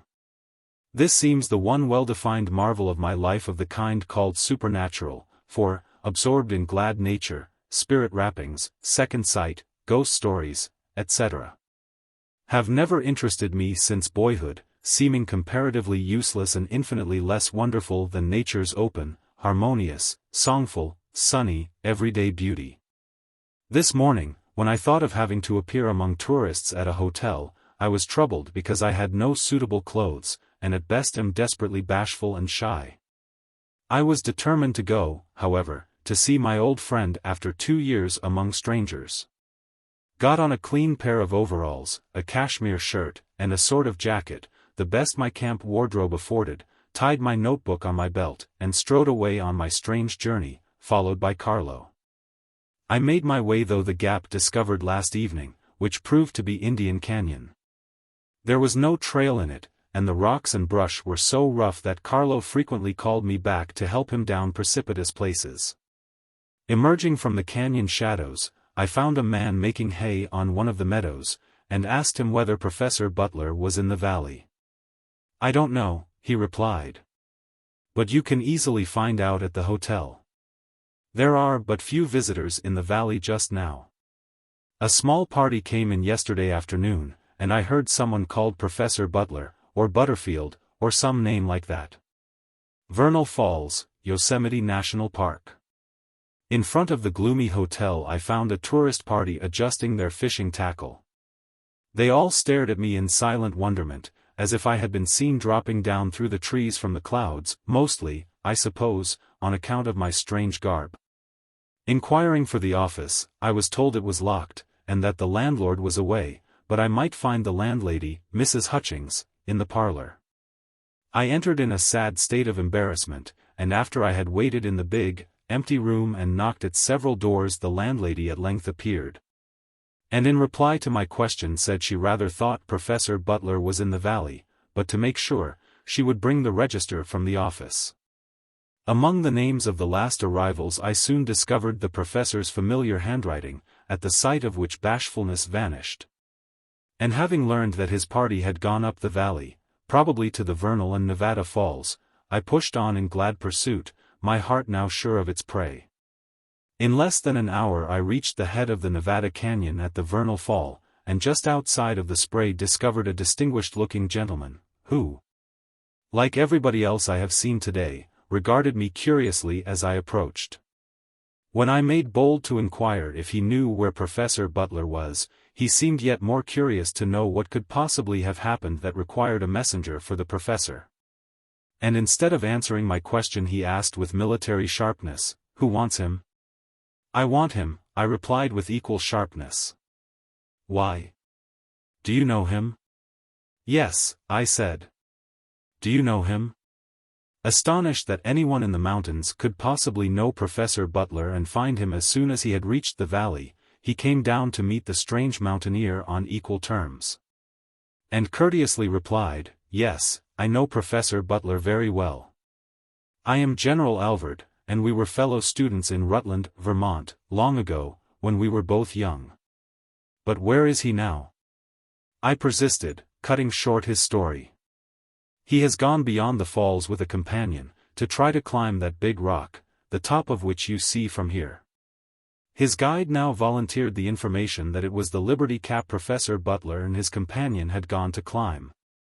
And that if I waited at the head of the fall I should be sure to find them on their way down. I therefore climbed the ladders alongside the Vernal Fall, and was pushing forward, determined to go to the top of Liberty Cap Rock in my hurry, rather than wait. If I should not meet my friend sooner. So heart-hungry at times may one be to see a friend in the flesh, however happily full and carefree one's life may be. I had gone but a short distance, however, above the brow of the Vernal Fall when I caught sight of him in the brush and rocks, half erect, groping his way, his sleeves rolled up, vest open, hat in his hand, evidently very hot and tired. When he saw me coming he sat down on a boulder to wipe the perspiration from his brow and neck, and taking me for one of the valley guides, he inquired the way to the fall ladders. I pointed out the path marked with little piles of stones, on seeing which he called his companion, saying that the way was found, but he did not yet recognize me. Then I stood directly in front of him, looked him in the face, and held out my hand. He thought I was offering to assist him in rising. "Never mind," he said. Then I said, "Professor Butler, don't you know me?" "I think not," he replied. But catching my eye, sudden recognition followed, and astonishment that I should have found him just when he was lost in the brush and did not know that I was within hundreds of miles of him. John Muir, where have you come from?" Then I told him the story of my feeling his presence when he entered the valley last evening, when he was 4 or 5 miles distant, as I sat sketching on the North Dome. This, of course, only made him wonder the more. Below the foot of the Vernal Fall the guide was waiting with his saddle horse, and I walked along the trail, chatting all the way back to the hotel, talking of school days, friends in Madison. Of the students, how each had prospered, etc. Ever and anon gazing at the stupendous rocks about us, now growing indistinct in the gloaming, and again quoting from the poets, a rare ramble. It was late ere we reached the hotel, and General Alvord was waiting the professor's arrival for dinner.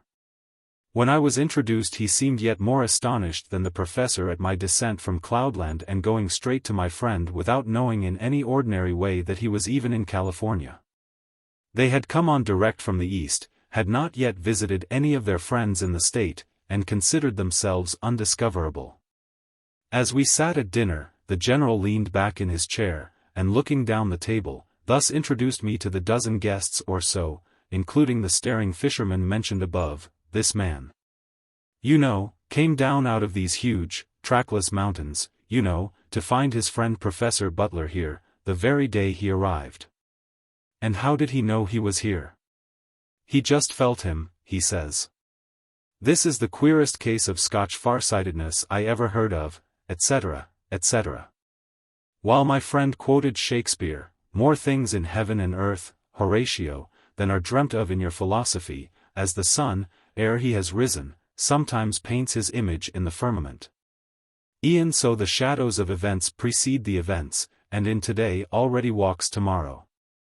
Had a long conversation, after dinner, over Madison days. The professor wants me to promise to go with him, sometime, on a camping trip in the Hawaiian Islands, while I tried to get him to go back with me to camp in the High Sierra.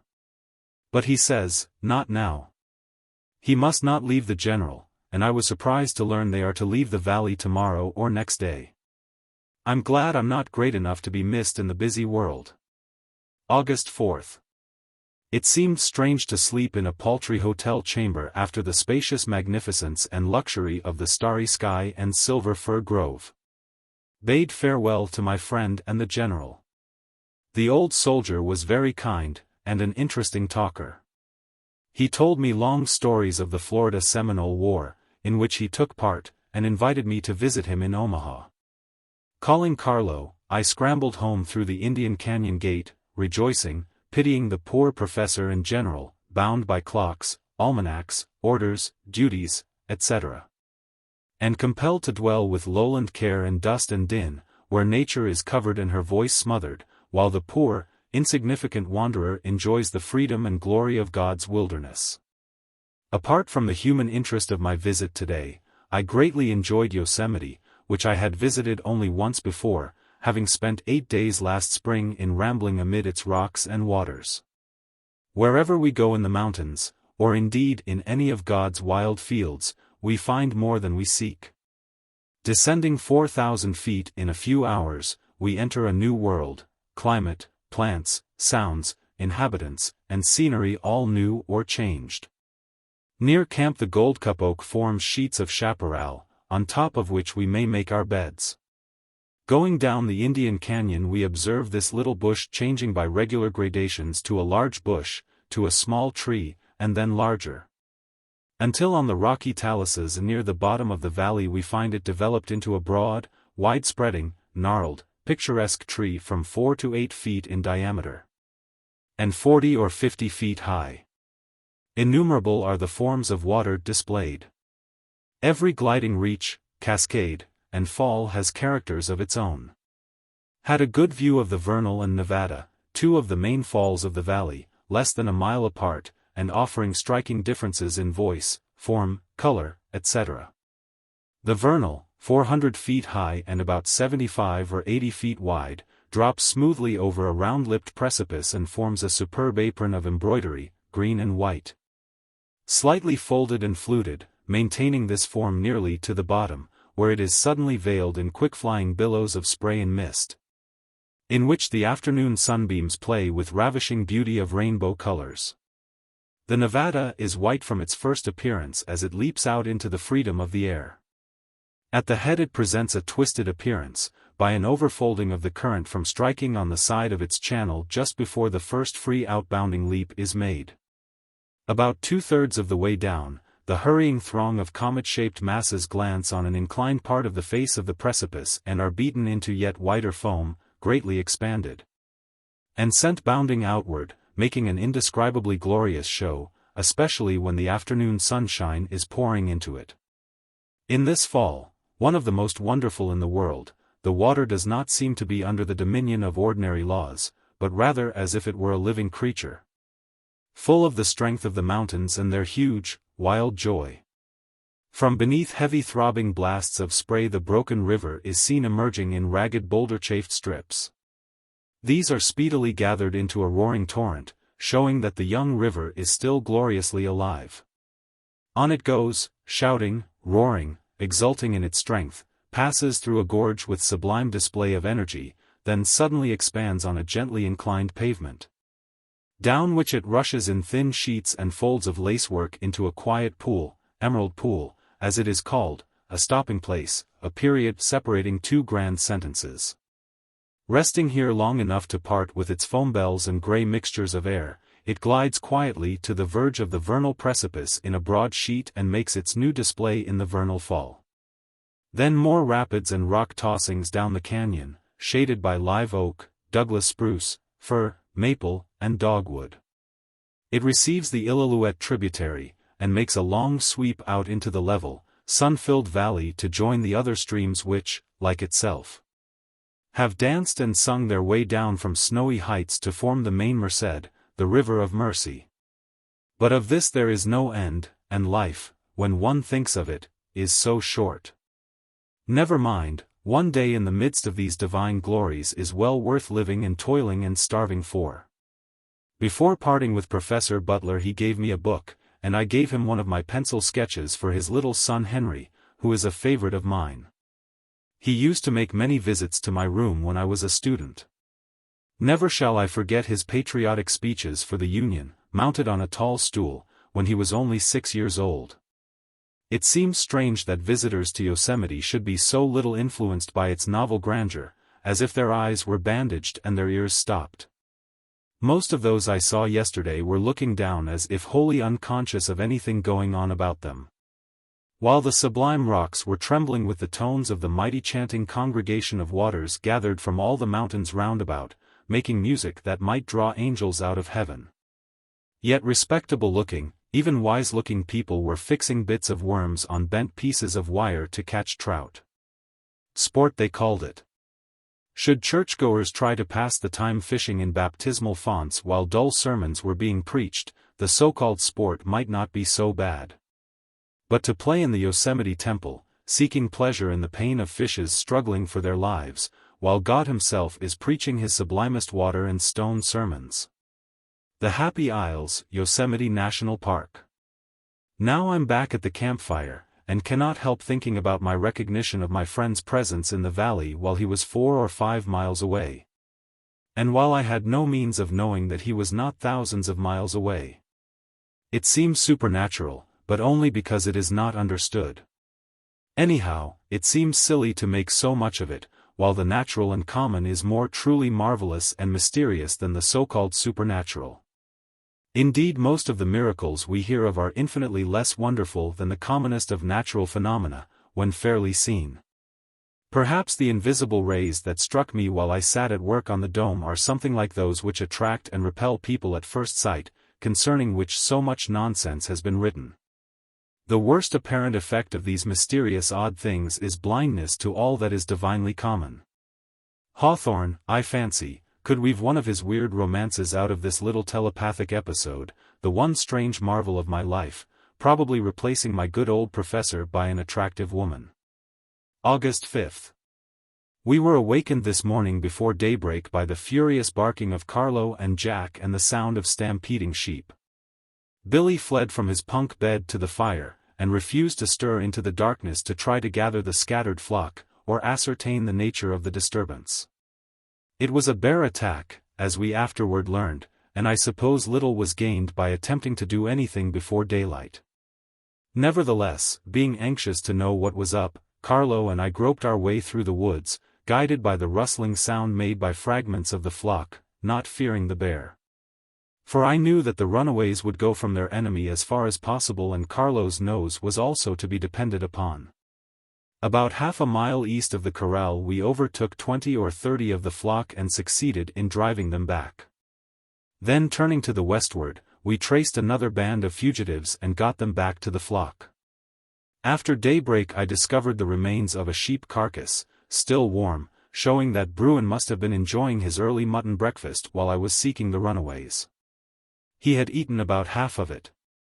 6 dead sheep lay in the corral, evidently smothered by the crowding and piling up of the flock against the side of the corral wall when the bear entered.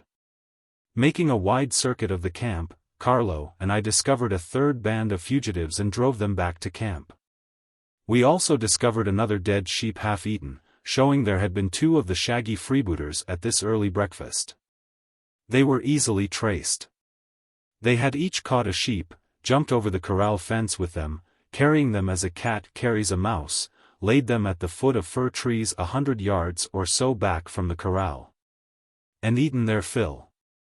After breakfast I set out to seek more of the lost, and found 75 at a considerable distance from camp.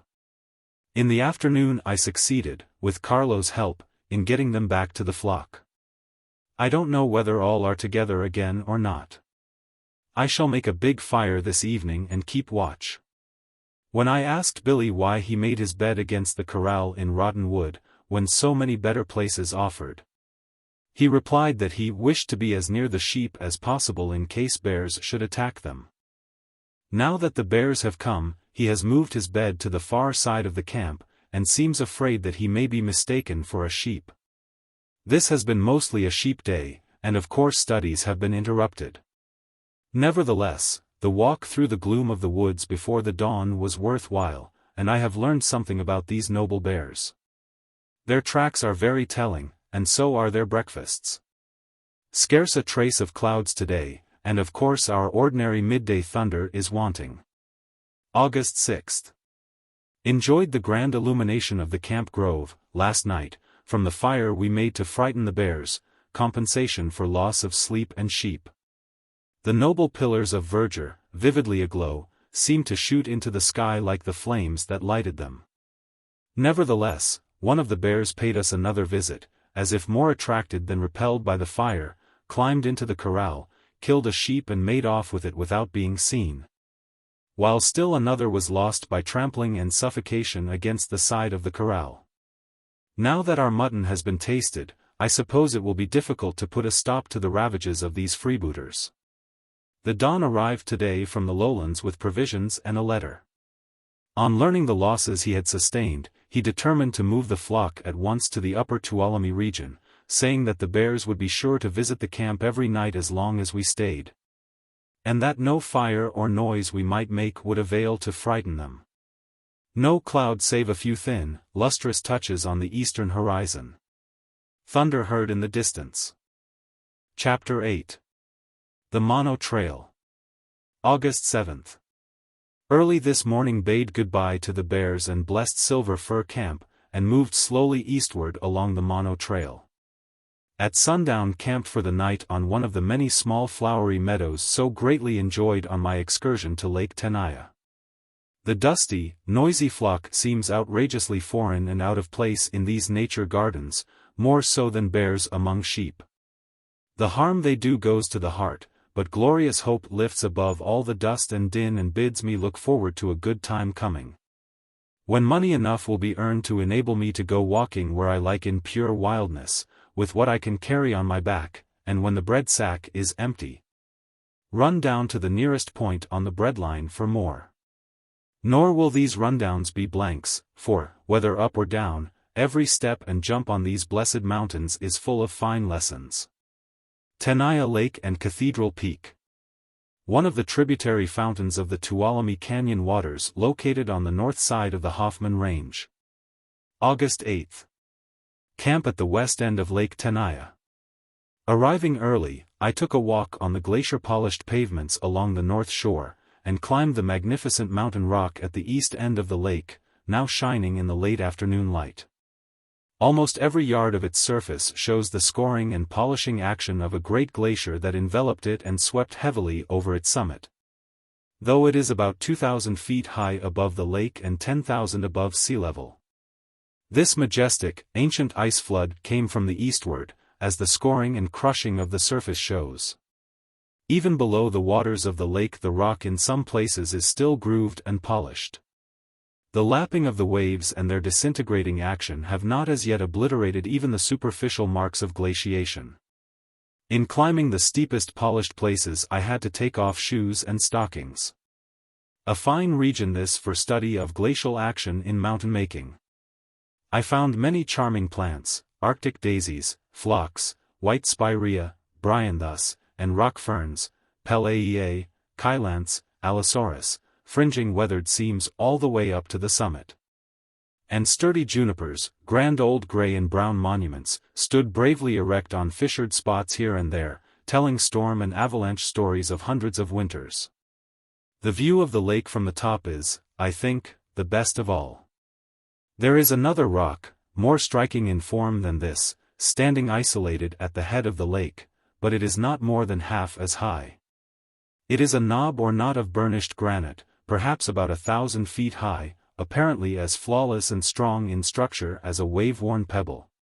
And probably owes its existence to the superior resistance it offered to the action of the overflowing ice flood. Made sketch of the lake, and sauntered back to camp, my iron-shod shoes clanking on the pavements disturbing the chipmunks and birds.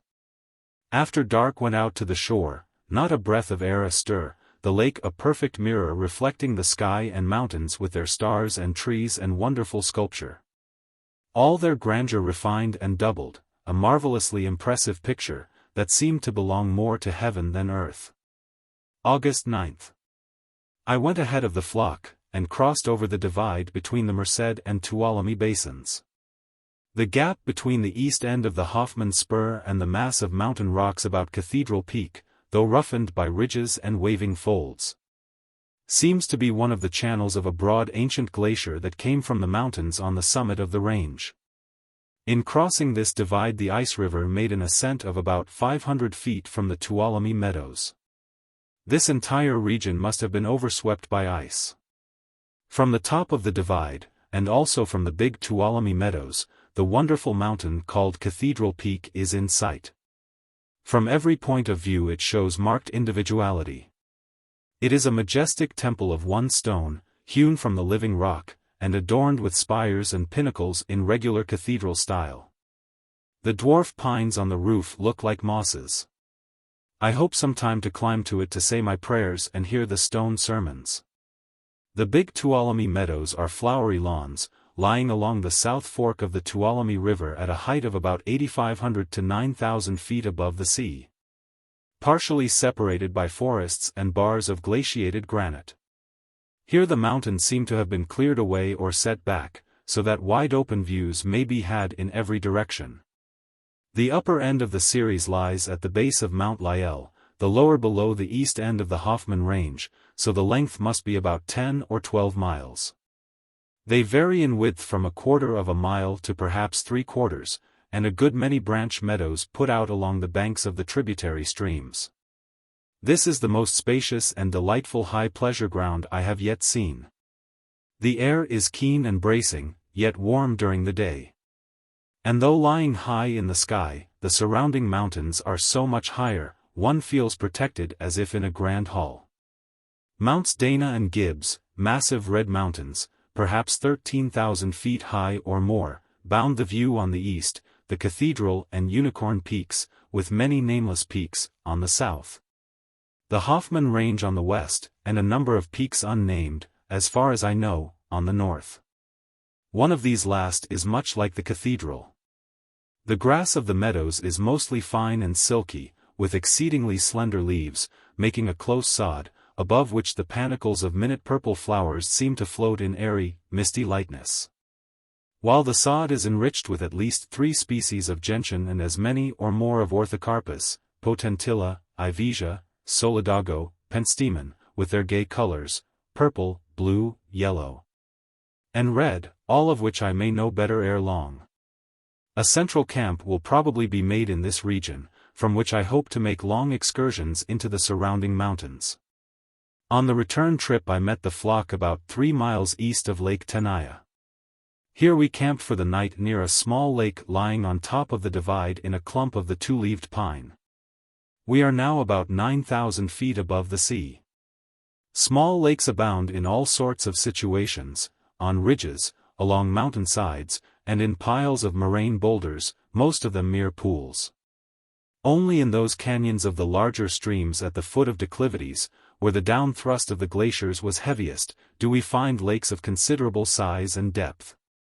How grateful a task it would be to trace them all and study them. How pure their waters are, clear as crystal in polished stone basins. None of them, so far as I have seen, have fishes, I suppose on account of falls making them inaccessible. Yet one would think their eggs might get into these lakes by some chance or other. On ducks' feet, for example, or in their mouths, or in their crops, as some plant seeds are distributed. Nature has so many ways of doing such things. How did the frogs, found in all the bogs and pools and lakes, however high, manage to get up these mountains? Surely not by jumping. Such excursions through miles of dry brush and boulders would be very hard on frogs. Perhaps their stringy gelatinous spawn is occasionally entangled or glued on the feet of water birds. Anyhow, they are here and in hearty health and voice. I like their cheery tronk and crink. They take the place of songbirds at a pinch. August 10th. Another of those charming exhilarating days that make the blood dance and excite nerve currents that render one unweariable and well-nigh immortal. Had another view of the broad ice-plowed divide, and gazed again and again at the Sierra Temple and the great red mountains east of the meadows. We are camped near the Soda Springs on the north side of the river. A hard time we had getting the sheep across. They were driven into a horseshoe bend and fairly crowded off the bank. They seemed willing to suffer death rather than risk getting wet, though they swim well enough when they have to. Why sheep should be so unreasonably afraid of water, I don't know, but they do fear it as soon as they are born and perhaps before. I once saw a lamb only a few hours old approach a shallow stream about 2 feet wide and an inch deep, after it had walked only about 100 yards on its life journey. All the flock to which it belonged had crossed this inch-deep stream, and as the mother and her lamb were the last to cross, I had a good opportunity to observe them. As soon as the flock was out of the way, the anxious mother crossed over and called the youngster. It walked cautiously to the brink, gazed at the water, bleated piteously, and refused to venture. The patient mother went back to it again and again to encourage it, but long without avail. Like the pilgrim on Jordan's stormy bank, it feared to launch away. At length, gathering its trembling inexperienced legs for the mighty effort, throwing up its head as if it knew all about drowning, and was anxious to keep its nose above water. It made the tremendous leap, and landed in the middle of the inch-deep stream. It seemed astonished to find that, instead of sinking over head and ears, only its toes were wet, gazed at the shining water a few seconds, and then sprang to the shore safe and dry through the dreadful adventure. All kinds of wild sheep are mountain animals, and their descendants' dread of water is not easily accounted for. August 11th. Fine shining weather, with a 10 minutes noon thunderstorm and rain. Rambling all day getting acquainted with the region north of the river. Found a small lake and many charming glacier meadows embosomed in an extensive forest of the two-leaved pine. The forest is growing on broad, almost continuous deposits of moraine material, is remarkably even in its growth. And the trees are much closer together than in any of the fir or pine woods farther down the range. The evenness of the growth would seem to indicate that the trees are all of the same age or nearly so. This regularity has probably been in great part the result of fire. I saw several large patches and strips of dead bleached spars, the ground beneath them covered with a young even growth. Fire can run in these woods, not only because the thin bark of the trees is dripping with resin, but because the growth is close. And the comparatively rich soil produces good crops of tall broad-leaved grasses on which fire can travel, even when the weather is calm.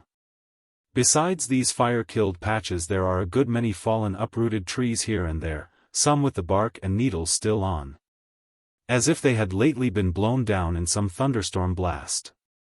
Saw a large black-tailed deer, a buck with antlers like the upturned roots of a fallen pine.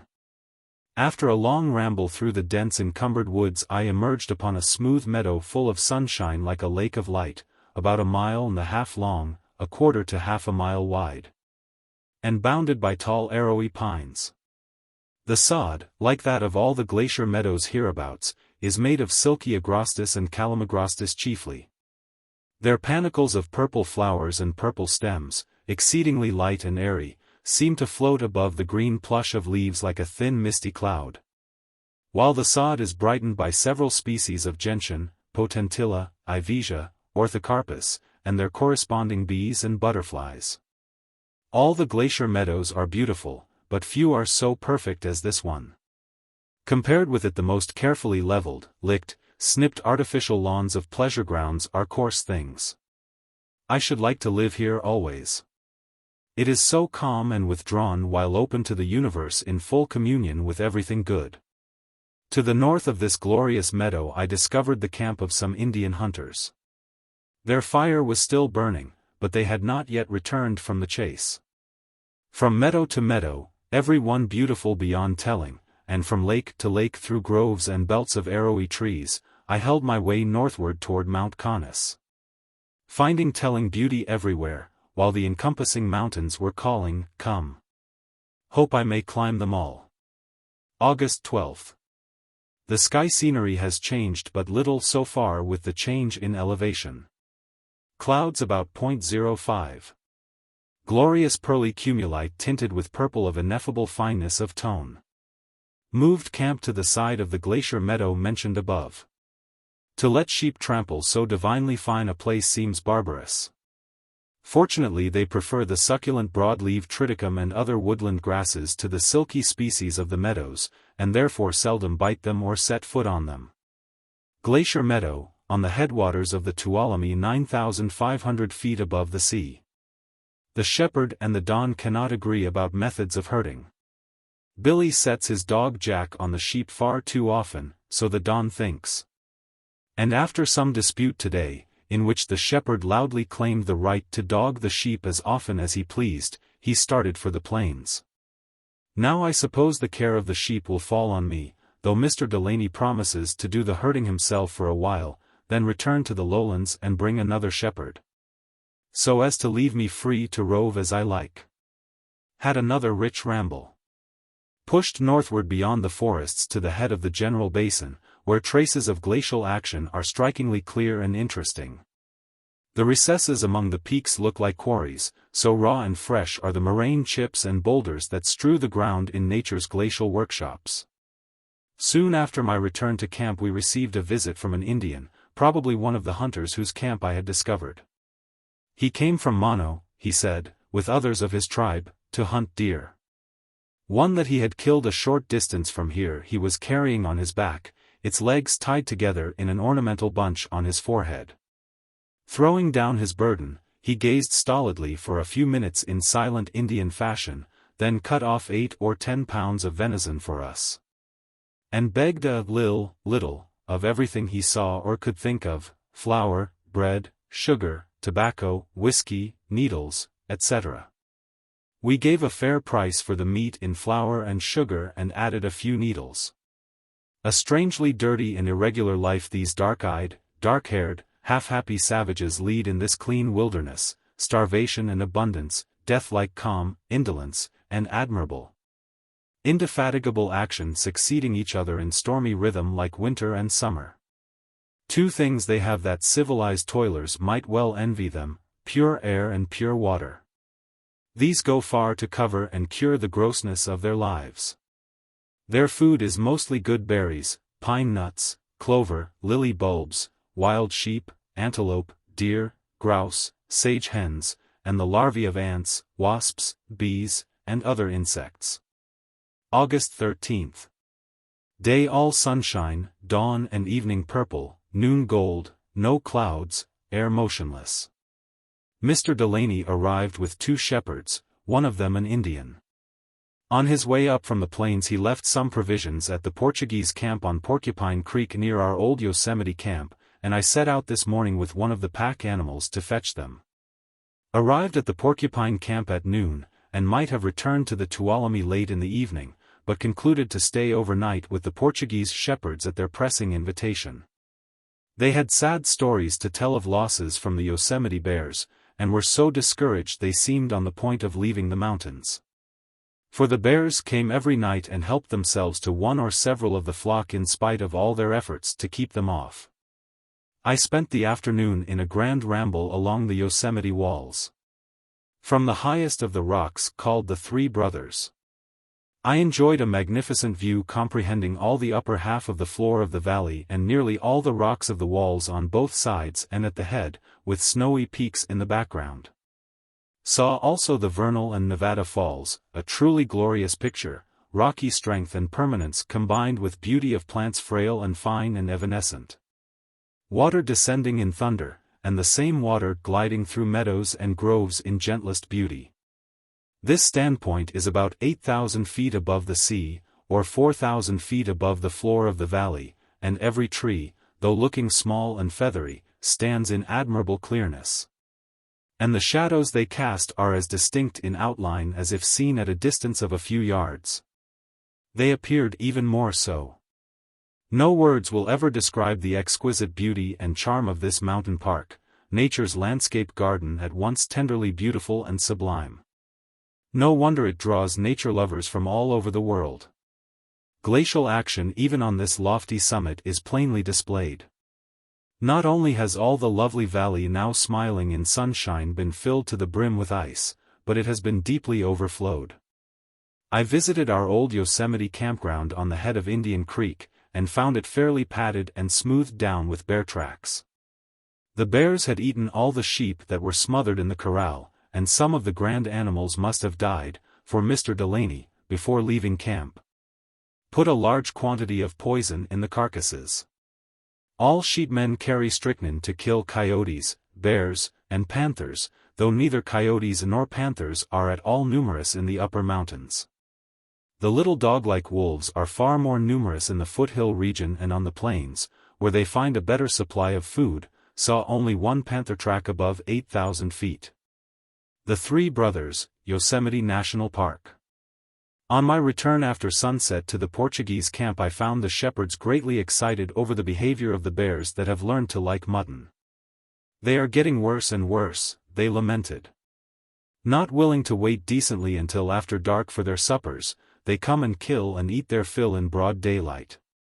The evening before my arrival, when the two shepherds were leisurely driving the flock toward camp half an hour before sunset, a hungry bear came out of the chaparral within a few yards of them and shuffled deliberately toward the flock.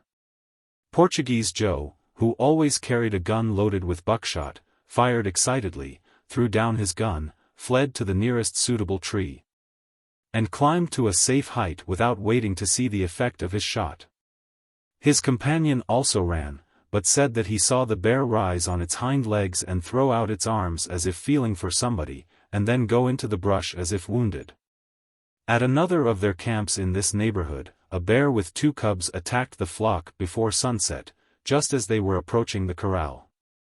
Joe promptly climbed a tree out of danger, while Antone, rebuking his companion for cowardice in abandoning his charge, said that he was not going to let bears eat up his sheeps in daylight, and rushed towards the bears, shouting and setting his dog on them. The frightened cubs climbed a tree, but the mother ran to meet the shepherd and seemed anxious to fight. Antone stood astonished for a moment, eyeing the oncoming bear, then turned and fled, closely pursued. Unable to reach a suitable tree for climbing, he ran to the camp and scrambled up to the roof of the little cabin. The bear followed, but did not climb to the roof, only stood glaring up at him for a few minutes, threatening him and holding him in mortal terror, then went to her cubs, called them down, went to the flock, caught a sheep for supper, and vanished in the brush. As soon as the bear left the cabin, the trembling Antone begged Joe to show him a good safe tree, up which he climbed like a sailor climbing a mast, and remained as long as he could hold on, the tree being almost branchless. After these disastrous experiences the two shepherds chopped and gathered large piles of dry wood and made a ring of fire around the corral every night, while one with a gun kept watch from a comfortable stage built on a neighboring pine that commanded a view of the corral. This evening the show made by the circle of fire was very fine, bringing out the surrounding trees in most impressive relief, and making the thousands of sheep eyes glow like a glorious bed of diamonds. August 14th. Up to the time I went to bed last night all was quiet, though we expected the shaggy freebooters every minute. They did not come till near midnight, when a pair walked boldly to the corral between two of the great fires, climbed in, killed 2 sheep and smothered 10. While the frightened watcher in the tree did not fire a single shot, saying that he was afraid he might kill some of the sheep. For the bears got into the corral before he got a good clear view of them. I told the shepherds they should at once move the flock to another camp. "Oh, no use, they lamented, where we go, the bears go too. See my poor dead sheeps, soon all dead. No use try another camp. We go down to the plains." And as I afterwards learned, they were driven out of the mountains a month before the usual time. Were bears much more numerous and destructive, the sheep would be kept away altogether. It seems strange that bears, so fond of all sorts of flesh, running the risks of guns and fires and poison, should never attack men except in defense of their young. How easily and safely a bear could pick us up as we lie asleep. Only wolves and tigers seem to have learned to hunt man for food, and perhaps sharks and crocodiles. Mosquitoes and other insects would, I suppose, devour a helpless man in some parts of the world, and so might lions, leopards, wolves, hyenas, and panthers at times if pressed by hunger, but under ordinary circumstances, perhaps, only the tiger among land animals may be said to be a man-eater, unless we add man himself. Clouds as usual about .05. Another glorious Sierra day, warm, crisp, fragrant, and clear. Many of the flowering plants have gone to seed, but many others are unfolding their petals every day, and the firs and pines are more fragrant than ever. Their seeds are nearly ripe, and will soon be flying in the merriest flocks that ever spread a wing. On the way back to our Tuolumne Camp, I enjoyed the scenery if possible more than when it first came to view. Every feature already seems familiar as if I had lived here always. I never weary gazing at the wonderful cathedral. It has more individual character than any other rock or mountain I ever saw, excepting perhaps the Yosemite South Dome. The forests, too, seem kindly familiar, and the lakes and meadows and glad singing streams. I should like to dwell with them forever. Here with bread and water I should be content. Even if not allowed to roam and climb, tethered to a stake or tree in some meadow or grove, even then I should be content forever. Bathed in such beauty, watching, the expressions ever varying on the faces of the mountains, watching the stars, which here have a glory that the lowlander never dreams of. Watching the circling seasons, listening to the songs of the waters and winds and birds, would be endless pleasure. And what glorious cloudlands I should see, storms and calms, a new heaven and a new earth every day, aye and new inhabitants. And how many visitors I should have. I feel sure I should not have one dull moment. And why should this appear extravagant? It is only common sense, a sign of health, genuine, natural, all-awake health. One would be at an endless godful play, and what speeches and music and acting and scenery and lights, sun, moon, stars, auroras. Creation just beginning, the morning stars still singing together and all the sons of God shouting for joy. Chapter 9. Bloody Canyon and Mono Lake. August 21st. Have just returned from a fine wild excursion across the range to Mono Lake, by way of the Mono or Bloody Canyon Pass. Mr. Delaney has been good to me all summer, lending a helping, sympathizing hand at every opportunity, as if my wild notions and rambles and studies were his own. He is one of those remarkable California men who have been overflowed and denuded and remodeled by the excitements of the gold fields, like the Sierra landscapes by grinding ice. Bringing the harder bosses and ridges of character into relief, a tall, lean, big-boned, big-heart Irishman, educated for a priest in Maynooth College, lots of good in him. Shining out now and then in this mountain light. Recognizing my love of wild places, he told me one evening that I ought to go through Bloody Canyon, for he was sure I should find it wild enough. He had not been there himself, he said, but had heard many of his mining friends speak of it as the wildest of all the Sierra passes. Of course I was glad to go. It lies just to the east of our camp and swoops down from the summit of the range to the edge of the Mono Desert, making a descent of about 4,000 feet in a distance of about 4 miles. It was known and traveled as a pass by wild animals and the Indians long before its discovery by white men in the gold year of 1858, as is shown by old trails which come together at the head of it. The name may have been suggested by the red color of the metamorphic slates in which the canyon abounds, or by the blood stains on the rocks from the unfortunate animals that were compelled to slide and shuffle over the sharp-angled boulders. Early in the morning I tied my notebook and some bread to my belt, and strode away full of eager hope, feeling that I was going to have a glorious revel. The glacier meadows that lay along my way served to soothe my morning speed, for the sod was full of blue gentians and daisies, kalmia and dwarf vaccinium, calling for recognition as old friends.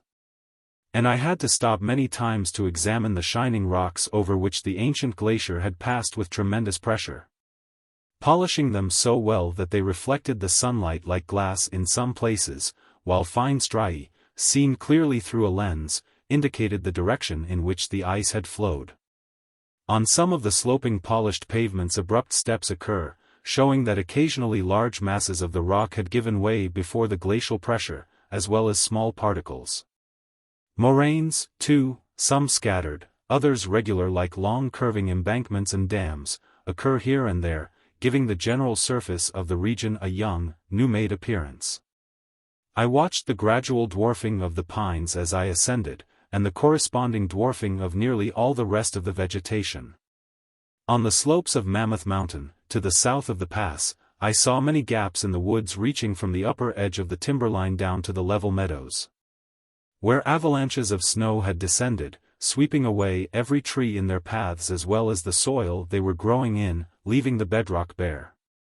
The trees are nearly all uprooted, but a few that had been extremely well anchored in clefts of the rock were broken off near the ground. It seems strange at first sight that trees that had been allowed to grow for a century or more undisturbed should in their old age be thus swished away at a stroke. Such avalanches can only occur under rare conditions of weather and snowfall. No doubt on some positions of the mountain slopes the inclination and smoothness of the surface is such that avalanches must occur every winter, or even after every heavy snowstorm. And of course no trees or even bushes can grow in their channels. I noticed a few clean-swept slopes of this kind. The uprooted trees that had grown in the pathway of what might be called century avalanches were piled in windrows, and tucked snugly against the wall trees of the gaps, heads downward.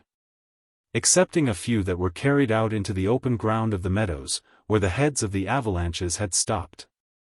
Young pines, mostly the two-leaved and the white-barked, are already springing up in these cleared gaps. It would be interesting to ascertain the age of these saplings, for thus we should gain a fair approximation to the year that the great avalanches occurred. Perhaps most or all of them occurred the same winter. How glad I should be if free to pursue such studies. Near the summit at the head of the pass I found a species of dwarf willow lying perfectly flat on the ground, making a nice, soft, silky gray carpet. Not a single stem or branch more than 3 inches high. But the catkins, which are now nearly ripe, stand erect and make a close, nearly regular gray growth, being larger than all the rest of the plants. Some of these interesting dwarfs have only one catkin, willow bushes reduced to their lowest terms. I found patches of dwarf vaccinium also forming smooth carpets, closely pressed to the ground or against the sides of stones, and covered with round pink flowers in lavish abundance as if they had fallen from the sky like hail. A little higher, almost at the very head of the pass, I found the blue Arctic daisy and purple-flowered bryanthus, the mountain's own darlings, gentle mountaineers face to face with the sky, kept safe and warm by 1,000 miracles, seeming always the finer and purer the wilder and stormier their homes. The trees, tough and resiny, seem unable to go a step farther. But up and up, far above the tree line, these tender plants climb, cheerily spreading their gray and pink carpets right up to the very edges of the snowbanks in deep hollows and shadows. Here, too, is the familiar robin, tripping on the flowery lawns, bravely singing the same cheery song I first heard when a boy in Wisconsin newly arrived from old Scotland. In this fine company sauntering enchanted, taking no heed of time, I at length entered the gate of the pass, and the huge rocks began to close around me in all their mysterious impressiveness. Just then I was startled by a lot of queer, hairy, muffled creatures coming shuffling, shambling, wallowing toward me as if they had no bones in their bodies. Had I discovered them while they were yet a good way off, I should have tried to avoid them. What a picture they made contrasted with the others I had just been admiring.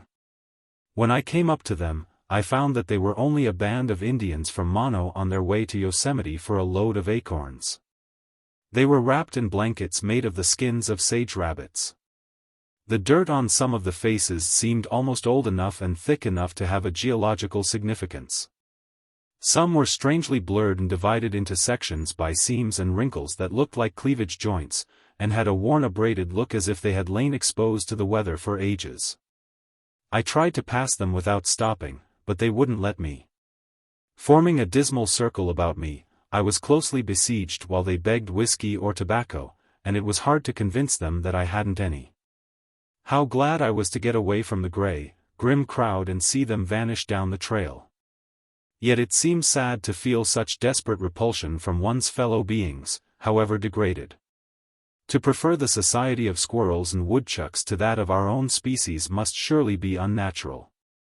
So with a fresh breeze and a hill or mountain between us I must wish them Godspeed and try to pray and sing with Burns, "It's coming yet, for that man to man, the world o'er. Shall brothers be for that?" How the day passed I hardly know. By the map I have come only about 10 or 12 miles, though the sun is already low in the west, showing how long I must have lingered, observing, sketching, taking notes among the glaciated rocks and moraines and alpine flowerbeds. At sundown the somber crags and peaks were inspired with the ineffable beauty of the alpenglow, and a solemn, awful stillness hushed everything in the landscape. Then I crept into a hollow by the side of a small lake near the head of the canyon, smoothed a sheltered spot, and gathered a few pine tassels for a bed. After the short twilight began to fade I kindled a sunny fire, made a tin cupful of tea, and lay down to watch the stars.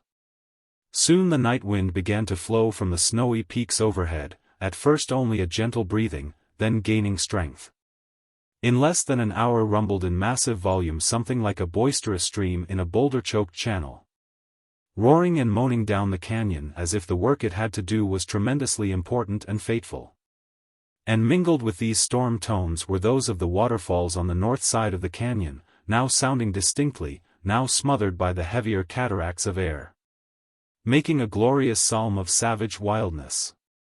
My fire squirmed and struggled as if ill at ease, for though in a sheltered nook, detached masses of icy wind often fell like icebergs on top of it, scattering sparks and coals, so that I had to keep well back to avoid being burned. But the big resiny roots and knots of the dwarf pine could neither be beaten out nor blown away, and the flames, now rushing up in long lances, now flattened and twisted on the rocky ground, roared as if trying to tell the storm stories of the trees they belonged to, as the light given out was telling the story of the sunshine they had gathered in centuries of summers. The stars shone clear in the strip of sky between the huge dark cliffs. And as I lay recalling the lessons of the day, suddenly the full moon looked down over the canyon wall, her face apparently filled with eager concern, which had a startling effect. As if she had left her place in the sky and had come down to gaze on me alone, like a person entering one's bedroom.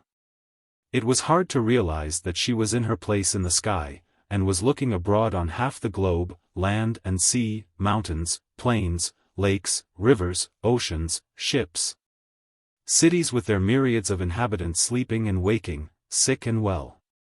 No, she seemed to be just on the rim of Bloody Canyon and looking only at me. This was indeed getting near to nature.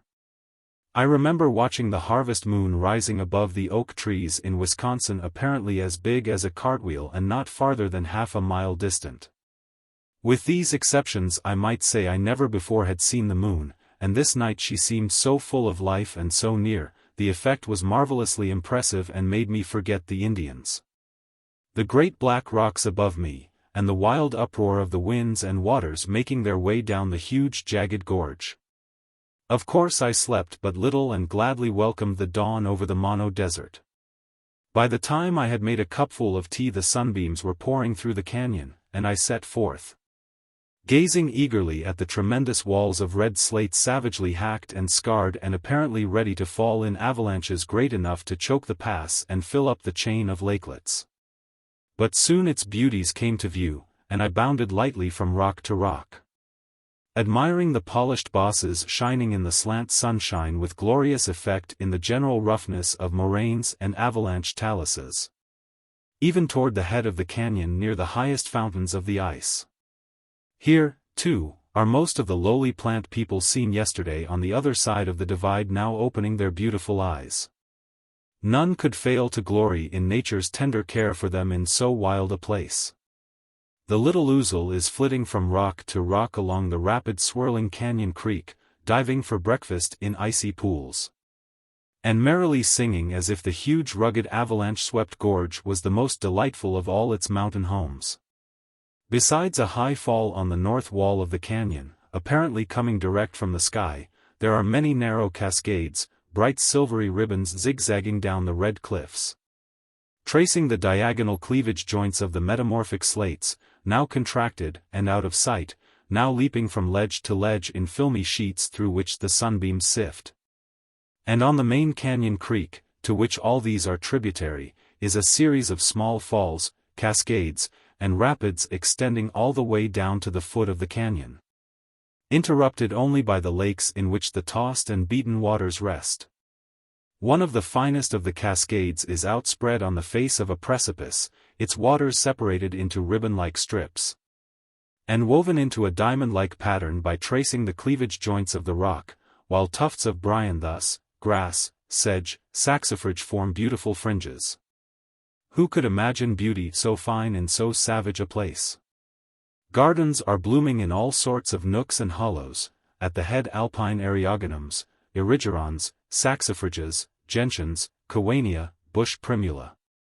In the middle region larkspur, columbine, orthocarpus, castilia, harebell, epilobium, violets, mints, yarrow, near the foot sunflowers, lilies, briar rose, iris, lonicera, clematis. One of the smallest of the cascades, which I name the Bower Cascade, is in the lower region of the pass, where the vegetation is snowy and luxuriant.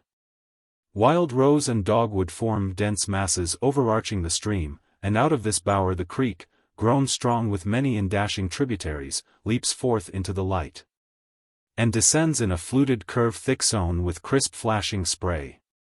At the foot of the canyon there is a lake formed in part at least by the damming of the stream by a terminal moraine. The three other lakes in the canyon are in basins eroded from the solid rock, where the pressure of the glacier was greatest, and the most resisting portions of the basin rims are beautifully, tellingly polished. Below Moraine Lake at the foot of the canyon there are several old lake basins lying between the large lateral moraines which extend out into the desert. These basins are now completely filled up by the material carried in by the streams, and changed to dry sandy flats covered mostly by grass and artemisia and sun-loving flowers. All these lower lake basins were evidently formed by terminal moraine dams deposited where the receding glacier had lingered during short periods of less waste, or greater snowfall, or both. Looking up the canyon from the warm sunny edge of the monoplane, my morning ramble seems a dream, so great is the change in the vegetation and climate.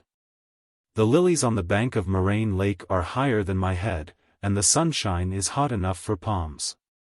Yet the snow round the Arctic gardens at the summit of the pass is plainly visible, only about 4 miles away, and between lie specimen zones of all the principal climates of the globe. In little more than an hour one may swoop down from winter to summer, from an Arctic to a torrid region.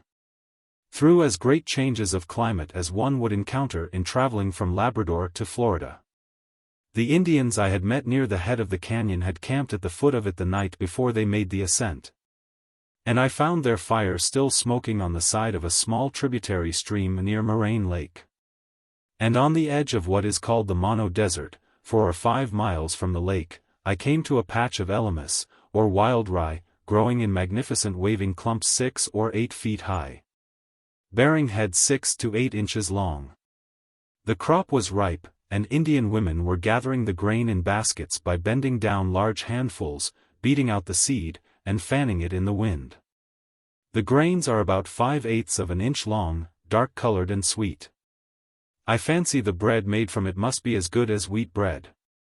A fine squirrelish employment this wild grain gathering seems, and the women were evidently enjoying it, laughing and chattering and looking almost natural. Though most Indians I have seen are not a whit more natural in their lives than we civilized whites. Perhaps if I knew them better I should like them better. The worst thing about them is their uncleanliness. Nothing truly wild is unclean.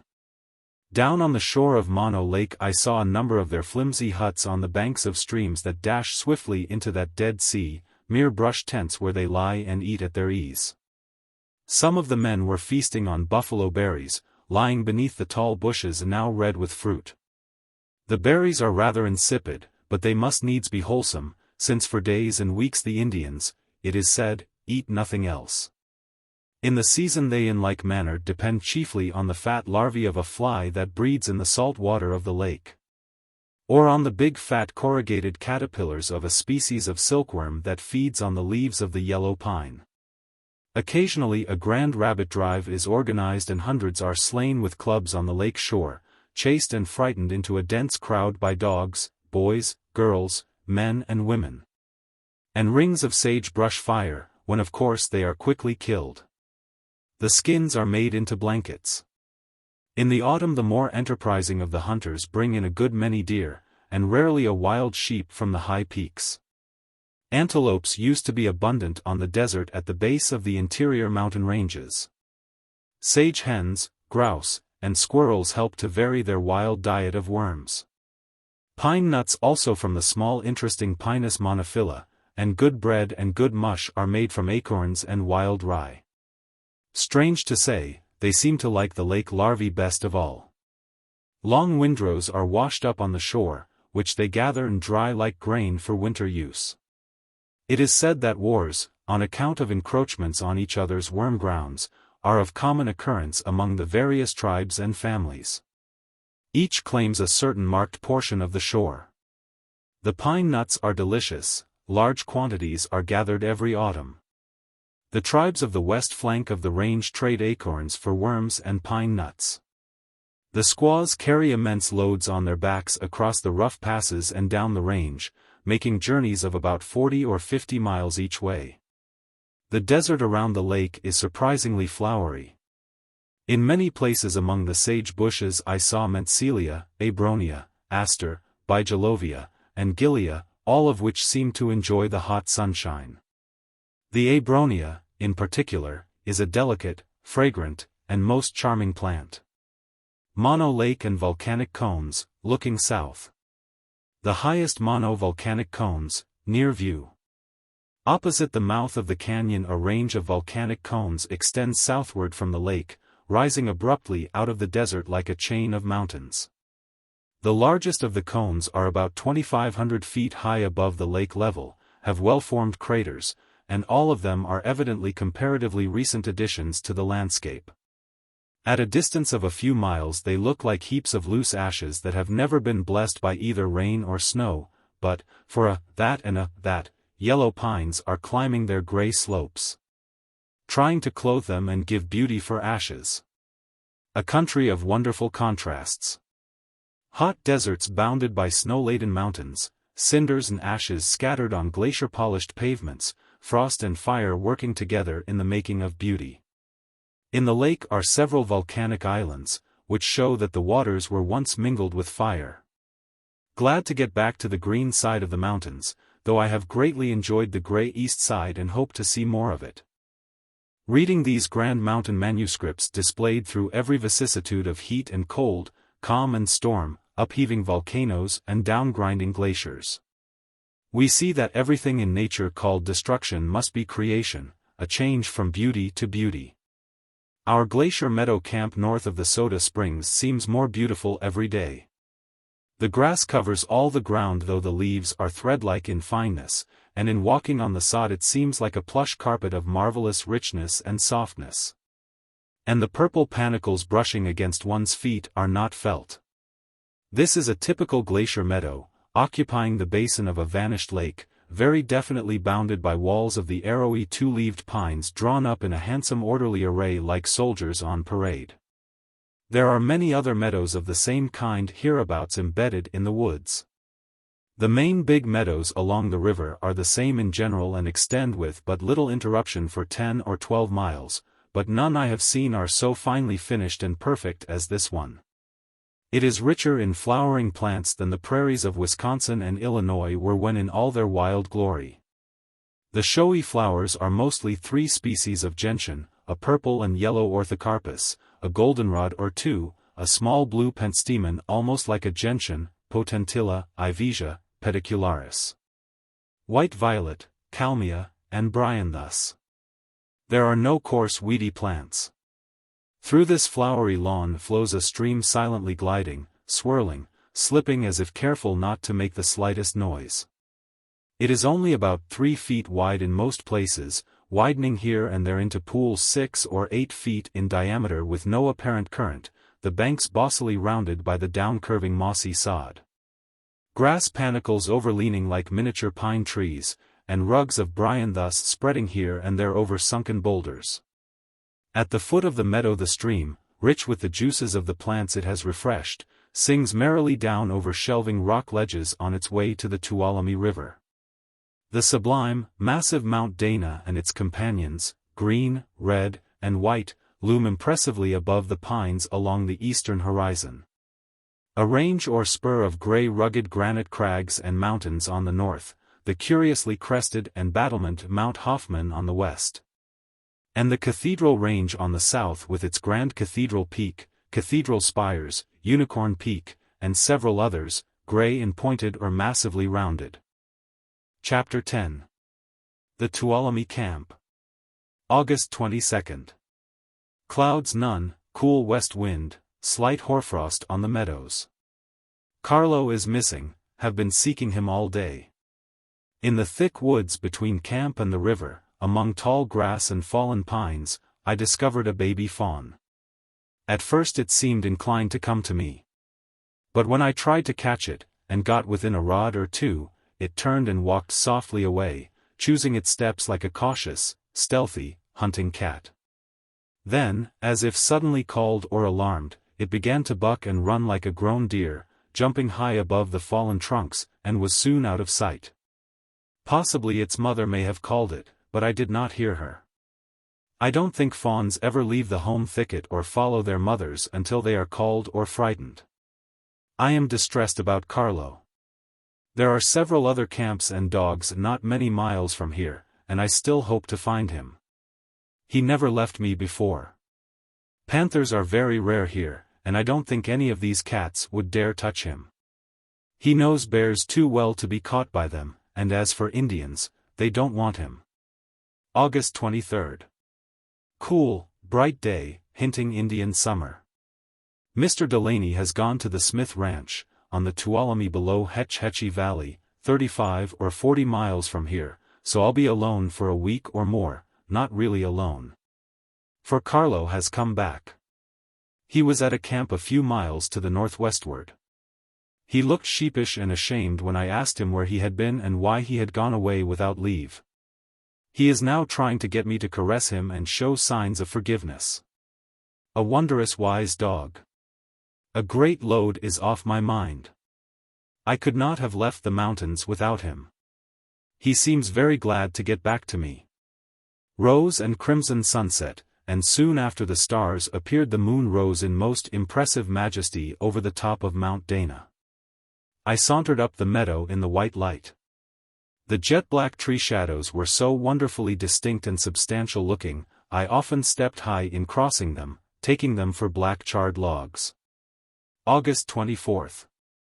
Another charming day, warm and calm soon after sunrise, clouds only about 0.01, faint, silky cirrus wisps, scarcely visible. Slight frost, Indian summerish, the mountains growing softer in outline and dreamy looking, their rough angles melted off, apparently. Sky at evening with fine, dark, subdued purple, almost like the evening purple of the San Joaquin plains in settled weather. The moon is now gazing over the summit of Dana. Glorious exhilarating air. I wonder if in all the world there is another mountain range of equal height blessed with weather so fine, and so openly kind and hospitable and approachable. August 25th. Cool as usual in the morning, quickly changing to the ordinary serene generous warmth and brightness. Toward evening the west wind was cool and sent us to the campfire. Of all nature's flowery carpeted mountain halls none can be finer than this glacier meadow. Bees and butterflies seem as abundant as ever. The birds are still here, showing no sign of leaving for winter quarters though the frost must bring them to mind. For my part one should like to stay here all winter or all my life or even all eternity. August 26th. Frost this morning. All the meadow grass and some of the pine needles sparkling with irised crystals, flowers of light. Large picturesque clouds, craggy like rocks, are piled on Mount Dana, reddish in color like the mountain itself. The sky for a few degrees around the horizon is pale purple, into which the pines dip their spires with fine effect. Spent the day as usual looking about me, watching the changing lights, the ripening autumn colors of the grass, seeds, late-blooming gentians, asters, goldenrods. Parting the meadow grass here and there and looking down into the underworld of mosses and liverworts. Watching the busy ants and beetles and other small people at work and play like squirrels and bears in a forest, studying the formation of lakes and meadows, moraines, mountain sculpture. Making small beginnings in these directions, charmed by the serene beauty of everything. The day has been extra cloudy, though bright on the whole, for the clouds were brighter than common. Clouds about 0.15, which in Switzerland would be considered extra clear. Probably more free sunshine falls on this majestic range than on any other in the world I've ever seen or heard of. It has the brightest weather, brightest glacier-polished rocks, the greatest abundance of irised spray from its glorious waterfalls, the brightest forests of silver firs and silver pines. More starshine, moonshine, and perhaps more crystal shine than any other mountain chain, and its countless mirror lakes, having more light poured into them, glow and spangle most. And how glorious the shining after the short summer showers and after frosty nights when the morning sunbeams are pouring through the crystals on the grass and pine needles. And how ineffably spiritually fine is the morning glow on the mountaintops and the alpenglow of evening. Well may the Sierra be named, not the snowy range, but the range of light. August 27th. Clouds only 0.05, mostly white and pink cumuli over the Hoffman spur towards evening, frosty morning. Crystals grow in marvelous beauty and perfection of form these still nights, everyone built as carefully as the grandest holiest temple, as if planned to endure forever. Contemplating the lace-like fabric of streams outspread over the mountains, we are reminded that everything is flowing, going somewhere, animals and so-called lifeless rocks as well as water. Thus the snow flows fast or slow in grand beauty-making glaciers and avalanches, the air in majestic floods carrying minerals, plant leaves, seeds, spores, with streams of music and fragrance. Water streams carrying rocks both in solution and in the form of mud particles, sand, pebbles, and boulders. Rocks flow from volcanoes like water from springs, and animals flock together and flow in currents modified by stepping, leaping, gliding, flying, swimming, etc. While the stars go streaming through space pulsed on and on forever like blood globules in nature's warm heart. August 28th. The dawn a glorious song of color. Sky absolutely cloudless. A fine crop hoarfrost. Warm after 10 o'clock. The gentians don't mind the first frost though their petals seem so delicate. They close every night as if going to sleep, and awake fresh as ever in the morning's sun glory. The grass is a shade browner since last week, but there are no nipped wilted plants of any sort as far as I have seen. Butterflies and the grand host of smaller flies are benumbed every night, but they hover and dance in the sunbeams over the meadows before noon with no apparent lack of playful, joyful life. Soon they must all fall like petals in an orchard, dry and wrinkled, not a wing of all the mighty host left to tingle the air. Nevertheless new myriads will arise in the spring, rejoicing, exulting, as if laughing cold death to scorn. August 29th. Clouds about .05, slight frost. Bland serene Indian summer weather. Have been gazing all day at the mountains, watching the changing lights. More and more plainly are they clothed with light as a garment, white tinged with pale purple, palest during the midday hours, richest in the morning and evening.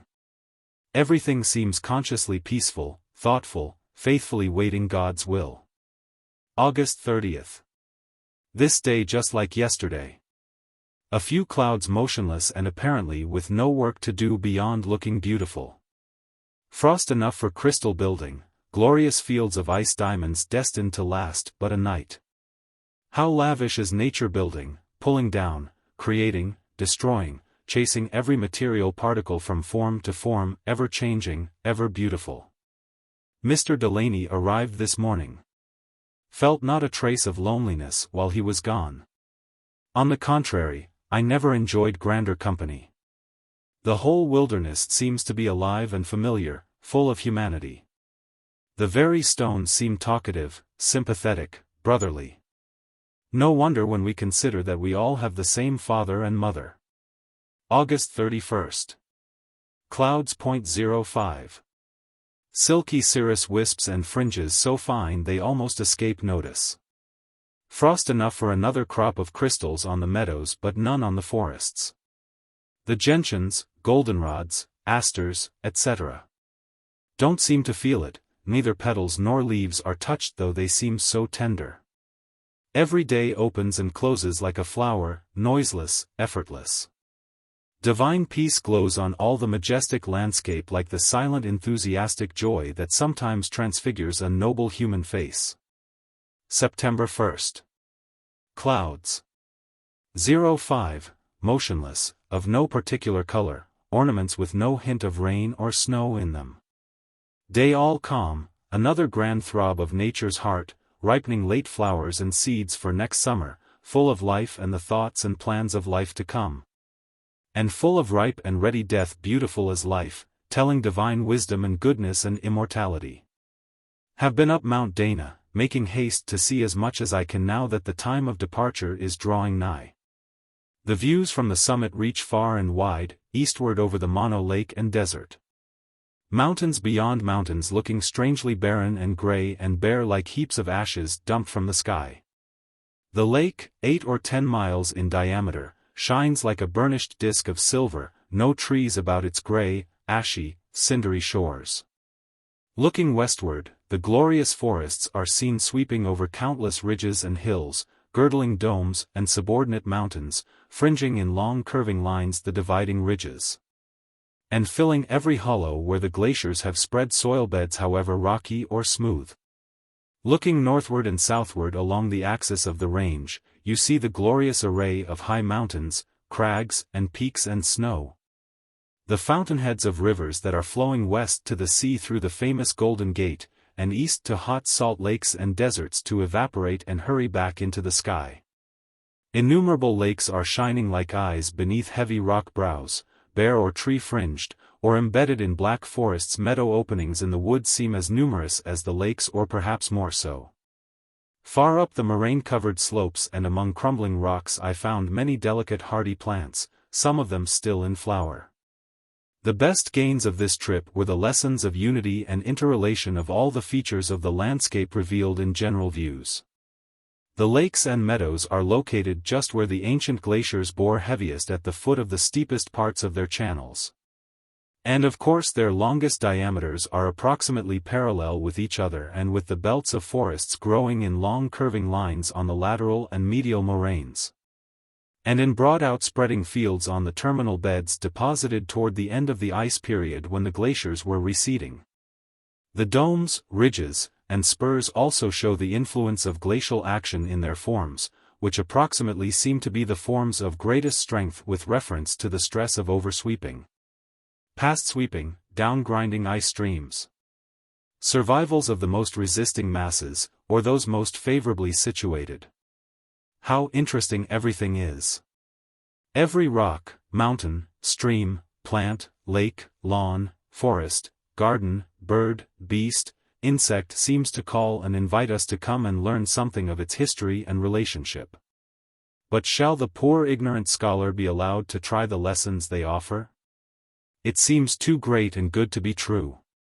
Soon I'll be going to the lowlands.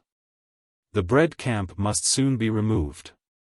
If I had a few sacks of flour, an axe, and some matches, would build a cabin of pine logs, pile up plenty of firewood about it and stay all winter to see the grand fertile snowstorms. Watch the birds and animals that winter thus high, how they live, how the forests look snow-laden or buried, and how the avalanches look and sound on their way down the mountains. But now I'll have to go, for there is nothing to spare in the way of provisions. I'll surely be back, however, surely I'll be back.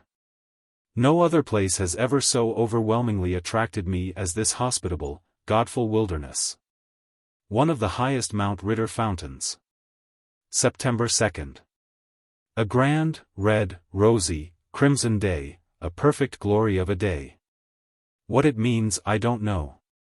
It is the first marked change from tranquil sunshine with purple mornings and evenings and still, white noons. There is nothing like a storm, however.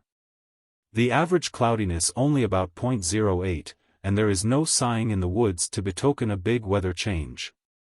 The sky was red in the morning and evening, the color not diffused like the ordinary purple glow, but loaded upon separate well-defined clouds that remained motionless, as if anchored around the jagged mountain-fenced horizon. A deep red cap, bluffy around its sides, lingered a long time on Mount Dana and Mount Gibbs, drooping so low as to hide most of their bases, but leaving Dana's round summit free, which seemed to float separate and alone over the big crimson cloud. Mammoth Mountain, to the south of Gibbs and Bloody Canyon, striped and spotted with snowbanks and clumps of dwarf pine, was also favored with a glorious crimson cap, in the making of which there was no trace of economy, a huge bossy pile colored with a perfect passion of crimson that seemed important enough to be sent off to burn among the stars in majestic independence. One is constantly reminded of the infinite lavishness and fertility of nature, inexhaustible abundance amid what seems enormous waste. And yet when we look into any of her operations that lie within reach of our minds, we learn that no particle of her material is wasted or worn out. It is eternally flowing from use to use, beauty to yet higher beauty. And we soon cease to lament waste and death, and rather rejoice and exult in the imperishable, unspendable wealth of the universe. And faithfully watch and wait the reappearance of everything that melts and fades and dies about us, feeling sure that its next appearance will be better and more beautiful than the last. I watched the growth of these redlands of the sky as eagerly as if new mountain ranges were being built. Soon the group of snowy peaks in whose recesses lie the highest fountains of the Tuolumne, Merced, and North Fork of the San Joaquin were decorated with majestic colored clouds like those already described, but more complicated, to correspond with the grand fountainheads of the rivers they overshadowed. The Sierra Cathedral, to the south of camp, was overshadowed like Sinai. Never before noticed so fine a union of rock and cloud in form and color and substance, drawing earth and sky together as one. And so human is it, every feature and tint of color goes to one's heart, and we shout, exulting in wild enthusiasm as if all the divine show were our own. More and more, in a place like this, we feel ourselves part of wild nature, kin to everything. Spent most of the day high up on the north rim of the valley, commanding views of the clouds in all their red glory spreading their wonderful light over all the basin, while the rocks and trees and small alpine plants at my feet seemed hushed and thoughtful, as if they also were conscious spectators of the glorious new cloud world. Here and there, as I plodded farther and higher, I came to small garden patches and ferneries just where one would naturally decide that no plant creature could possibly live. But, as in the region about the head of Mono Pass and the top of Dana, it was in the wildest, highest places that the most beautiful and tender and enthusiastic plant people were found.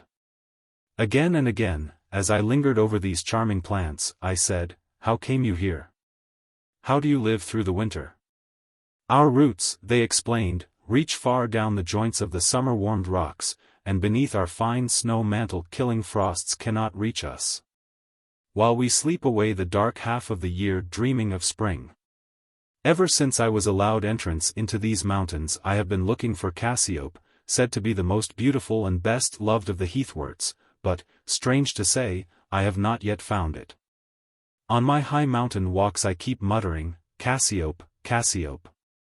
This name, as Calvinists say, is driven in upon me, notwithstanding the glorious host of plants that come about me uncalled as soon as I show myself. Cassiope seems the highest name of all the small mountain heath people, and as if conscious of her worth, keeps out of my way. I must find her soon, if at all this year. September 4th. All the vast sky dome is clear, filled only with mellow Indian summer light. The pine and hemlock and fir cones are nearly ripe and are falling fast from morning to night, cut off and gathered by the busy squirrels. Almost all the plants have matured their seeds, their summer work done. And the summer crop of birds and deer will soon be able to follow their parents to the foothills and plains at the approach of winter, when the snow begins to fly. September 5th. No clouds. Weather cool, calm, bright as if no great thing was yet ready to be done. Have been sketching the North Tuolumne Church. The sunset gloriously colored. September 6th. Still another perfectly cloudless day, purple evening and morning, all the middle hours one mass of pure serene sunshine. Soon after sunrise the air grew warm, and there was no wind. One naturally halted to see what nature intended to do. There is a suggestion of real Indian summer in the hushed brooding, faintly hazy weather. The yellow atmosphere, though thin, is still plainly of the same general character as that of eastern Indian summer. The peculiar mellowness is perhaps in part caused by myriads of ripe spores adrift in the sky. Mr. Delaney now keeps up a solemn talk about the need of getting away from these high mountains. Telling sad stories of flocks that perished in storms that broke suddenly into the midst of fine innocent weather like this we are now enjoying. "In no case," said he, "will I venture to stay so high and far back in the mountains as we now are later than the middle of this month, no matter how warm and sunny it may be." He would move the flock slowly at first, a few miles a day until the Yosemite Creek basin was reached and crossed.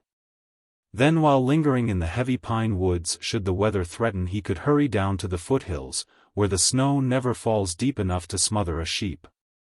Of course I am anxious to see as much of the wilderness as possible in the few days left me, and I say again, may the good time come when I can stay as long as I like with plenty of bread. Far and free from trampling flocks, though I may well be thankful for this generous foodful inspiring summer. Anyhow we never know where we must go nor what guides we are to get, men, storms, guardian angels, or sheep. Perhaps almost everybody in the least natural is guarded more than he is ever aware of. All the wilderness seems to be full of tricks and plans to drive and draw us up into God's light. Have been busy planning, and baking bread for at least one more good wild excursion among the high peaks, and surely none, however hopefully aiming at fortune or fame, ever felt so gloriously happily excited by the outlook. September 7th. Left camp at daybreak and made direct for Cathedral Peak, intending to strike eastward and southward from that point among the peaks and ridges at the heads of the Tuolumne, Merced, and San Joaquin rivers.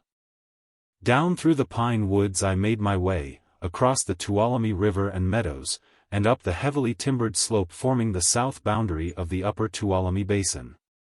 Along the east side of Cathedral Peak, and up to its topmost spire, which I reached at noon, having loitered by the way to study the fine trees, two-leaved pine, mountain pine, albicaulis pine, silver fir, and the most charming, most graceful of all the evergreens, the mountain hemlock. High, cool, late-flowering meadows also detained me, and lakelets and avalanche tracks and huge quarries of moraine rocks above the forests. Glacier meadow strewn with moraine boulders at 10,000 feet above the sea, near Mount Dana. View of the front of Cathedral Peak. All the way up from the big meadows to the base of the cathedral the ground is covered with moraine material. The left lateral moraine of the Great Glacier that must have completely filled this upper Tuolumne Basin. Higher there are several small terminal moraines of residual glaciers shoved forward at right angles against the grand simple lateral of the main Tuolumne Glacier. A fine place to study mountain sculpture and soil making. The view from the cathedral spires is very fine and telling in every direction. Innumerable peaks, ridges, domes, meadows, lakes, and woods. The forests extending in long curving lines and broad fields wherever the glaciers have left soil for them to grow on. While the sides of the highest mountains show a straggling dwarf growth clinging to rifts in the rocks apparently independent of soil. The dark heath-like growth on the cathedral roof I found to be dwarf snow-pressed albicaulis pine, about 3 or 4 feet high, but very old-looking. Many of them are bearing cones, and the noisy Clark crow is eating the seeds, using his long bill like a woodpecker in digging them out of the cones. A good many flowers are still in bloom about the base of the peak, and even on the roof among the little pines, especially a woody yellow-flowered eriogonum and a handsome aster. The body of the cathedral is nearly square, and the roof slopes are wonderfully regular and symmetrical, the ridge trending northeast and southwest. This direction has apparently been determined by structure joints in the granite.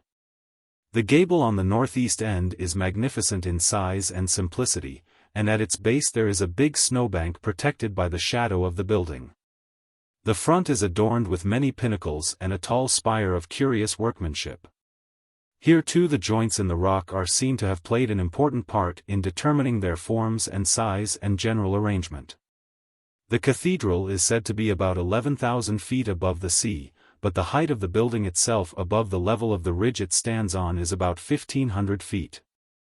A mile or so to the westward there is a handsome lake, and the glacier-polished granite about it is shining so brightly it is not easy in some places to trace the line between the rock and water. Both shining alike. Of this lake with its silvery basin and bits of meadow and groves I have a fine view from the spires.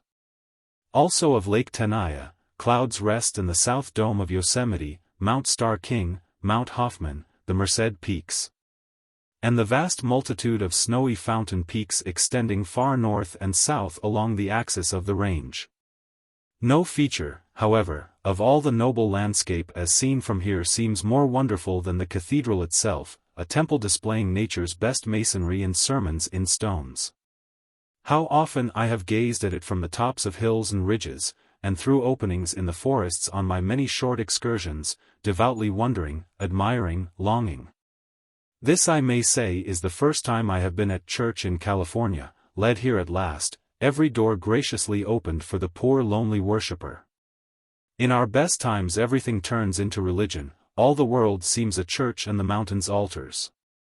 And lo, here at last in front of the cathedral is blessed Cassiope, ringing her thousands of sweet-toned bells, the sweetest church music I ever enjoyed.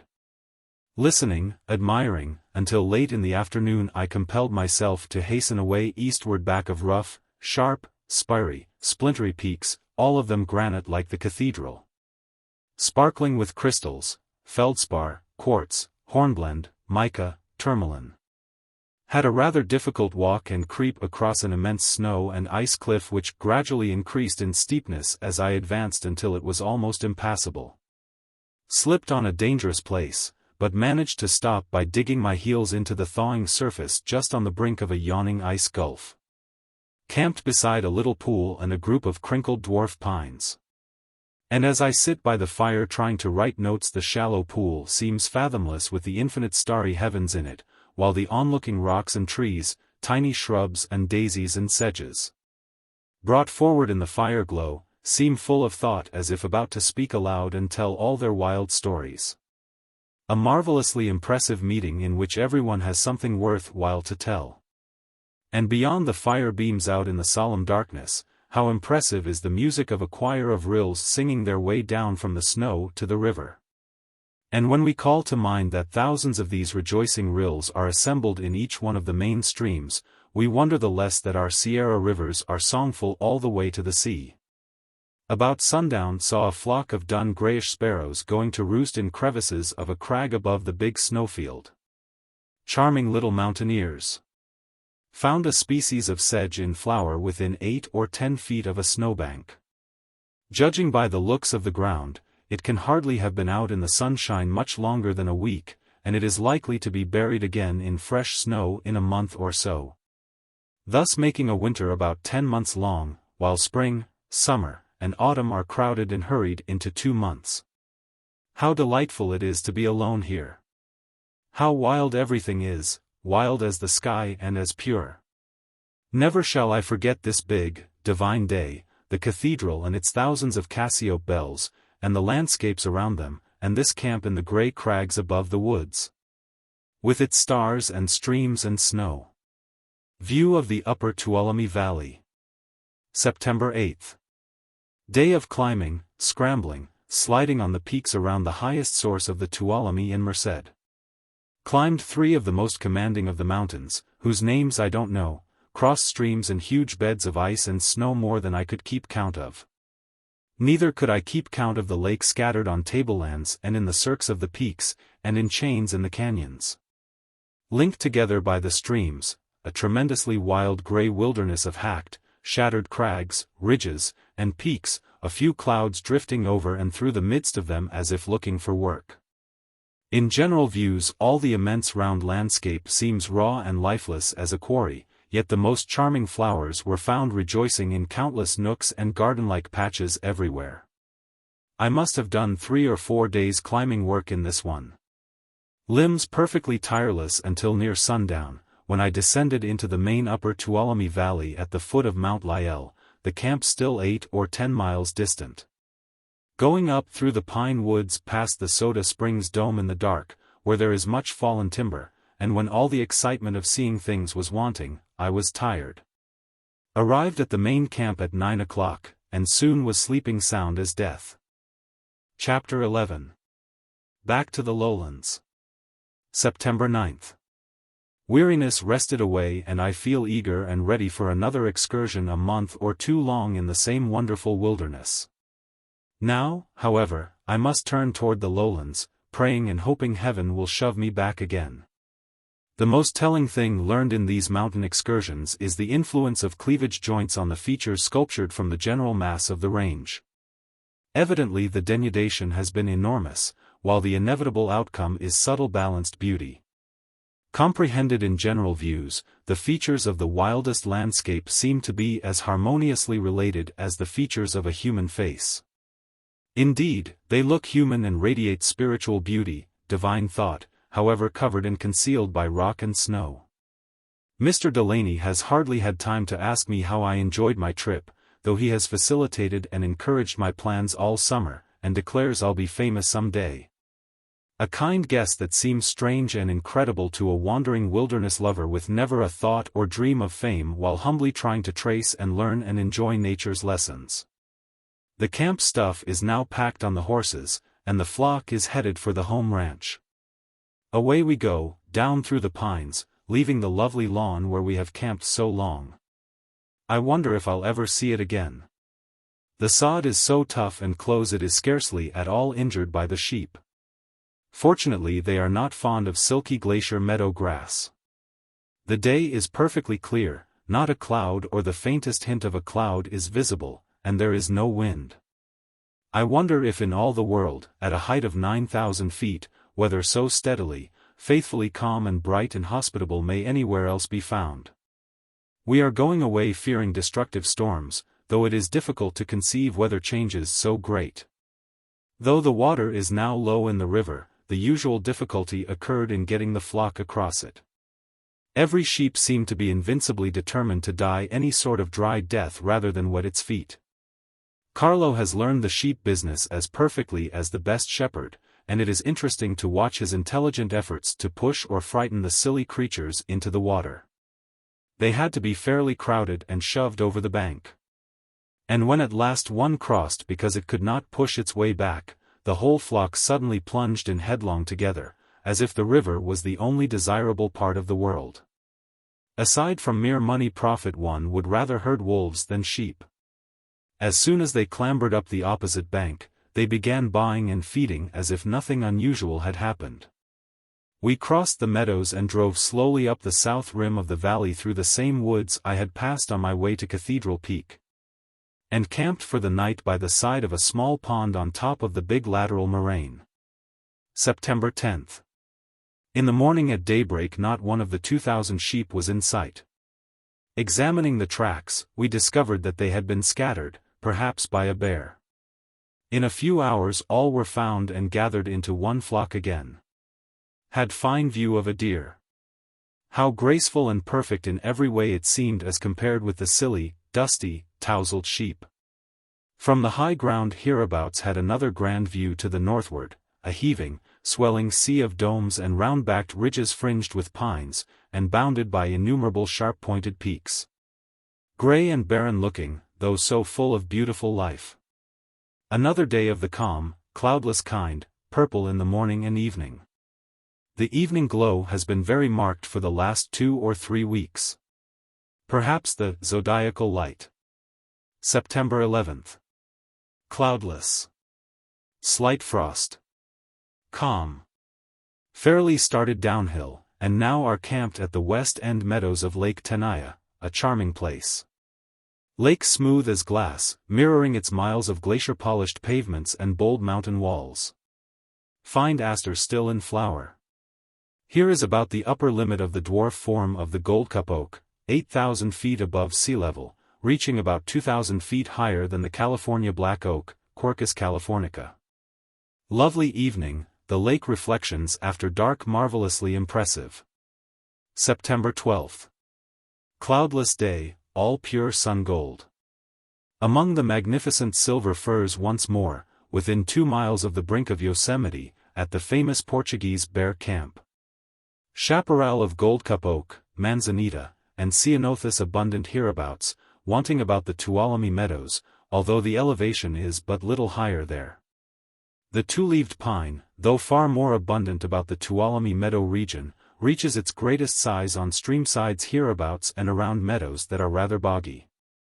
All the best dry ground is taken by the magnificent silver fir, which here reaches its greatest size and forms a well-defined belt. A glorious tree.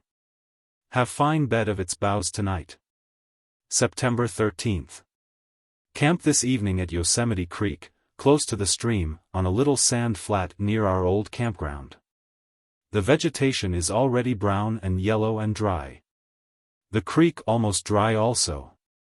The slender form of the two-leaved pine on its banks is, I think, the handsomest I have anywhere seen. It might easily pass at first sight for a distinct species, though surely only a variety, Murrayana, due to crowded and rapid growth on good soil.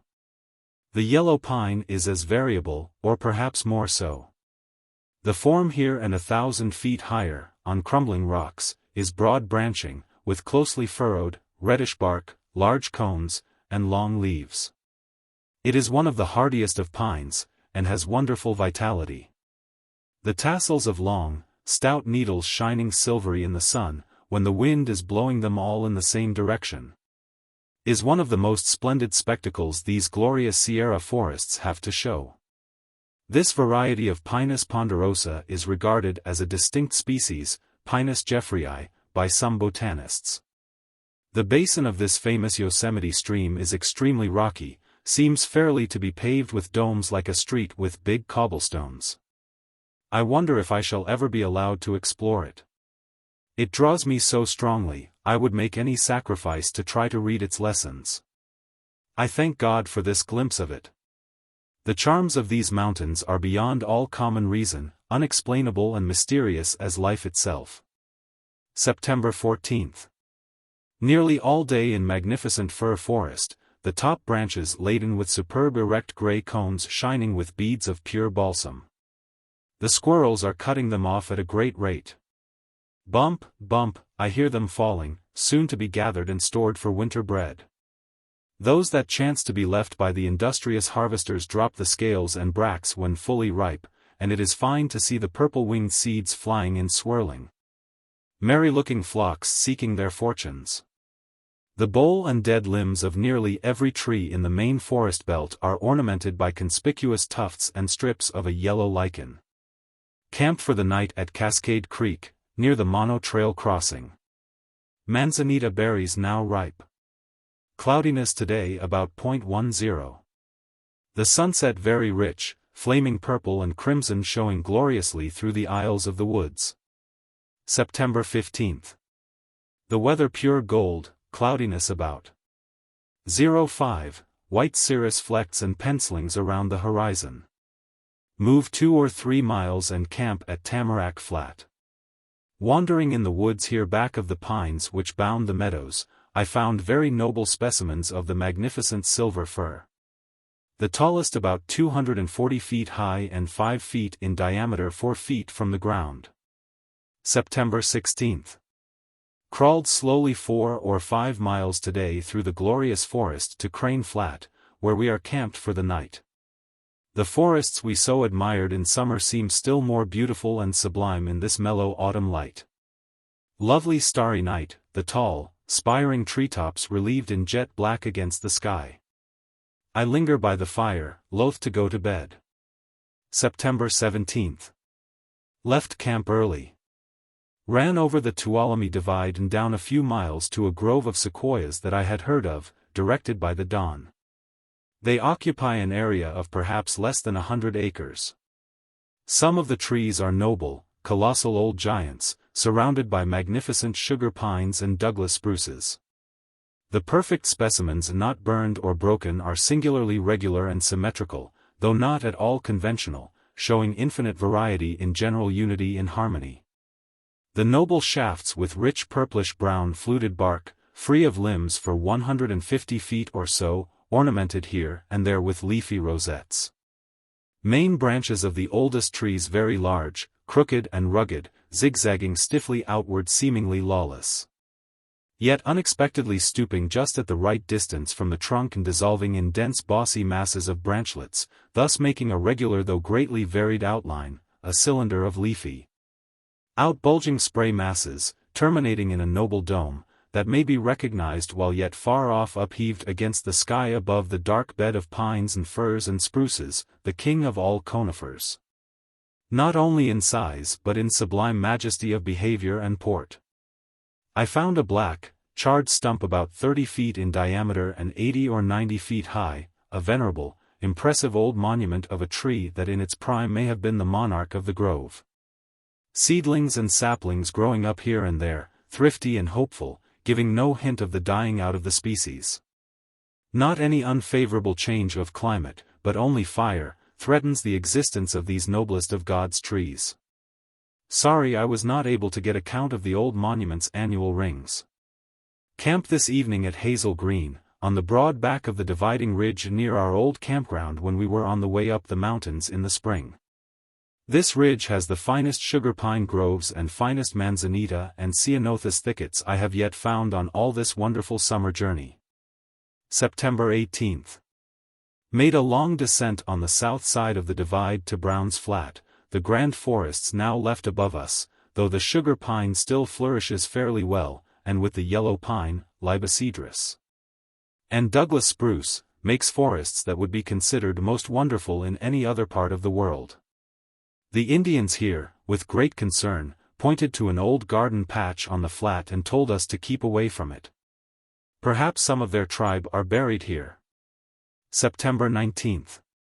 Camp this evening at Smith's Mill, on the first broad mountain bench or plateau reached in ascending the range, where pines grow large enough for good lumber. Here wheat, apples, peaches, and grapes grow, and we were treated to wine and apples. The wine I didn't like, but Mr. Delaney and the Indian driver and the shepherd seemed to think the stuff divine. Compared to sparkling Sierra water fresh from the heavens, it seemed a dull, muddy, stupid drink. But the apples, best of fruits, how delicious they were, fit for gods or men. On the way down from Brown's Flat we stopped at Bower Cave, and I spent an hour in it, one of the most novel and interesting of all nature's underground mansions. Plenty of sunlight pours into it through the leaves of the 4 maple trees growing in its mouth, illuminating its clear, calm pool and marble chambers, a charming place, ravishingly beautiful. But the accessible parts of the walls sadly disfigured with names of vandals. September 20th. The weather still golden and calm, but hot. We are now in the foothills, and all the conifers are left behind, except the gray Sabine pine. Camped at the Dutch Boys Ranch, where there are extensive barley fields now showing nothing save dusty stubble. September 21st. A terribly hot, dusty, sunburned day, and as nothing was to be gained by loitering where the flock could find nothing to eat save thorny twigs and chaparral, we made a long drive. And before sundown reached the home ranch on the yellow San Joaquin plain. September 22nd. The sheep were let out of the corral one by one, this morning, and counted, and strange to say, after all their adventurous wanderings in bewildering rocks and brush and streams, scattered by bears. Poisoned by azalea, kalmia, alkali, all are accounted for. Of the 2,050 that left the corral in the spring lean and weak, 2,025 have returned fat and strong. The losses are, 10 killed by bears, 1 by a rattlesnake, 1 that had to be killed after it had broken its leg on a boulder slope, and 1 that ran away in blind terror on being accidentally separated from the flock, 13 all told. Of the other 12 doomed never to return, 3 were sold to ranchmen and 9 were made camp mutton. Here ends my forever memorable first High Sierra excursion. I have crossed the range of light, surely the brightest and best of all the Lord has built, and rejoicing in its glory, I gladly, gratefully, hopefully pray I may see it again. This USGS map of Yosemite National Park shows the topographic and riparian features of the landscape as they were in 1909.